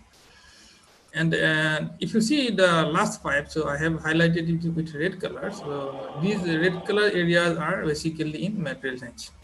So there have been few emerging areas in material science in which basically I am interested. So that's why I am highlighting these five areas. And the quality of research or the popularity of research basically depends on the citations. That means your work is cited by other people. So I have tried to show the most cited works in material science because I'm basically from material science. Okay, and this is a list from Thomson Reuters. So in this particular table, I have basically recorded 20 most cited works on material science. And if you try to see these 20 areas or 20 papers, you see the first one is electronic properties of graphene. I have highlighted this graphene with red color. This is at number 4. That another one is nanotube. In number 6, another one is graphene oxide, and number 10 it is nanofibrous. In 12, single molecule magnets. 14, silicon nanoparticles. This is nanocrystallines, nanorods, and nanocrystal. So out of these 29 areas are basically on nanomaterial or nanotechnology. So what we can have the idea from that particular list is that there have been lots of people working in the areas of nanomaterial. So basically, the question arises why this particular so many people are working in this particular domain. So, or why the nanoparticle is so important. Now, again, this is another table, another figure which shows the development of research. So this is from around 1940. So if you see, this biotechnology is developing, yeah, and at a gradual phase. There are other areas, chemistry, physics, all are also developing at a particular phase. And if you see these nanomaterials, and this, okay, hello, hello, hello, Hello, proceed, sir, proceed. hello, Yodo, hello, hello, Yes, sir. Yodo, am I audible? Yes, sir. Okay, some disturbances are there, that's why. Okay. So if you see this particular table, you can feel that biotechnology, it is developing at a gradual phase. Cluster assembly, chemistry, physics, all are developing at a gradual phase. But if you see these nanomaterials, nanocomposites, and the medical microelectronics applications, their growth is very rapid. And that started around 1990. And if you see, try to classify this time in terms of the size of the particles, up to 1990, we have around macro and micro, and from 1990 onwards, we are basically in nano areas. So this particular area, this particular time domain is dominated by nanomaterials. So why these nanomaterials? Obviously, if I am using nanomaterials, or if I want to study nanomaterials, I should know why actually I should be interested for it. Okay, and people will be interested, especially experimental people, depending on the application of the particular material. So that is why, if you see the nanomaterials, they have been used in many areas of day-to-day life today. So they have potential for revolutionizing the ways in which materials and products are created. So by revolutionizing, what I want to mean is that the properties of nanomaterials are getting enhanced exponentially in comparison to their bulk counterpart. And using this particular nanomaterials, we can have products which possesses diverse range and natural functionalities. So by functionalities, what I want to mean is that same material you can use for different functions. Now, for the PG students, what basically are those nanomaterials? So these are a set of substances where at least one dimension is less than approximately 100 nanometers. So this is the basic definition, and people usually says, and people usually reports if your particle size is around 1 to 100 nanometer, they claim that their particle is in nano range. And these nanomaterials is again some sort of cornerstones of nanoscience and nanotechnology. So what we understand by nanoscience is basically the science involved in the nanomaterials, and technology, nanotechnology is the application of those nanoscience for development of particles, materials, whatever it is. So that is called your nanotechnology. And it's a broad and interdisciplinary area of research and development. That means for doing research, actually we need experts from physics, from chemistry, from mathematics, from computer science, so on and so forth. And most important point is that at this scale, unique and innovative optical, magnetic, electrical, and other properties emerge. So I just try to show it by 4 figures. Is this D? D is the bulk material, that means our day-to-day material. This C, in this particular case, one side is nano, so we call it as 2-dimensional nano or nano sheets. In this case, it is like a wire, so 2 directions are nano. This is called a nanowire, and in this particular case, all the directions are in nano range. So when I say nano range, it is around 10 to the power minus 9 meter. So all the directions are in nano, so we call it the nano dots, nano balls, like that. Now, why this particular nanomaterial show these unique properties? So that is the most important thing that has to be learned by our PG students. So this is basically because of 2 reasons. One is the increased relative surface area. So if when I say relative surface area, that means surface area with reference to the volume of the particular material. And second one is the quantum effect. So what is quantum effect? I will be discussing in my next slide. Okay. Now, because of this increased relative surface area, I will have high surface energy. So, or high activity. The meaning is that if I have a high surface area, suppose I consider a particular crystal.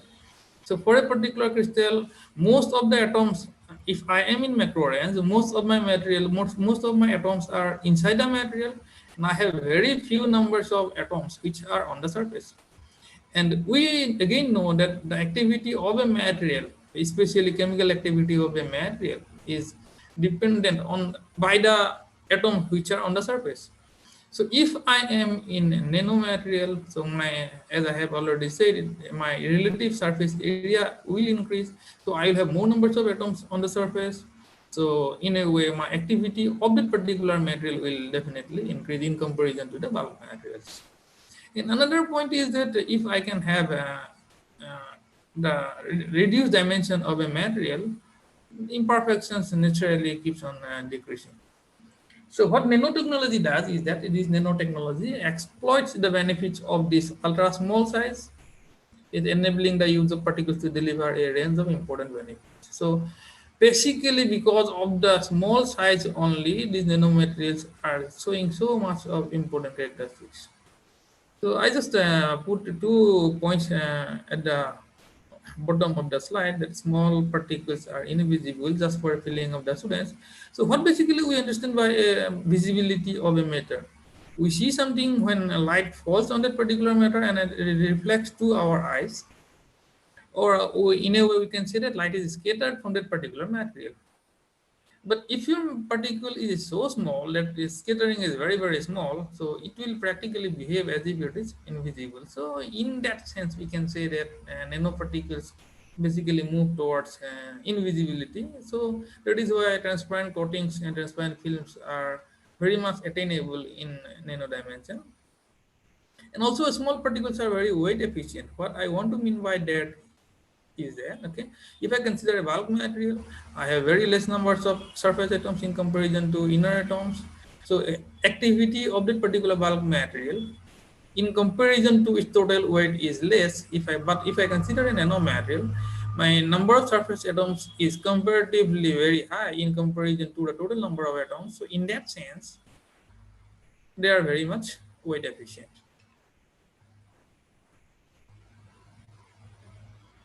Okay, so as I have already said, that the size of the nanoparticle is basically the major thing of their unique behaviors. So I have tried to highlight on the left hand side.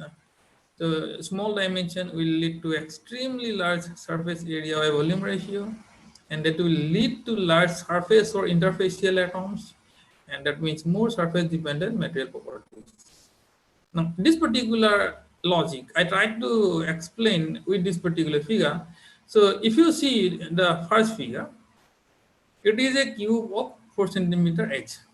So what will be, it will have 6 faces. So what will be the total surface area of this cube? It is 4 centimeter into 4 centimeter into 6 faces, so that is 96 centimeters square. Same 4 centimeter cube, I cut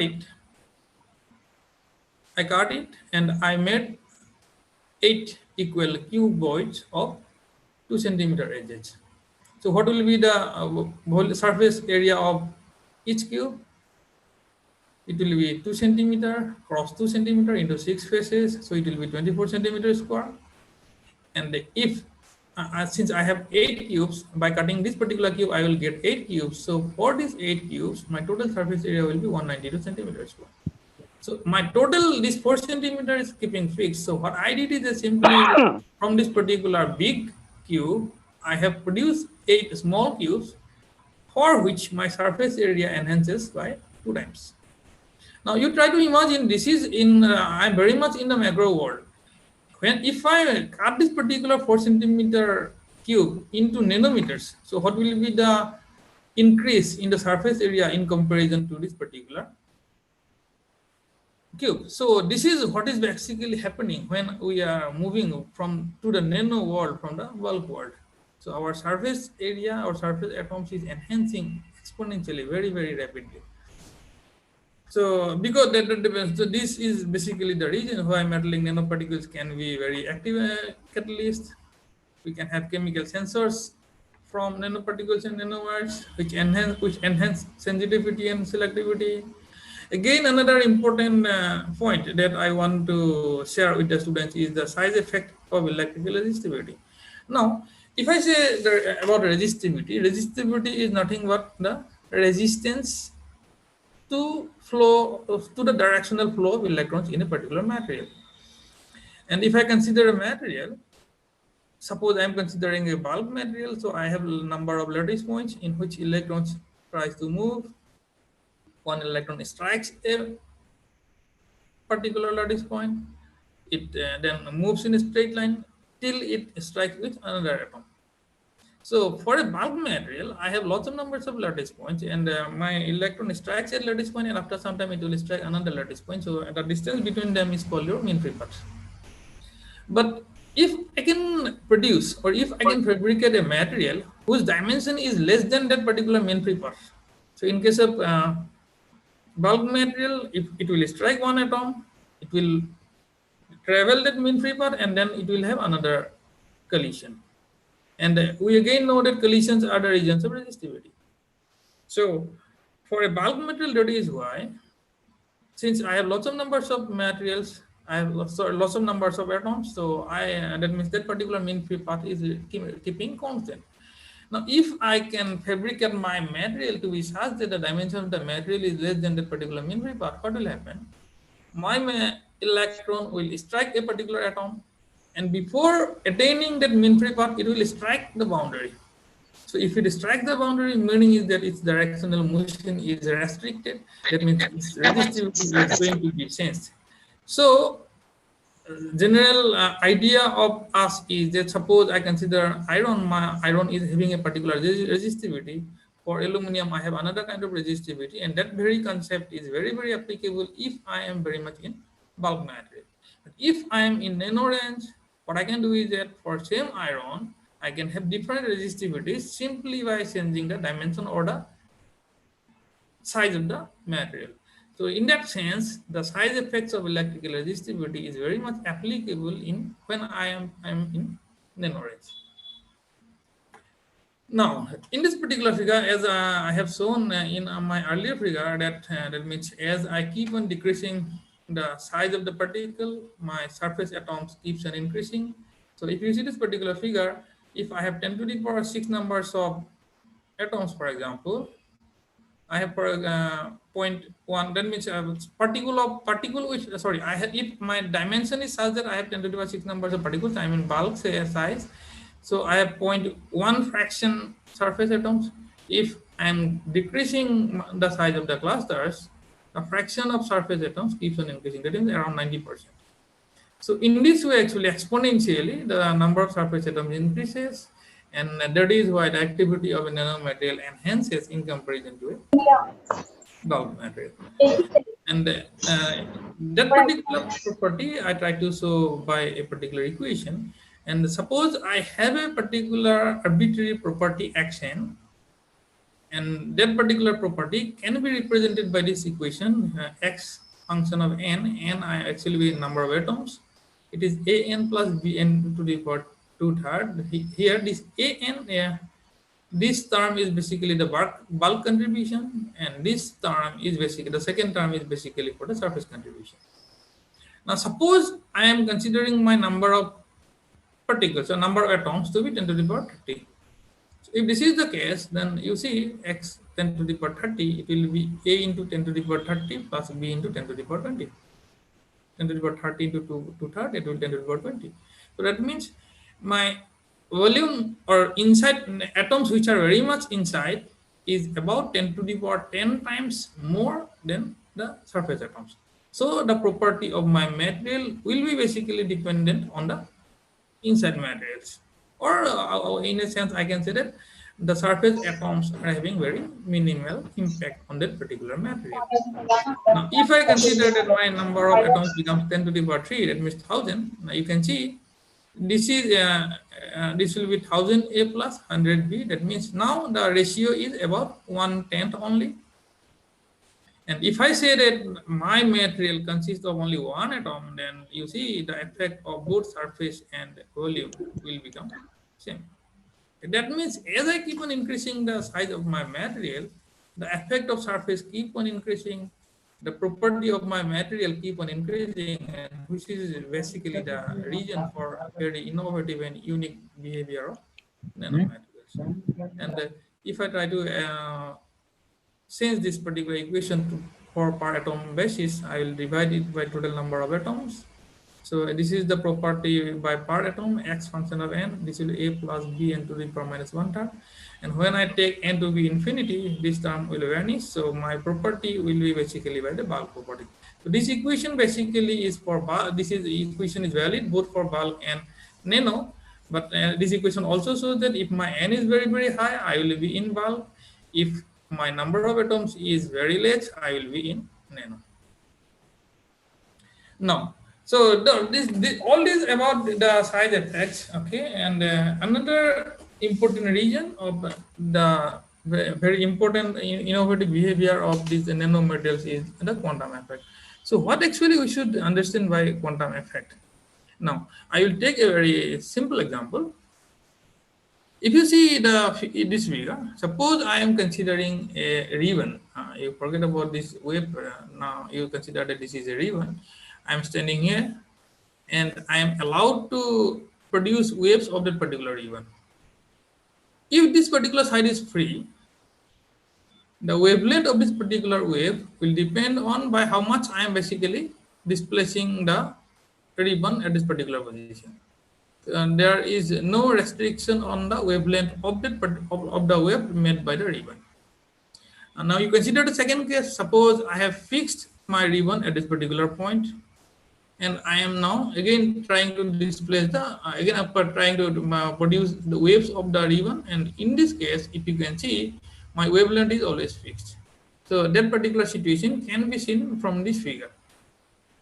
It means my wavelength maybe, if L is the dimension, my wavelength maybe twice L, maybe L, maybe twice L by 3, maybe L by 2, like that. That means if this particular, this side is already fixed because I am standing here, and this, if this side is also, sorry, if this side is also kept fixed because of this spatial confinement, I have confined my material, I have confined my ribbon in this region. So what I find is that I have some conditions on the wavelength.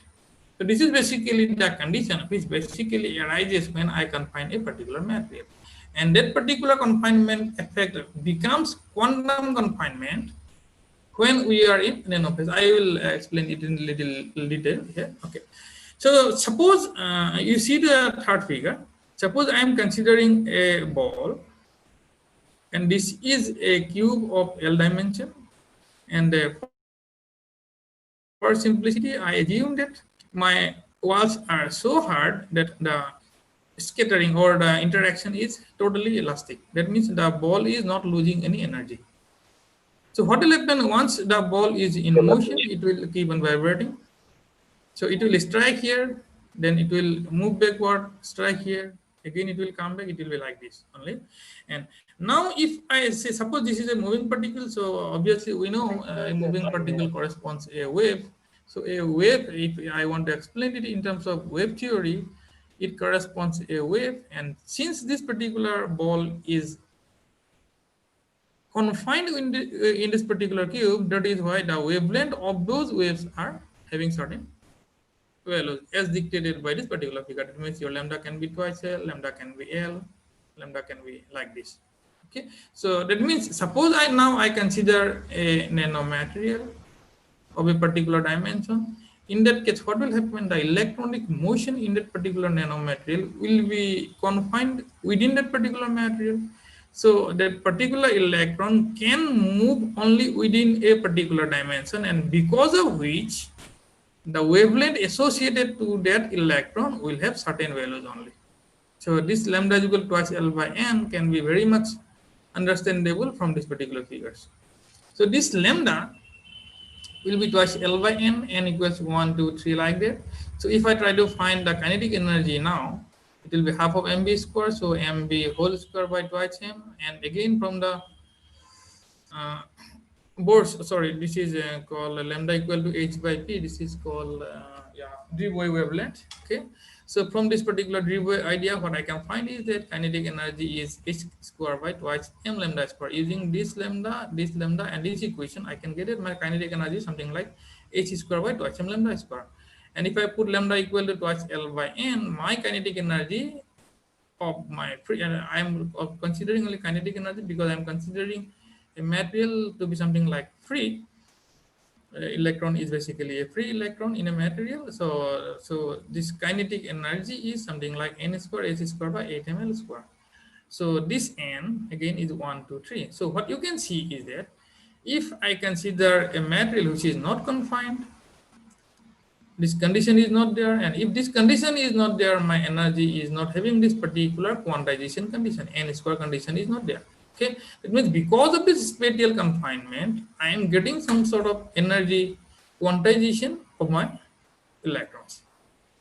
So now again, another point you can see here is that suppose this L is the dimension at which my electron can move.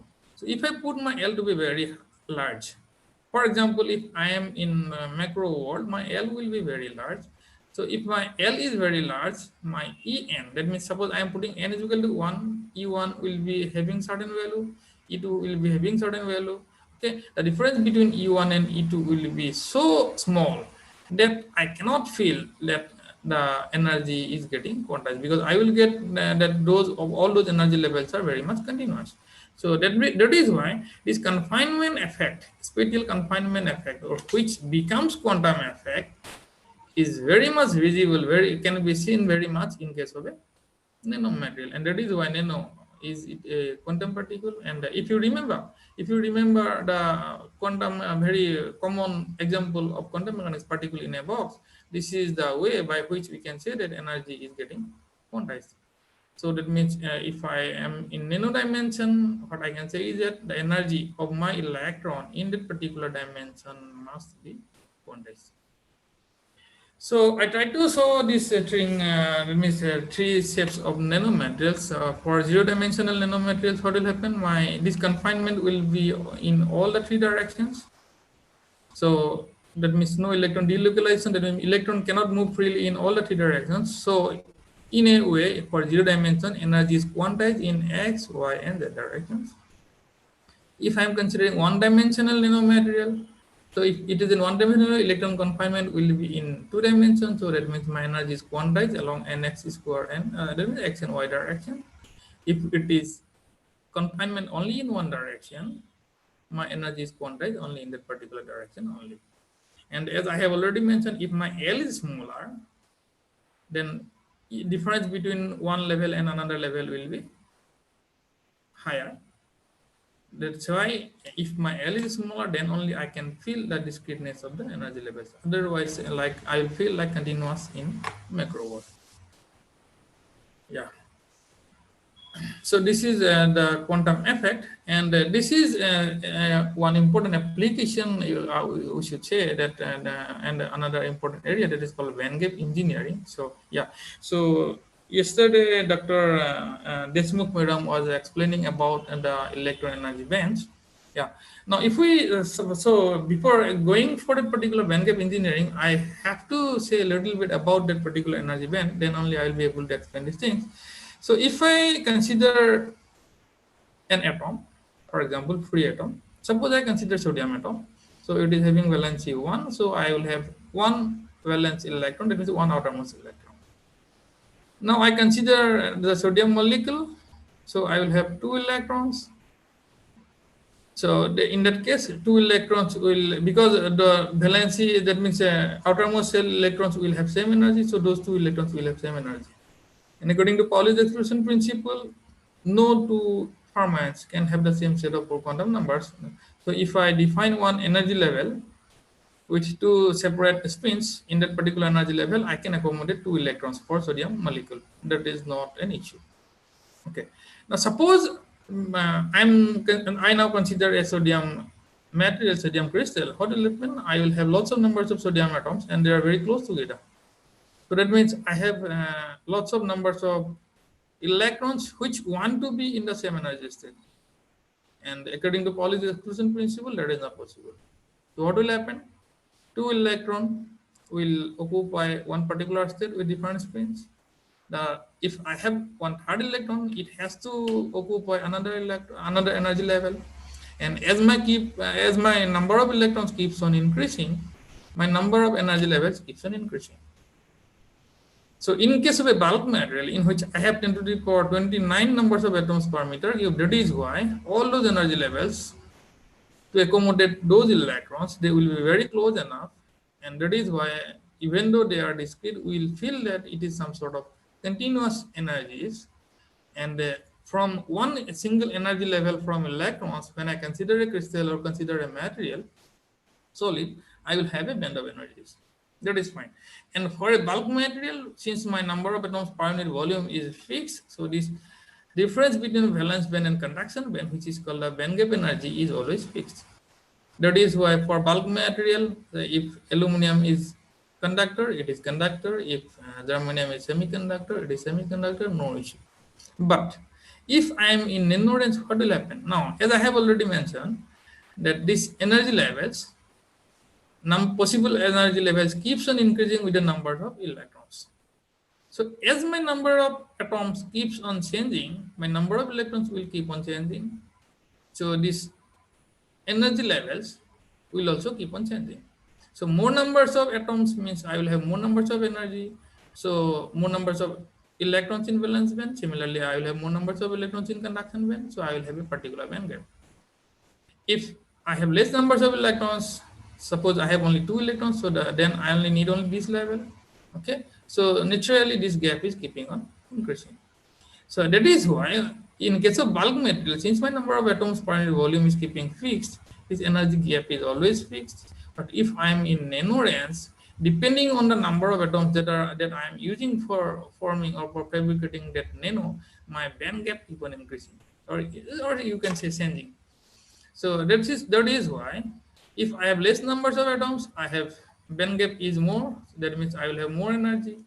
If I have more numbers of atoms, my band gap is less. That means I have less energy. So that particular idea I tried to show by this particular figure.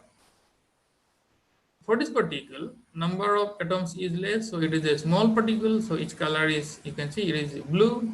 So as I keep on increasing the number of atoms, my particle size keep on enlarging.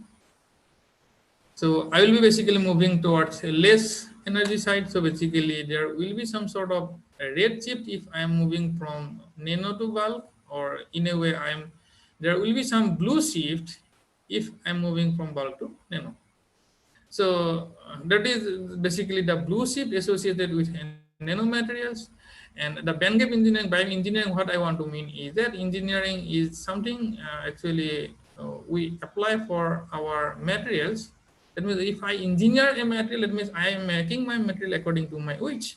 Okay. So in case of nanomaterial, suppose I need, if I need energy in blue range, I will use less numbers of atoms. If I need red energy or red radiation, I will use more numbers of atoms. So in that way, I can engineer this band gap. So this particular idea, that is why it's called band gap engineering, which is a very, very important idea in nanomaterial science and technology.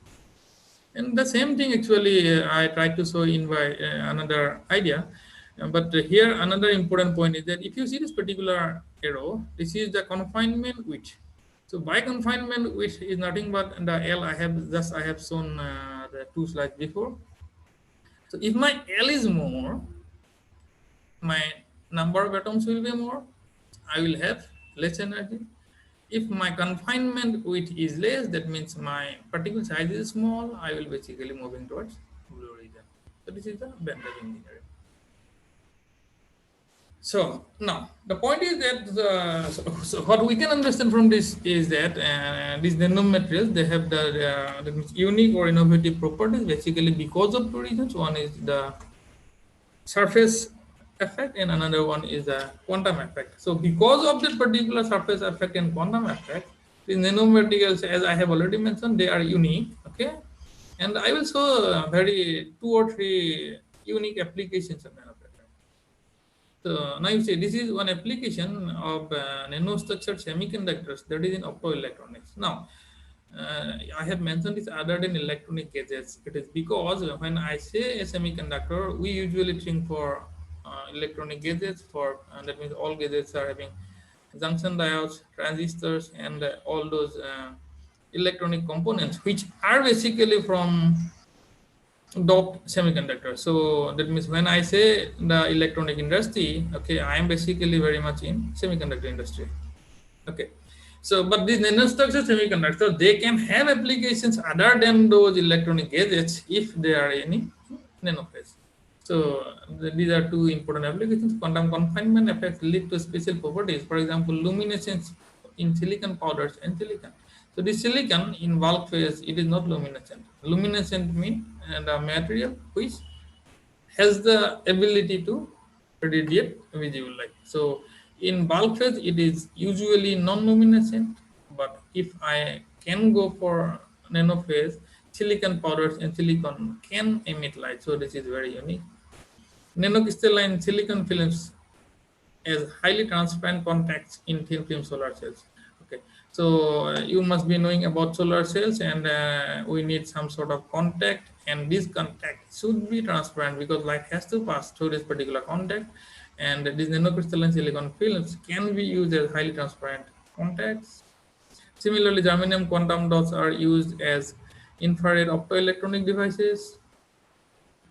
Window layers in solar cells. Again, this window layer of solar cell is nothing but a p-n junction diode. One layer is window layer through which light will pass through to strike the barrier, and that particular layer should be as transparent as possible because light has to pass through that, and that is why these germanium quantum dots, the germanium quantum dot, are very efficient as window layering solar cells in nanophase.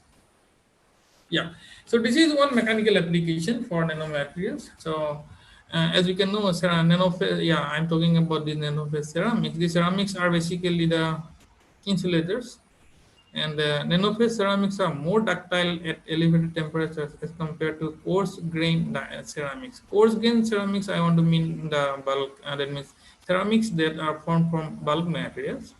Now, and as this particular point says, the nanophase ceramics are more ductile. So what basically we understand by ductility? Ductility is a behavior in which, suppose I consider a metal, I hammer it, okay, it is not breaking, it is extending. Okay, so that particular behavior is called ductility. Okay, and this ductility, again, if the students are in condensed matter physics, they must be studying about dislocations, and they must be remembering that because of the dislocations, this ductility behavior is there. So that means what these dislocations do, in case I am talking about bulk materials, what these dislocations do in bulk materials is that if I hammer that particular material, because of the dislocations, instead of breaking the material, one layer of the material will slide over another. Okay, so that particular energy will be absorbed and one layer will be slide over another and ductility will increase. Same idea we can use for nanomaterials, because if it is in nano, I will have lots of numbers of grain boundaries. And if I try to strike that particular material, one nanomaterial will try to slide over another. So in that sense, ductility will increase. So that is why the ductility of nanophase is usually better than the corresponding bulk material for a particular element. Again, for metallic nanowires and polymer nanotubes, for the smaller diameters, the elastic modulus significantly increases from the bulk materials. So what we understand by this elastic modulus. Elastic modulus is nothing but the stress by strain, and strain is the deformation, and stress is the force per deforming force per unit area. So that means if my elastic modulus is high, meaning is that my stress is high but my strain is less. That means even if I am putting more forces, my deformation is less. Okay, so in a sense, I can say that my hardness of my material is increasing if my elastic modulus is increasing, and this is nothing, and this is basically because of the idea. And that is why in some materials what you find is that hardness of a particular material increases when it is in nanophase in comparison to its bulk material. And this particular paper, Physical Review B, tries to explain that in terms of one interesting effect that is called surface tension effects.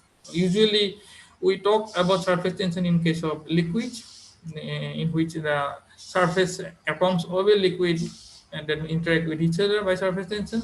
But here is, since it is a nanomaterial, so what happens? I have lots of numbers of surface atoms and they interact with each other, and that is termed by surface tension effects in case of this nano. And because they are very tightly bound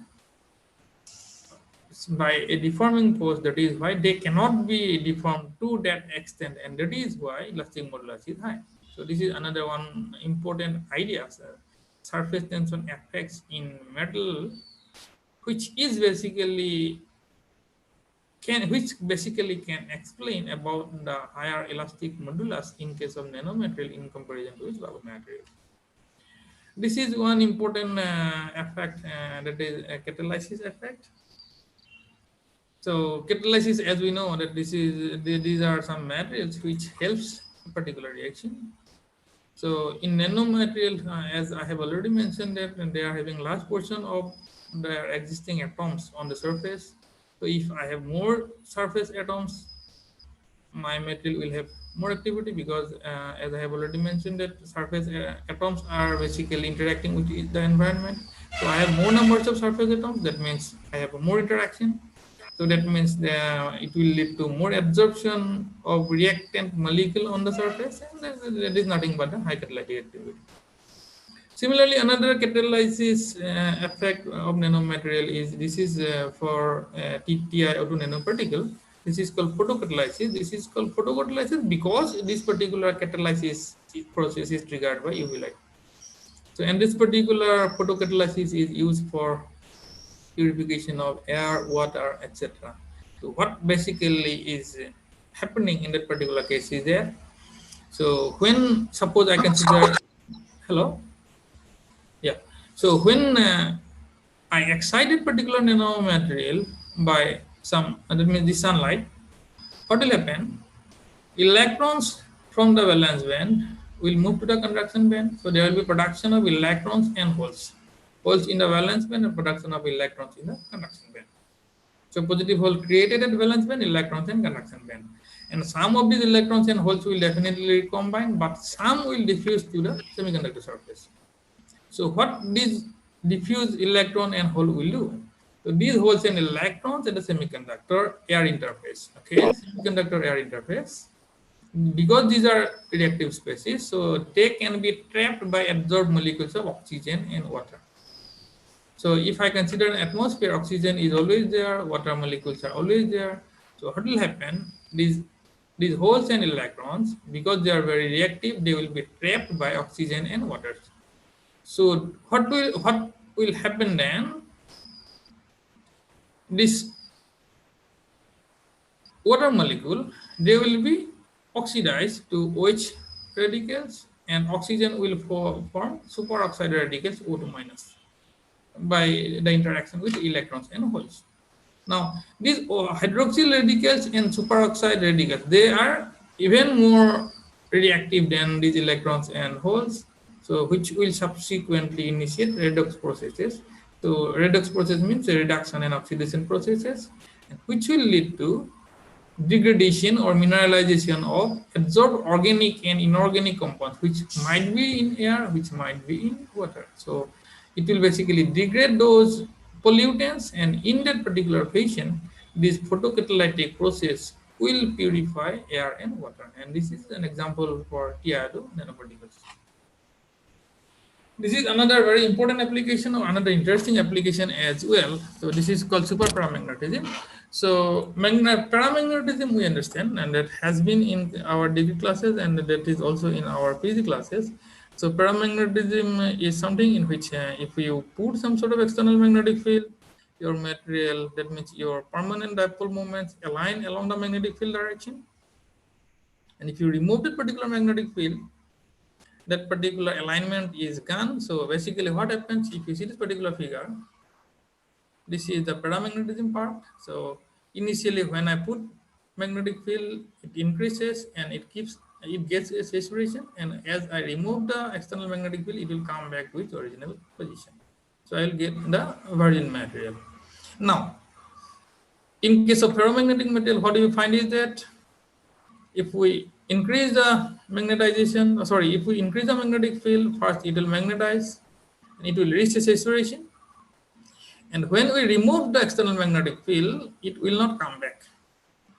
It will not come back because, why it is not coming back? Because in case of a ferromagnetic material, I have lots of numbers of domains. All those domains are in different directions. And because of the impurities, dislocations, imperfections, all those things, when I put a magnetic field, when I apply the magnetic field, as I keep on increasing the magnetic field, magnetization can increase, and the magnetization energy can overcome those energies at the dislocalized positions. But when I remove the magnetic field, my domains are not energetic enough so that they can cross the delocalized, defect states. That is why some magnetization remains. So that we call it as remnant magnetization, which is the case for a simple ferromagnetic material. Now, if I have a ferromagnetic material in bulk phase, so that will show that particular hysteresis behavior. But if I can do, that means if I can fabricate, if I can, that means manipulate that particular ferromagnetic material to such an extent that that particular ferromagnetic material becomes now is nano, that means that particular material is cast to nano size. And in that case, what will happen? I will have some sort of magnetic ferromagnetic nanoparticles. So in that case, because my number of atoms will be very, very small, so each domain, I will have lots of numbers of domains, and each domain will be basically in a particular direction, and those magnetic nanoparticles, ferromagnetic nanoparticles, they will have some properties of ferromagnetism.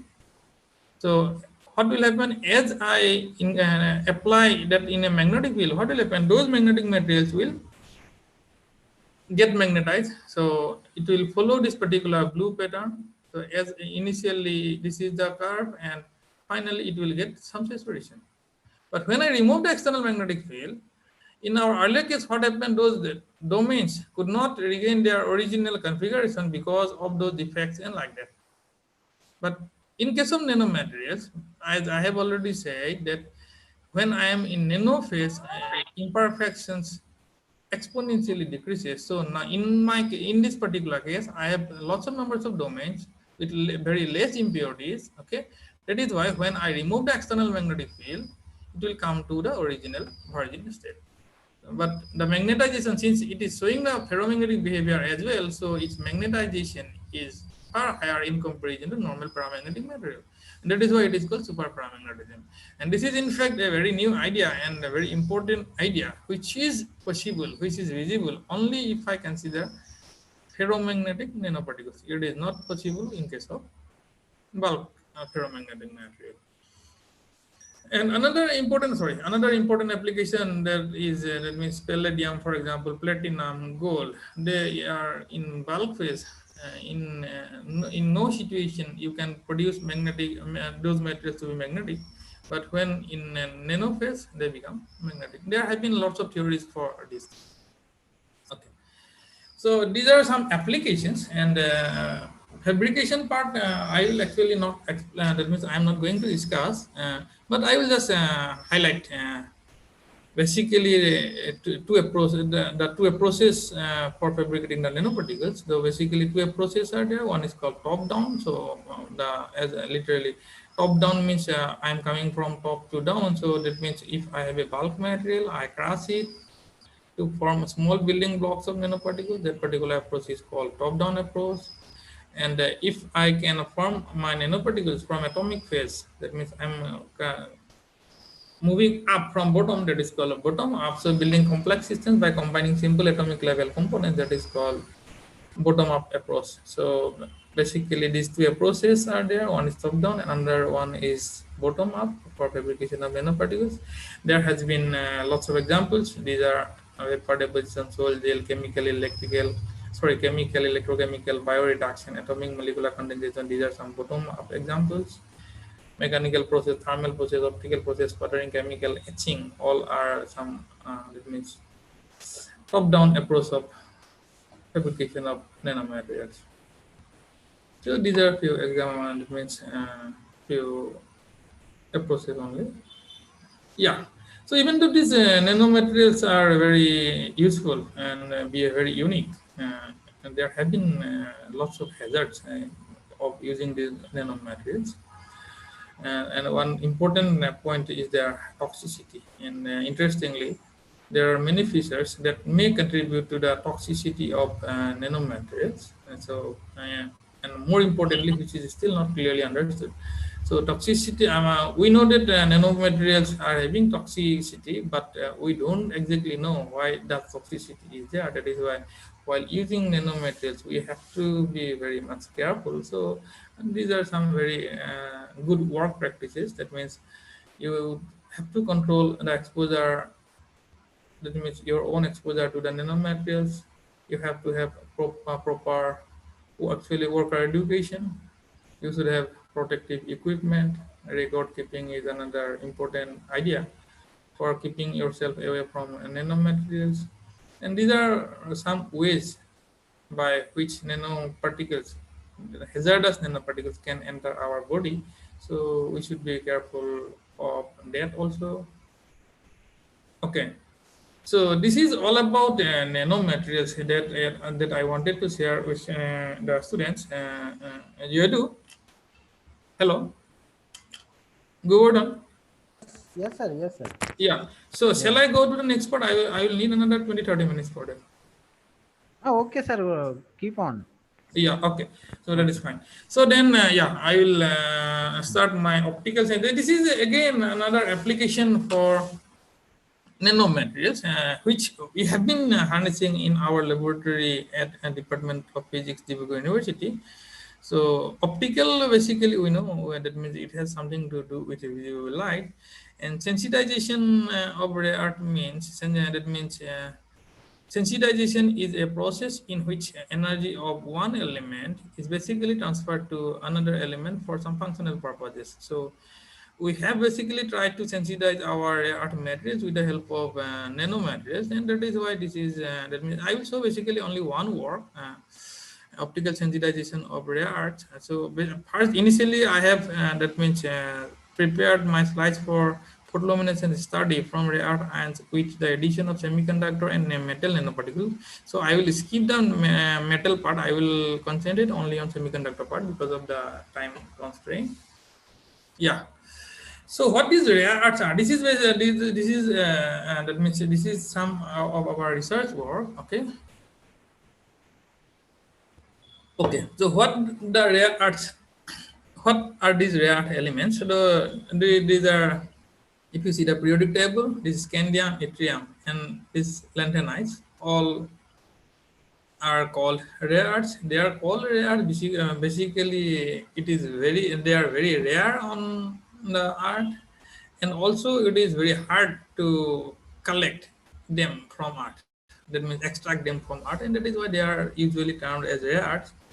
And out of these rare earths, these lanthanides, they have been used for optical purposes. And we basically work with lanthanide, even though we call it as rare earth. So we basically work on lanthanide spectroscopy. So these lanthanides are having this electronic configuration: xenon 4f1 to 14, 5t not 21, 6s2. And this is it is these 4f electrons. That means if it is 4f1, I will have, for example, lanthanum. If it is 4f2, I will get cerium, like that. Okay, so that means that these lanthanides are different with the electron number in their 4f cells. So they're an important class of optical material. So when I say some material is optical, meaning is that it has to has some properties related to visible light. So if I can say that rare earths are an important class of optical material, meaning is that they must have absorption in UV region, they must have emission in that particular region. So rare earths are basically having sharp absorption and sharp and stable emission in these particular regions. Now, so if we try to see the applications of those rare earths, because that means I'm talking only about the optical part, minded. Okay, there have been other applications as well, but in this particular lecture, I am basically concentrating on the application of rare earths in optical area. So they are used as optical sensors, as lasers, in photonics, phosphors, LEDs, color displays, and they have applications in medical diagnosis, memory devices, in telecommunications as optical fibers, optical amplifiers, etc. So that is why rare earths are actually important. Okay, and they are PL, that means photoluminescence. When I say the spectroscopic behavior optical behavior basically depends on the photoluminescence of the material. Okay, and the photoluminescence of these rare earths depends strictly on their tripositive state. Tripositive means if I am considering, for example, in this case, I will show samarium, so it will be SM3 plus. So they are basically stable in tripositive states. So their PL depends on their tripositive states, and also on the environment or host. That means in which I am putting my rare earths. Okay. Now, the important point is that there are two major issues of rare earth spectroscopy or rare earth for using as optical materials. So now, point is that as I have already mentioned, that if I try to use a particular material as optical material, it has to have absorption, it has to have emission in a visible range. Okay, so for that, that means there must have certain electronic transitions. And if I, when I speak about electronic transitions, I always have certain selection rules. And for rare earth ions or lanthanides, the important point is that this free ion transition is denied by Laporte's rule. The Laporte's rule is nothing but a selection rule which says that delta L should be equal to plus minus 1 for the electronic transition to take place in a visible region. Okay, and as I have already mentioned that these rare transitions are basically 4F transitions. Okay, and since their L is same, okay, it is not following this particular plus minus one condition. So in free ion state, their transitions are not observed. But what happens if I put a particular rare ion in a particular host? What will happen? When I put my rare ions in a host, there will be interaction of the host ions with the rare ions. Okay, so the electric field of the host, it will produce start splitting of the rare energy level. That is fine. And also, what it will do, it will produce admixing of high energy opposite parity states. For example, if I go to the earlier slide, if you see, this is the configuration. So when I put my rare ions in a host, electric field, what electric field will do, it will produce Stark splitting. So I, from one excited level, I will get many excited level. That is one point. And second point is that there will be some sort of 4F 5D mixing. So if 4F 5D is mixing at the excited state, what will happen? This delta L equal to plus minus one condition now gets satisfied. Okay, so that is why in order to harness or in order to obtain the emission and absorption behavior of rare earth ions or lanthanide ions, you need to put in a particular host. Okay, so that is why if I am doing rare earth spectroscopy, I need a suitable host, and in our case, we are using glass as a host because of its certain advantages. It is easy to fabricate, its shapes can be controlled, it is having optical transparency. Mind it, I'm using it for optical material. So it means I need my host to be such that that doesn't absorb or emit light. Okay. So glass have that particular, few glasses doesn't have, but most of the glasses have that optical transparency. Okay. And that is why we have chosen glass. And among glasses, we have used silica matrix. And as I have already mentioned, this optical transparency is very important property. And the silica matrices are having superior chemical resistance. They are thermally stable. They are chemically durable, and most importantly, they are non-toxic. So because that is why we have used this silica glass. And for fabrication of silica glass, that means the rare earth or lanthanide doped silica glass, we have used a method called sol gel. It is called sol gel because we start our process from solution phase to get that particular glass material, and in between we have a gel phase. So that's why this particular process is commonly known as sol gel. So why we have opted for that particular uh, method is the cost effectiveness. It is a low temperature method. Why low temperature method is again important is that they are actually, even though this particular work is on a rare earth, we use some other materials which basically loses their characteristics at high temperatures. So that is why if we use Sol-Gel method, we can incorporate those materials elements as well. That is why we basically prefer low temperature method, and this is one reason why we have that means opted for Sol-Gel method. And precursor quality, precursor means the components can be controlled as we started from solution phase, and it allows more dopant concentration. What I want to mean by dopant is that in our case, dopant is the rare earth of interest, which rare earth we are basically interested in. If I have more dopant concentration, there is possibility that I will get more photoluminescence efficiency. So dopant concentration is another important factor why we have basically opted for the Sol-Gel technique. And this technique also provides versatility in shapes. That means we have some liberty in producing different shapes and sizes. So first issue is gone. That means we have chosen some host, and we have chosen some fabrication method as well. So there is another issue. So as I have mentioned again, these are good optical material because they have absorption, and also they are having emission. But the point is that what is the emission process? Before emission, your material has to has good absorption. Then only it can emit. But these rare earths or lanthanides has the drawback, very important drawback, that they have very small absorption coefficient. And if your absorption coefficient is very small, it will definitely lead to poor PL efficiency, and which is a major reason, major that means drawback of this rare earth. So what our objective in our laboratory is to, that means minimize that particular drawback. That means small absorption coefficient. So what we do is that we try to enhance the absorption, effective absorption by rare earth ions by different methods. So that one method is, as I have already said, this sensitization. We use other materials, so energy is absorbed by that particular material, and that particular energy is transferred to the rare earth ions. Okay, and that particular energy, excited energy, is radiated by the rare earth ions in a visible region. So we get the optical behavior of that particular rare earth ion using that particular sensitizing behavior. So our objective was to, that means objective of our laboratory to harness sensitizing energy transfer. Again, network modification is another point. Network, what we actually want to mean by network modification is that suppose I'm considering this silica glass. So in this silica glass, what is happening? I am putting some rare earth ions. So that rare earth ions is basically surrounded by the silica host.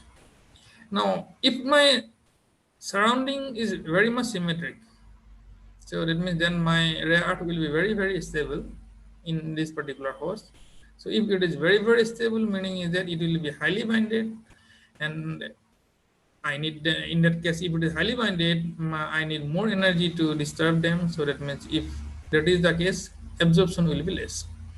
So if I can put some element which modifies that network, that means this symmetry is disturbed. That means it leads to less symmetry, so that my rare earth ions become to some extent free, so that if I apply some sort of excited energy, it can easily absorb.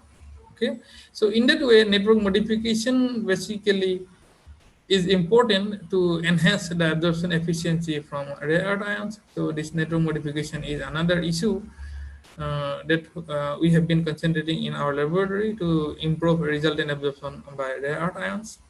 And we have used different sensitizer co-dopants, other rare earths, metal nanoparticles, semiconductor nanoparticles, some chemical ligands. So in this particular lecture, I will concentrate only on semiconductor nanoparticle and only one semiconductor, it is ZNS. Okay, so as a semiconductor, we have used ZNS. So why we have used ZNS? It is basically a direct band gap semiconductor. So direct band gap, again, if people must be understanding that it is easier to get the electronic transitions, because delta K is equal to 0 in that particular case. So that is why we have used ZNS. And also this particular ZNS has high absorption cross section in the UV region. That means it is having higher absorption efficiency in the region. It is potential sensitizer and excellent phosphor as well. That means if phosphors are those materials which luminesces. So sometimes what happens, this ZNS will absorb the energy. Yeah, as I have already mentioned that it will emit that energy, and that particular emitted energy will also be absorbed by the rare earth ions. So that means a double, some sort of augmentation of excitation. So our work is basically, what we have done in this particular work is we have fabricated ZNS nanoparticles co-doped with samarium. It is an important class of lanthanide, solid silicon matrix. We have characterized them structurally via XRD, EDX, TM, PGDT, FTR. We have recorded the absorption and photoluminescence spectra, then analyzed with a theory called Woodefeld theory. I am not going into the detail of the theory because all our students are basically from PG, and we have compared our results with previous results. So our this is the simple fabrication technique. So our simple fabrication technique is a two-way, that means a two-step process. In the first step, we have fabricated the ZNS nanoparticles. So how we have fabricated the ZNS nanoparticles? We have fabricated it from the zinc nitrate hexahydrate.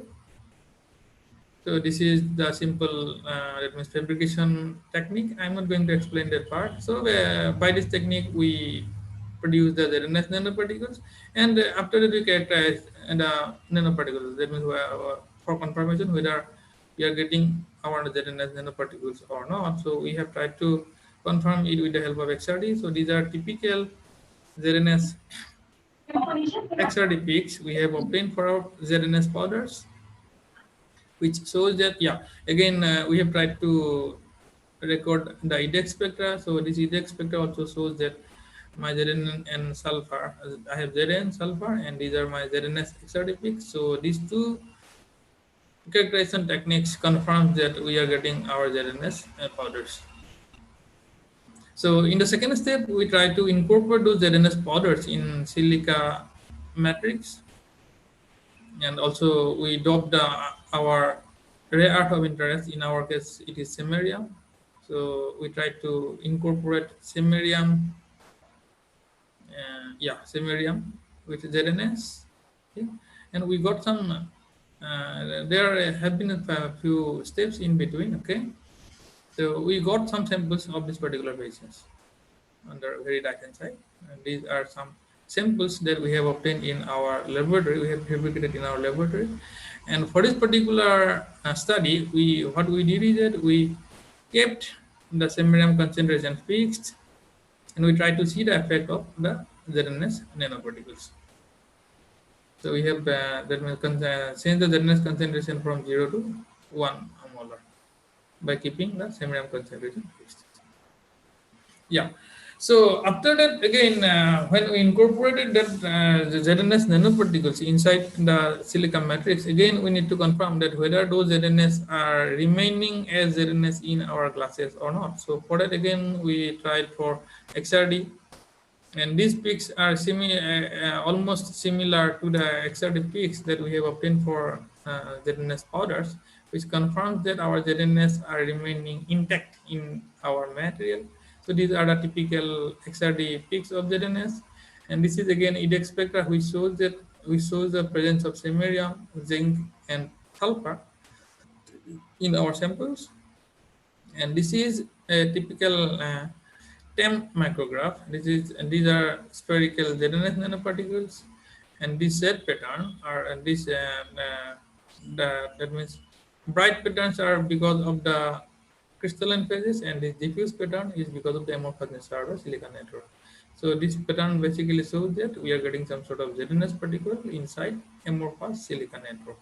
And in this HRTM pattern, we try to find the separation between, interplanar spacing for a few planes. And these are some structural characterizations we have done. FTR spectra. FTR spectra, actually, we have recorded both for, that means S prepared and anneal samples. Before going for characterization, actually, we need to, Yadu, you were saying something? No, Hello? sir. No. Okay. Shall I continue? Okay. Keep on, sir. Yeah. So we have recorded FTR spectra for that means S prepared samples and anneal samples, and as you can see, when there have been few regions in which there is a change of the FTR peaks. It means some components are getting decomposed while annealing, and that particular part is also confirmed by this TJ spectra at this particular temperature. Weight is decreasing very sharply. That means OH or some other components, some other hydroxyl components are basically decomposed at that particular temperature. So, and this OH and other those components which are actually unnecessary for our samples, and that is why we basically anneal our samples before characterizations. This is an absorption spectra for only ZNS dot sample. This is called tau plot, from which we can basically find the band gap energy of ZNS nanoparticles. That means if we are bulk, that means if this band gap energy is more than bulk, we can say that we are in NORAD, and that is very much confirmed by this particular plot. Yeah. So for optical characterization, we basically use absorption spectra and photoluminescence spectra, and this is a typical absorption spectra for our samples. So this sample shows that it is S1 to S6. Basically, we are enhancing our ZNS concentration, and we basically got enhancement in absorption efficiency with increase in concentration of ZNS, and this is a typical ZNS absorption band because of transition of electrons from valence band to conduction band. Valence band to conduction band. And for samarium, we obtained 7 absorption transitions. And we tried to analyze, I'm not going into very detail, but we tried to analyze it with the help of the Zudafel theory. And in Zudafel theory, there have been certain parameters. This is called oscillator strength. By oscillator strength, actually what we mean, if my oscillator strength is more, that means absorption is more. Okay, how I can explain that? Because suppose I am using some sort of electromagnetic radiation for a material. So that particular electric field of the particular light wave, it will produce some polarization, and polarization means it will produce some sort of electric dipole, and since it is an alternating electric field, so it will produce some oscillations, oscillating dipoles. And if the oscillating, that means if the strength of those oscillating dipoles are more, meaning is that my absorption is more. So in a way, oscillator strength explains the absorption efficiency of my material. And these are some parameters. Omega, actually, there are three parameters: omega 2, omega 4, and omega 6. All these parameters have different meanings. If and this omega 2 is associated with asymmetry, as I have already mentioned, if I have more asymmetry, there is more probability of absorption. So we try to find this omega 2. This omega 4 and omega 6 are basically indicative of property of my host of silica glass. Okay, this basically indicates the bulk host properties, rigidity, basicity, etc. Sorry. And there is another parameter, omega 4 by omega 6. And this is basically to analyze stimulated emission from the rare earth ions. This is called spectroscopic spreading factor. So we tried to calculate these parameters, and as you can see, it is omega 2 parameter, which is very much important for us. It keeps on increasing as we increase the ZNS concentration.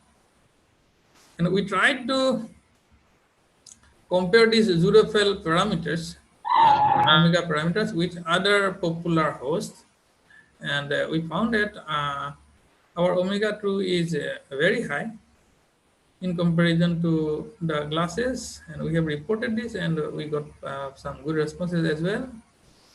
This paper got published, and so the result that we have got is that we find some enhancement in omega parameter, which the addition of ZNS nanoparticles, and if you can see that this omega 2 parameter is better compared to other popular hosts. All these are basically other glasses. Our glass is ZNS product SiO2. Yeah. So next we have recorded the photoluminescence spectra. So this is a typical photoluminescence spectra for samarium ions in our glasses. So we basically got three photoluminescence at 560, 595, 642. These are the transitions.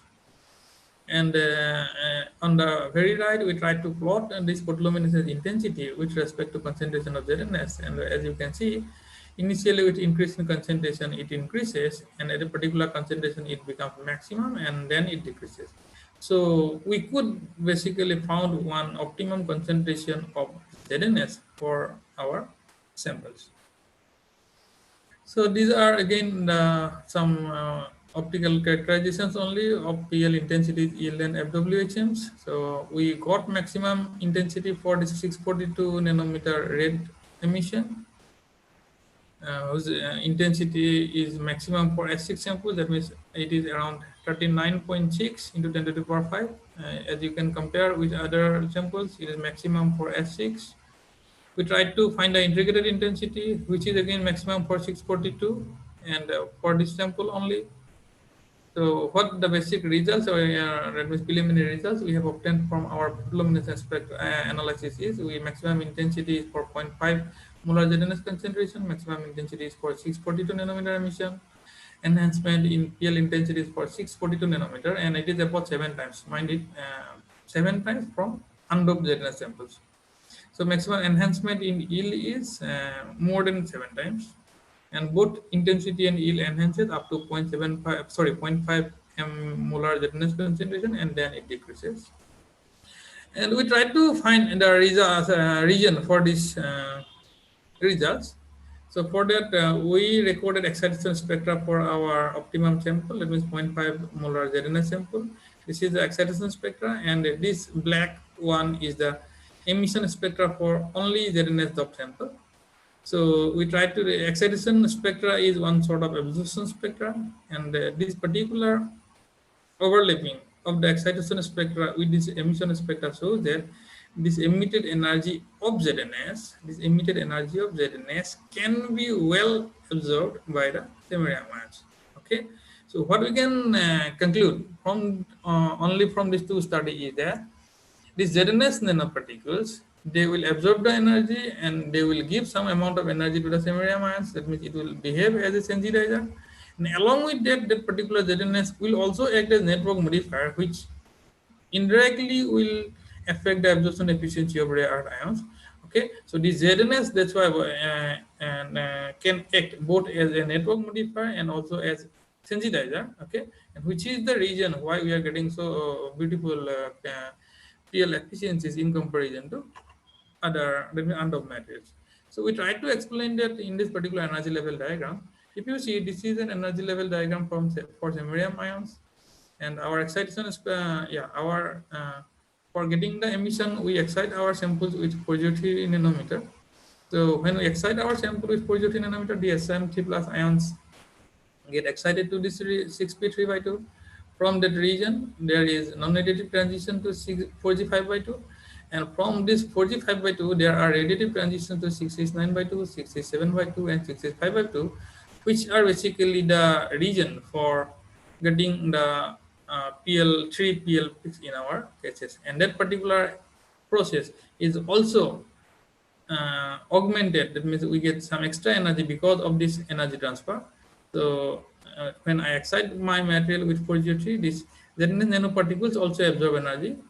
So they will basically move from valence band to this is sulfur vacancy state at 403 nanometers. It will reach sulfur vacancy state, and there will be radiative transition from this sulfur vacancy state to sulfur interstitial state. This particular energy is also absorbed by the samarium ions. So the resultant effect of this energy transfer and the network modification basically is responsible for the very effective emission transition in our cases.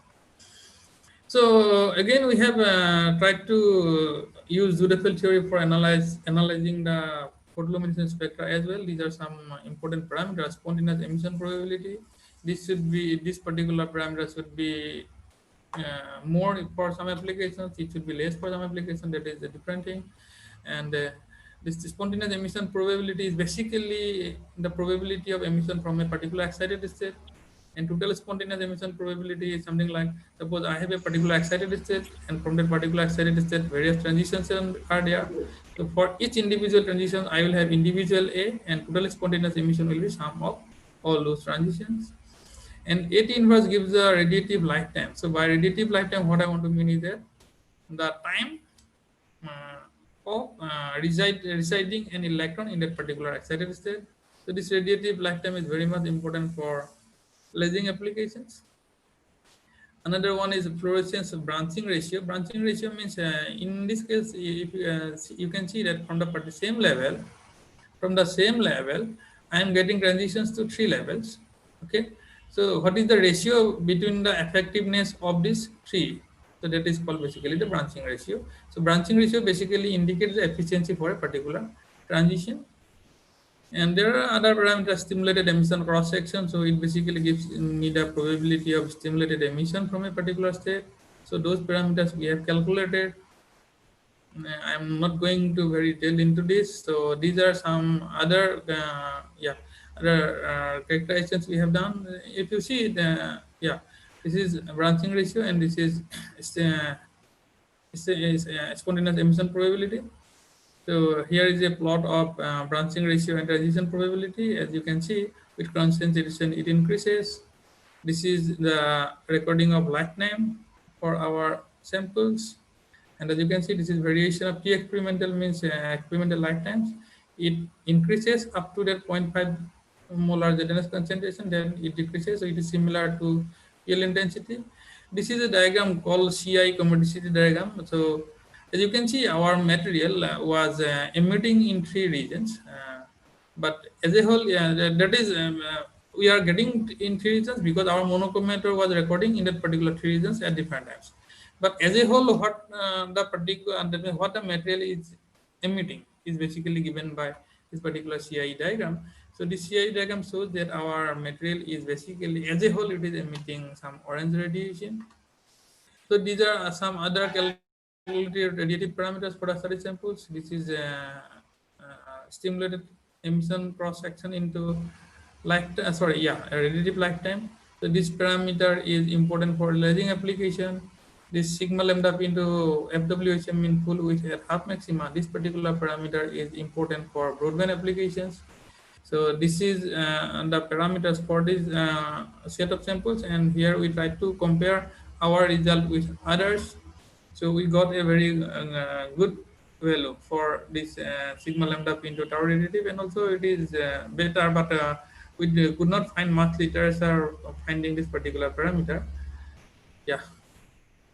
So in conclusion, what we can say is that we got an enhancement in omega 2 parameter with the concentration of ZNS and Ps for this particular case. We also get an enhancement in the relative parameters for all the P elements with the introduction of ZNS. And the PL behavior showed strong concentration dependence on ZNS nanoparticles and yielded optimum result with highest PL quantum efficiency for ZNS concentration of 0.5 molar. So our study confirms that there is network modification of silicon matrix by ZNS nanoparticles, and also there is energy transfer, increment in intensities and yield and lifetime up to particular concentration, because we have got the increment up to 0.5 molar and then it decreases. So this increment in the intensity, yield and lifetime up to 0.5 molar is attributed to the increase in ZNS nanoparticles. So as we keep on increasing the ZNS concentration, our ZNS nanoparticle concentration also increases. So that helps in more energy transfer. But after a particular concentration, there is decrease. Yeah, as I keep on increasing the distance, as I keep on increasing the ZNS concentration, what will happen? The distance between ZNS nanoparticles also keep on decreasing. So up to certain distance, it is fine. But if it is less than a particular critical distance, what happens? There is energy transfer between ZNS nanoparticles. So they will transfer among themselves and will stop or decrease in the that means decrease the energy transfer to the samarium ions. Okay, and that is why as we move beyond a particular concentration, because of the decrement in distance between the ZNS nanoparticles, effective energy transfer decreases. So yeah, and decrement in intensity is yield lifetime beyond Iman is clustering, as I have mentioned. That means ZNS concentration, ZNS nanoparticle distance decreases. So self-quenching between ZNS nanoparticles leads to effective decrement in energy transfer, which affects in the decrement in PL intensity. And as we have got very good result in red region, so this matrix can be suitable for optical applications in red region. So this is all about this particular work. So this is our department. It was established in 1965. So I am the 13th head of this particular department. Thank you for your patience. Thank you for your patience. Yadu. Hello. Okay. Yeah. Yes, sir. Is there any Yeah, so- question from Yes, sir. participants? Yeah. Oh, please ask. Hello, sir. This is Yeah. Sustenance Sahu. Hello. Yes, sir. My question is that how we can understand the conductivity of graphene, which is different. Okay. Which is different from its other forms, and how and why it is so important in the field of nanotechnology. No, can you repeat your question? The conductivity of graphene, how it is different from its other form of carbon, and why graphene is so important in the field of nanotechnology. Yeah, no, point is that we are not exactly directly involved in with graphene, but the point is that, as I have already mentioned, that this nano behavior changes with dimension. So graphene is a nano sheet, and when you say that means when that particular graphene sheet is rolled, it is called bulky ball, so it becomes three-dimensional nano. And we can also, when we roll it in the form of a tube, it is called carbon nanotube. So this graphene, because its dimension is different from those others, so that's why its property, conductivity, and all other properties are different from other that means other shapes. First point. And second point is that because its property is research shows that this graphene is having better qualities than other shapes, and that is why it is having lots of applications. But for us, we are not exactly doing any work on graphene. Okay, sir. Sir, one another question. Yeah. what skills or knowledge should we have to be successful in the field of nanotechnology? What skills or knowledge we must need for successful Yeah, career yeah, in the yeah, field of yeah. nanotechnology? See, first point is that this nano physics, whatever actually, not only in nano, whatever field you want to work, first thing is that you need to go through the literatures. First point, and second point is that this nano field is very much an interdisciplinary research. So only by doing physics or chemistry or mathematics it is actually not possible to explore the nano areas.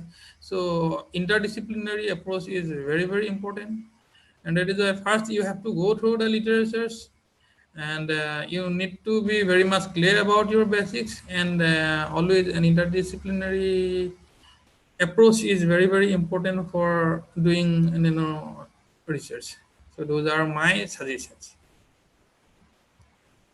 Okay, thank you, sir. Thank you. Yeah. And so may I know your name, sir? Hello. Hello. Is any other question?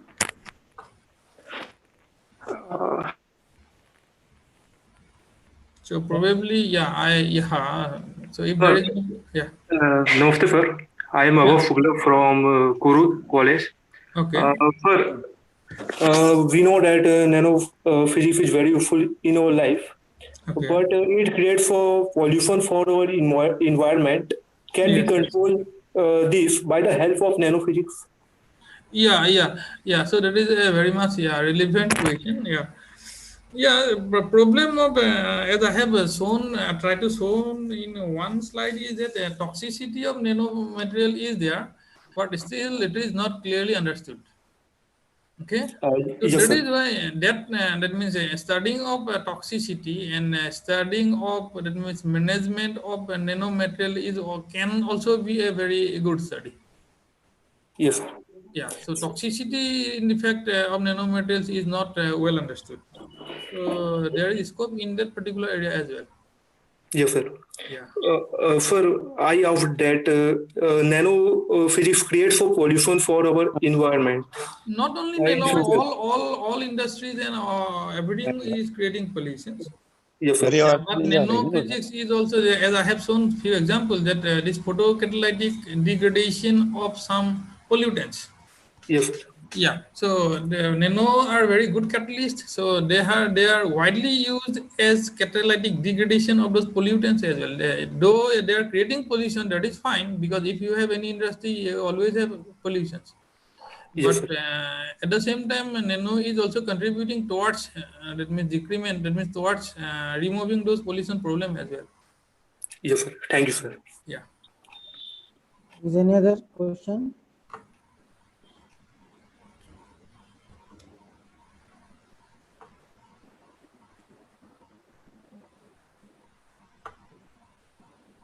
Is any other question from participants? Okay. Thank you very much, sir, for giving remarkable, informative and innovative lectures on the nanomaterials. Thank you, Datta, sir. Before the vote of thanks, I have prepared some slides. I have taken only 7 to 8 minutes. Then vote of thanks section will be start. I request to Dr. Datta sir and Dr. Nitin sir, please stay and join with us. After 10 minutes, the vote of thanks session will be start. Okay. Pramod? Sir. Datta sir. Yes. Yes, only 7 to 8 minutes. Yeah. I'm here. Yeah. Okay. Okay. Uh, Promotes has okay. Uh, the my presentation is the future scopes of the physics students. अभी तक हमने physics के बहुत सारे dimensions को इस webinar में सुना है। नैनो मटेरियल से लेकर वैदिक गणित तक हमने यहाँ पर डिस्कशन किया है, जो कि बहुत ही इंटरेक्टिव सेशन रहा है। मैं केवल आपके सामने ये प्रस्तुत करना चाहता हूँ कि जो फिजिक्स का स्टूडेंट है वो कहाँ कहाँ अपनी अपॉर्चुनिटी देख सकता है और देश और विदेश के बड़े बड़े इंस्टीट्यूट में कैसे वर्क कर सकता है। तो I want to just tell about where the student go and form a future. So therefore I presented the lecture of only 8 to 9 minutes. MSc पास होने के बाद सबसे बड़ा क्वेश्चन जो है वो स्टूडेंट के सामने ये रहता है कि हम क्या करें। या तो हम किसी रिसर्च फील्ड पे जाएं या तो कोई जॉब करें, लेकिन lack of knowledge, students do not go to the higher education like research or any other institute and he get some suitable job. तो हम ये चाहते हैं कि स्टूडेंट ये जाने कि एमएससी के बाद भी बहुत सारी अपॉर्चुनिटीज हमारे पास हैं। वो रिसर्च में भी जा सकता है, किसी जॉब में भी जा सकता है, लेकिन उसे पता नहीं है। तो one of the famous exam organized by the IISC, Indian Institute of Science, and others, GEST, G-E-S-T, Joint Entrance Screening Test, which is conducted by jointly the several premier institutes such as IISC, NISCR, and IASCR. IASCR means Indian Institute of Science, Education and Research. ये जो exam है वो national level का exam है और basically जो है ये physics, theoretical physics, theoretical computer science, neuro science और कंप्यूटेशनल बायोलॉजी सब्जेक्ट के ऊपर रिसर्च करने का एक बहुत ही अच्छा अपॉर्चुनिटी बच्चे लोग को या छात्रों को देता है।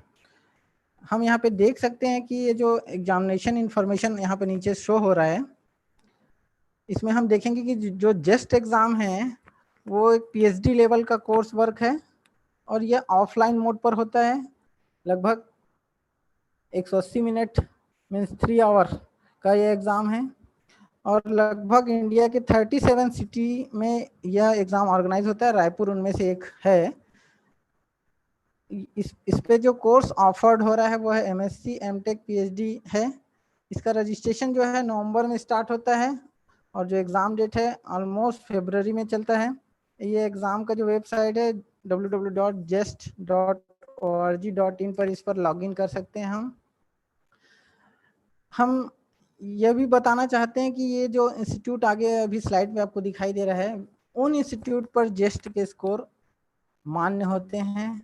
हम यहाँ पर देख रहे हैं ये जो इंस्टीट्यूट यहाँ पे शो हो रहा है, it is the most reputed institute in India for the research of astronomy and astrophysics, theoretical physics and neurophysics also. So आप लोग ये जो इंस्टीट्यूट का नाम दिख रहा है, इस इंस्टीट्यूट के नाम को आप अगर देखें तो इन इंस्टीट्यूट में ऐसी बहुत सारी फैसिलिटीज उपलब्ध हैं जहां से आप अपना फ्यूचर आगे बढ़ा सकते हो। रिसर्च में आप बहुत आगे बढ़ सकते हो। यहाँ पर हाई क्वालिटी का भी रिसर्च होता है। आप देख रहे हो Aryabhatta research institute of observational science ACR Nainital, जो कि एस्ट्रोनॉमी और एस्ट्रोफिजिक्स के लिए बहुत फेमस है। यहाँ पर एक ऑब्जर्वेटरी है, एक टेलीस्कोप है जहाँ पर नैनो साइंस एस्ट्रोफिजिक्स का बहुत सारे डेटा रिकॉर्ड किए जाते हैं, उसका एनालिसिस किया जाता है। आप देख रहे हैं Indian institute of astrophysics IIA Bangalore, doctor Nitin Chandra sir जो हैं यहाँ से ही MS और PhD की डिग्री लिए हुए हैं। ये बहुत ही फेमस प्लेस है एस्ट्रोफिजिक्स और एस्ट्रोनॉमी के लिए। हम देख रहे हैं बोस इंस्टीट्यूट ऑफ कोलकाता, ये भी बहुत पॉपुलर प्लेस है। Indian institute of science Bangalore, IISc Bangalore. जब पुराने समय की बात करें तो ये इंस्टीट्यूट जो था एकमात्र ऐसा इंस्टीट्यूट था जो साइंस के लिए डेडिकेटेड था अब तो बहुत सारे और इंडियन इंस्टीट्यूट फार्म हो गए हैं, गवर्नमेंट ने MHRD ने बहुत सारे इंस्टीट्यूट जो हैं वो फार्म कर दिए हैं। आप देखोगे इसमें से बहुत सारे और इंस्टीट्यूट आपको दिखाई दे रहे हैं, IISER भोपाल, कोलकाता, बेंगलोर, मोहाली, पुणे, ये सब IISER सेंटर्स हैं जहाँ पर बहुत ही हाई क्वालिटी का रिसर्च होता है।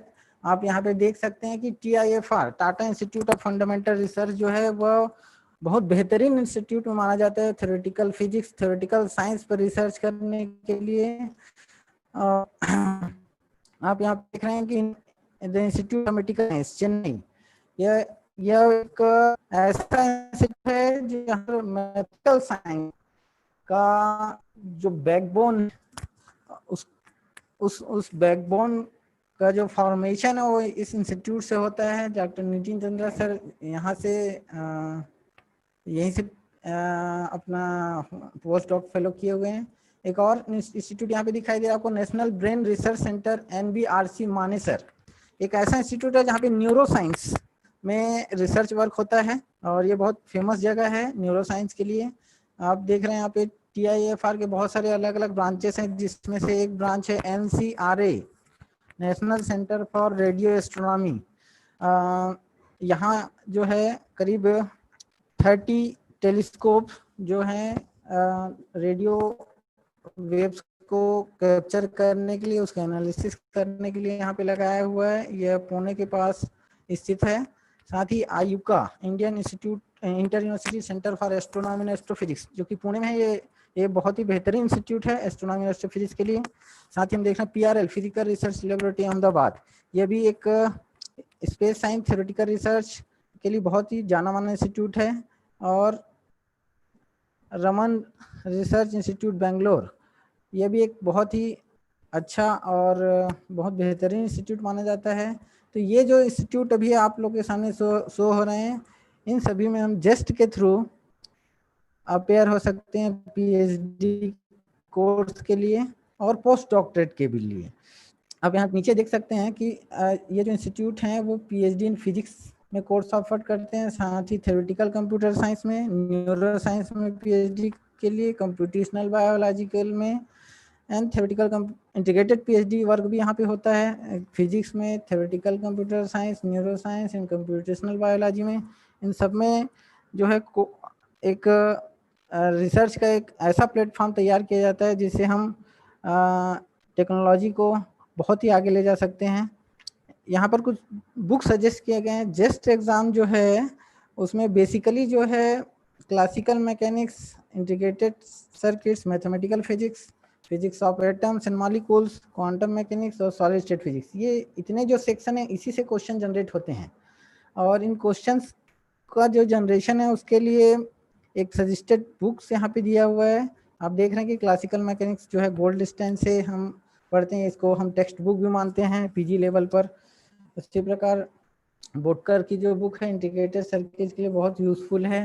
अफ्रीकन जो है मैथमेटिकल फिजिक्स के लिए बहुत यूज़फुल माना जाता है। उसी प्रकार ब्रांड्स एंड जोकिम जो है एटॉमिक मॉलिक्यूलर्स के लिए बहुत उपयोगी होता है। गिफ्रेड जो है क्वांटम मैकेनिक्स के लिए बहुत यूज़फुल है। और कीटल जो है ये बहुत यूज़फुल बुक माना जाता है सॉलिड स्टेट फिजिक्स के लिए। तो हम देख सकते हैं कि जो ये एग्ज़ाम है वो पूरी तरीके से रिसर्च ओरिएंटेड एग्ज़ाम है जेस्ट। तो MSc जो स्टूडेंट हैं वो इस एग्ज़ाम में अपेयर हो सकते हैं और अगर वो चाहें तो इंडिया के टॉप मोस्ट रिसर्च इंस्टीट्यूट पर भी अपना परफॉर्मेंस दिखा सकते हैं। उसके अलावा एक और यहाँ पर एग्ज़ाम है DRDO जो है एक नेशनल लेवल का एग्ज़ाम लेता है साइंटिस्ट पोस्ट के लिए। ये जॉब ओरिएंटेड एग्ज़ाम है, मतलब आपको एक साइंटिस्ट का एक जॉब मिल जाएगा, लेकिन इसके लिए क्राइटेरिया है कि एटलीस्ट हमारे पास जो है MSc में फर्स्ट क्लास 65% लगभग होना चाहिए और एक वैलिड गेट स्कोर कार्ड होना चाहिए। गेट के बारे में इसके बाद नेक्स्ट स्लाइड पे हम देखेंगे। और लेकिन इस DRDO के एग्ज़ाम के बाद एक पर्सनल इंटरव्यू आता है। ये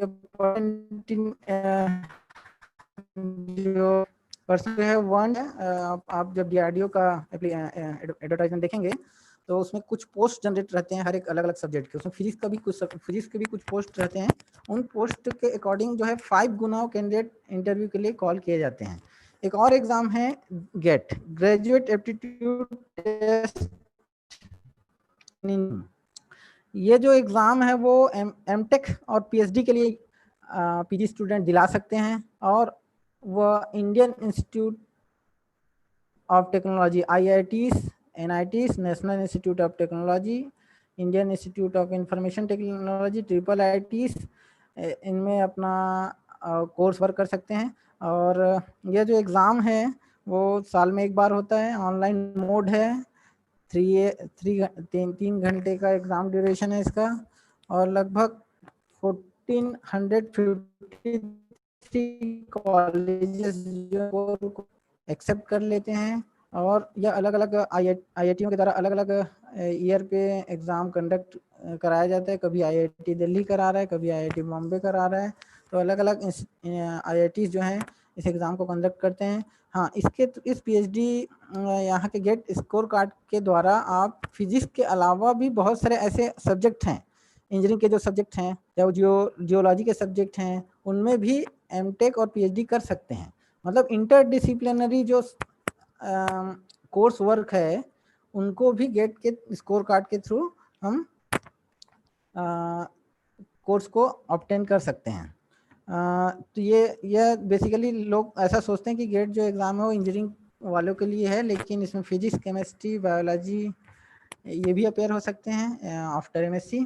ये उनका ब्रीफ व्यू है, आप देख सकते हैं कि इसका ऑफिशियल वेबसाइट जुलाई में स्टार्ट हो जाता है। एप्लीकेशन जो है सितंबर तक फिलअप करना रहता है। इसका रजिस्ट्रेशन फीस जो है वो लगभग अक्टूबर तक चलता है, और इसका जो एप्लीकेशन फॉर्म विंडो है वो नवंबर करीब स्टार्ट होता है। और इसका एग्ज़ाम जो है 2nd वीक फरवरी में होता है, और इसका जो रिज़ल्ट है वो मार्च में अनाउंस हो जाता है। उसके बाद आपको अलग अलग IITs में अलग अलग कोर्स के हिसाब से अपना एप्लीकेशन फिर से डालना पड़ता है। उसके बाद मेरिट के हिसाब से वहाँ पर आपको कॉल किया जाएगा। कई IITs ऐसे हैं, कई NITs ऐसे हैं जो इंटरव्यू भी ऑर्गेनाइज करते हैं। It is difficult exam for the PG student. Pramod next.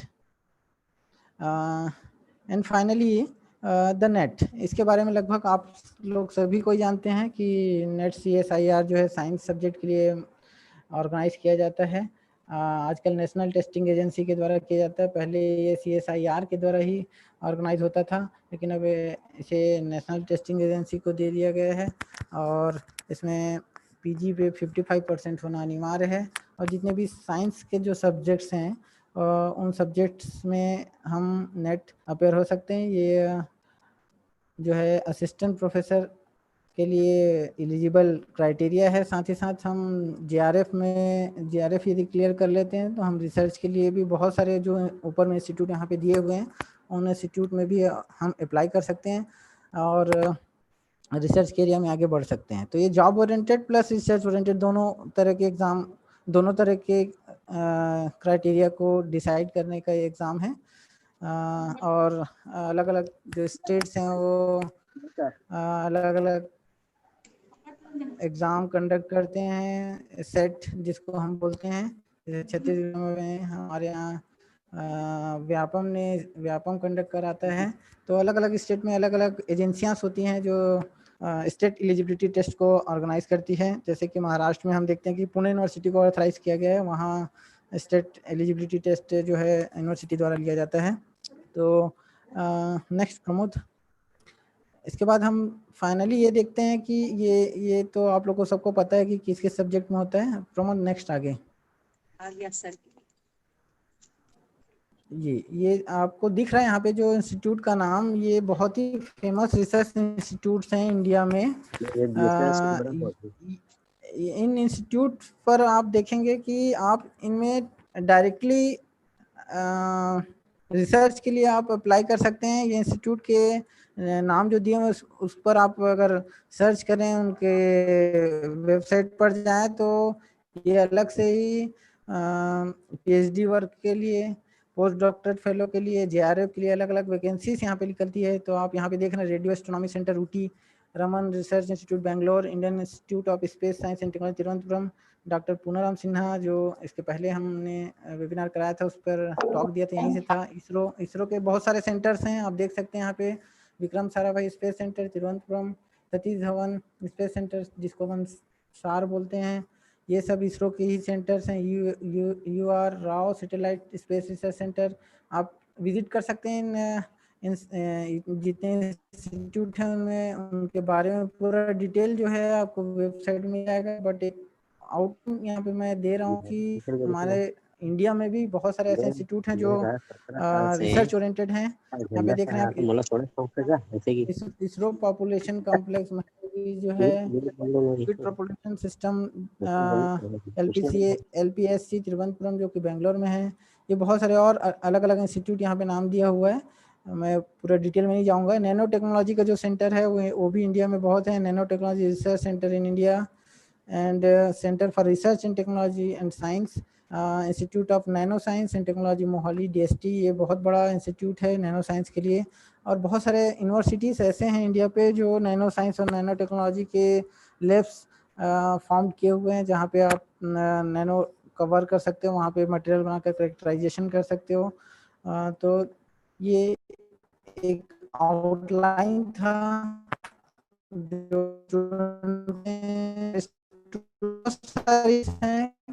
Motivate करना है, उनको इनकरेज करना है, उनको बताना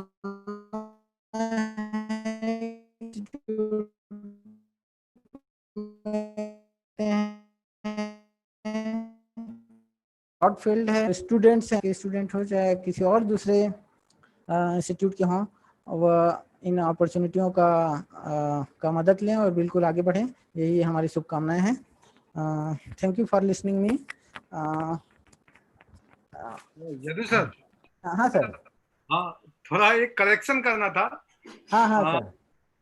ये हमारा MS और PhD ये Indian institute of science IISc से हुआ है, IIA से नहीं। ओहो सॉरी सर। शायद IIA बोल रहे हैं। ओहो हाँ ठीक है, धन्यवाद। ओके। फाइनल जो सेशन है वो टॉप थैंक्स का है। इस वेबिनार में हम लोगों ने फिजिक्स के बहुत सारे एस्पेक्ट को यहाँ पे हमने देखा कि जैसे कि पहले इस लेक्चर में मैंने बोला कि हम नैनो साइंस से लेकर वैदिक गणित, संस्कृत और कैसे मैथमेटिक्स को हम बहुत सारे अलग अलग इंस्टीट्यूट से जोड़ेंगे। इस वेबिनार में हमारे साथ जो रिसोर्स पर्सन जुड़े हुए थे, डॉक्टर अमरजीत कौर मैडम, उनका मैं महाविद्यालय परिवार की ओर से बहुत बहुत धन्यवाद और आभार व्यक्त करना चाहता हूं, जिन्होंने अपना बहुमूल्य समय दिया। और वह जिस इंस्टीट्यूट से बिलोंग करती है वो इंस्टीट्यूट बहुत ही रेपुटेटेड इंस्टीट्यूट है, दिल्ली यूनिवर्सिटी। मैडम ने एक ही आग्रह पर हमारे इस वेबिनार में लेक्चर देने के लिए वह तैयार हो गए, इसके लिए मैं बहुत बहुत आभारी हूँ। डॉक्टर अमरजीत कौर मैडम जो है वह एक्चुअली मेरे PhD वाहिवा में आई हुई थी, CSPT Bhilai Chhattisgarh Swami Vivekananda technical university में, और उन्होंने ही मेरा PhD वाहिवा लिया था। और उनकी सज्जनता इतनी है कि मैंने एक व्हाट्सएप मैसेज किया कि मैडम हमारे यहाँ एक वेबिनार है और आपको हम रिसोर्स पर्सन बनाना चाहते हैं। मैडम ने तुरंत ही अपनी सहमति दे दी और खुद फ़ोन लगाकर पूछा कि गोवर्धन किस टॉपिक पे मुझे देना है, आपका क्या प्लान है, आप बताइए। तो मैडम का मैं बहुत बहुत आभारी हूँ जिन्होंने हमें समय दिया और हमारे बच्चों को इनकरेज किया, हमारे बच्चों को बताया कि रिसर्च नैनो ऑर्गेनिक इलेक्ट्रॉनिक में क्या रिसर्च हो रहा है इसके बारे में। साथ ही हमारे साथ डॉक्टर पुष्पांजलि देशमुख मैडम जुड़ी थी, जो कि लोकल छत्तीसगढ़ से थी, गवर्नमेंट नवीन कॉलेज जामुल से हमारे साथ जुड़ी हुई थी। मैडम एक्चुअली मेरी को गाइड थी PhD की, और उन्होंने मेरे PhD वर्क में बहुत ही बहुत ज़्यादा मदद की। कई समय ऐसा आया कि गोवर्धन तुम आओ अभी बैठकर इसे कंप्लीट करना है। जो पीएचडी का वर्क था उस पर मुझे बहुत मदद जो है वो पुष्पांजलि देशमुख मैडम से मिली। मैं उनका भी बहुत बहुत आभारी हूँ, बहुत बहुत धन्यवाद ज्ञापित करता हूँ। महाविद्यालय परिवार की ओर से भी उनको धन्यवाद देना चाहता हूँ कि उन्होंने अपना समय दिया इस वेबिनार में। साथ ही हमारे साथ जुड़े हुए डॉक्टर नितिन चंद्र सर, सर से एक्चुअली में परिचय हमारा 2015 में हमारे राज्य में हम लोगों ने एक नेशनल सेमिनार कराया था, value and importance of mathematical physics. इस वेबिनार में हमारे साथ डॉक्टर नवीन चंद्रा सर जुड़े हुए थे। डॉक्टर नवीन चंद्रा जो है नितिन चंद्रा के ब्रदर हैं, और उस समय नितिन चंद्रा सर से हम लोगों ने संपर्क भी किया था, लेकिन उस समय Chandra sir IMS Chennai, I am right sir?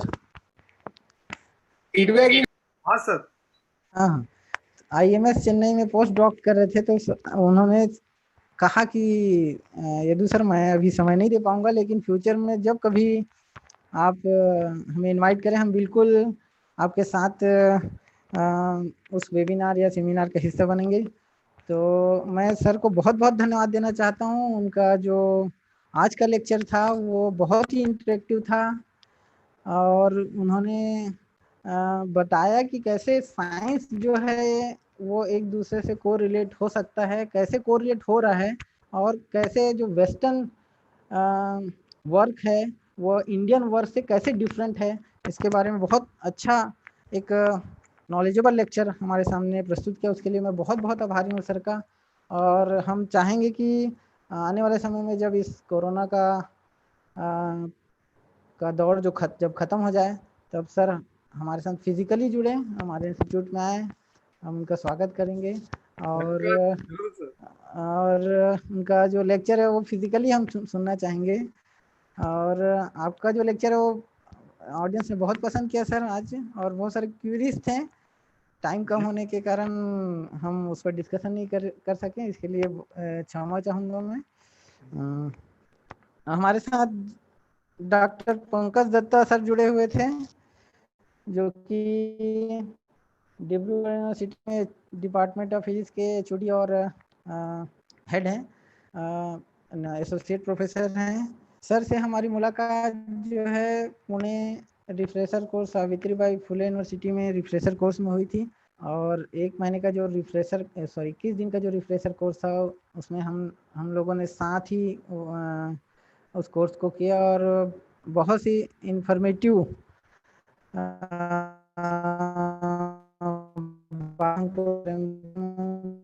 Work भी कर रहा था। मुझे बहुत हेल्प मिला सर से, और सर ने अच्छे पर्सन है कि उनका अभी जो स्वास्थ्य उतना ठीक नहीं है, फिर भी वो हमारे लिए समय दिया और पूरे समय बने रहे इस वेबिनार में। उसके लिए मैं बहुत बहुत धन्यवाद देना चाहता हूँ पंकज दत्ता सर को। साथ ही हमारे साथ महाविद्यालय की प्राचार्य महोदया भी जुड़ी हुई थी लगातार। उनका भी जो मार्गदर्शन हमें लगातार मिलता रहा है, मैं उनको भी बहुत बहुत धन्यवाद देना चाहता हूँ कि जिन्होंने मुझे अनुमति दी इस वेबिनार को कराने के लिए, और अपनी जो ब्लेसिंग है इस वेबिनार में हमें दी, इसके लिए बहुत बहुत धन्यवाद मैडम। हमारे साथ देश प्रदेश से जुड़े प्रतिभागी थे, देश के विभिन्न भागों से हमारे साथ जुड़े हुए थे, छात्र, शिक्षक, शोधार्थी, स्कूल टीचर, उन सभी का मैं महाविद्यालय परिवार की ओर से बहुत बहुत आभार व्यक्त करना चाहता हूं।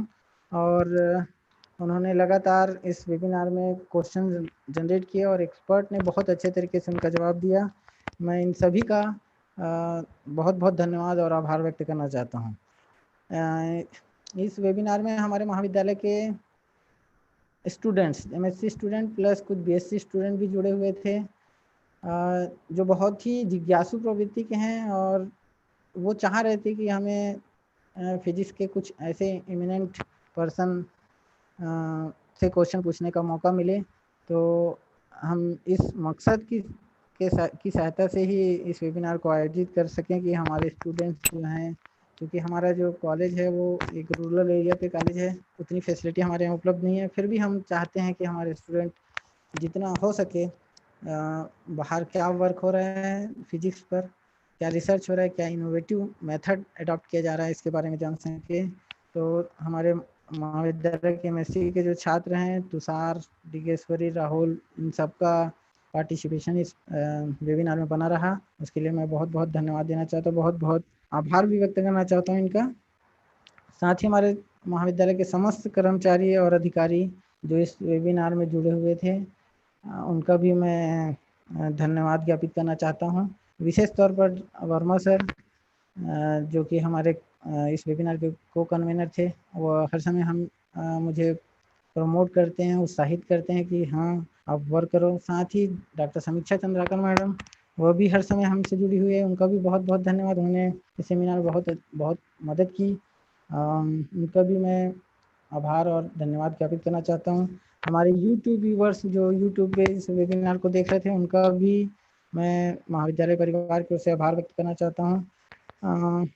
और मैं कुछ स्पेशल थैंक्स देना चाहता हूँ। मेरे एक फ्रेंड हैं संदीप सोनी, जिसे मैं लगातार वेबिनार के बारे में चर्चा करता रहा हूँ, और ये जो टॉपिक है शायद उसी ने प्रपोज किया था कि ये टॉपिक रखते हैं, क्योंकि ये एक यूनिक टॉपिक है। यदि हम किसी पर्टिकुलर टॉपिक को लेकर चलेंगे तो शायद उसी में लेक्चर होगा। तो हम फिजिक्स को थोड़ा जनरलाइज वे में अगर लें तो इस टॉपिक को हम डिसाइड कर सकते हैं। उन्होंने इसमें मेरी बहुत मदद की, मैं उनको भी बहुत बहुत धन्यवाद देना चाहता हूँ। साथ ही इस वेबिनार में मेरे father in law doctor RG. Yadav भी जुड़े हुए थे, मैं उनका भी बहुत बहुत धन्यवाद देना चाहता हूँ, उनको धन्यवाद देना चाहता हूँ, आभार व्यक्त करना चाहता हूँ, जिन्होंने इस वेबिनार को वॉच किया और हमें हर समय आशीर्वाद देते रहें। साथ ही पूरे मेरे परिवार को, जो अभी शायद इस वेबिनार के सेशन को देख रहे होंगे, अम्मा, माय वाइफ प्रज्ञा, सुशील भैया, इन सभी को मैं बहुत बहुत धन्यवाद देना चाहता हूँ। And finally but not least, I thankful to mister Pramod for background support at every time in the webinar, after and before. Pramod ने इस वेबिनार को आयोजित करने में अपना बहुत बड़ा योगदान दिया है, मैं उसका भी बहुत बहुत आभारी हूँ। और आप शायद देख रहे होंगे कि वह इस पूरे वेबिनार में होस्ट की तरह एक बहुत बेहतरीन तरीके से वर्क किया। ये जो वेबिनार है उसका लाइव स्ट्रीमिंग यूट्यूब पर हो रहा है। ये पूरा वर्क जो है वो प्रमोद के द्वारा किया जा रहा है। मैं बहुत बहुत धन्यवाद देना चाहता हूँ उनको और आभार भी व्यक्त करना चाहता हूँ। साथ ही आप सभी को इंडिपेंडेंस डे की बहुत बहुत शुभकामनाएं। आप सभी हमारे साथ जुड़े थे इस वेबिनार को सफल बनाने के लिए। आप सभी का पुनः धन्यवाद ज्ञापित करता हूँ और आभार व्यक्त करता हूँ। धन्यवाद। धन्यवाद चंद्रा सर। धन्यवाद सर। धन्यवाद सर। आगे आने वाले समय में आपकी और मदद हम लेंगे सर। हाँ जरूर sir. Okay okay okay okay. Thank you Chandra sir. Datta sir, can you hear me? ठीक है, thank you very much. Thank you. Yeah, I will be happy. Yeah, I'm happy to join you again. हाँ हाँ। Yeah. Sir यदि कभी इधर छत्तीसगढ़ आएंगे तो बिल्कुल संपर्क करिएगा, आपका लेक्चर भी हम रखेंगे बिल्कुल। ठीक ठीक। Okay sir, thank you. ठीक है, thank you very much. Please call me later. Okay okay sir, okay okay okay. Yeah. Nitin sir, I will call you later sir. Yeah, thank you. Okay okay okay. Nitin sir, I will call you later sir. Yes sir. Okay okay. Thank you very much. Thanks.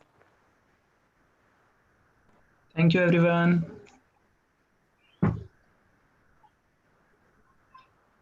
Sir meeting close कर दूं? हाँ प्रमोद, ठीक है। Okay.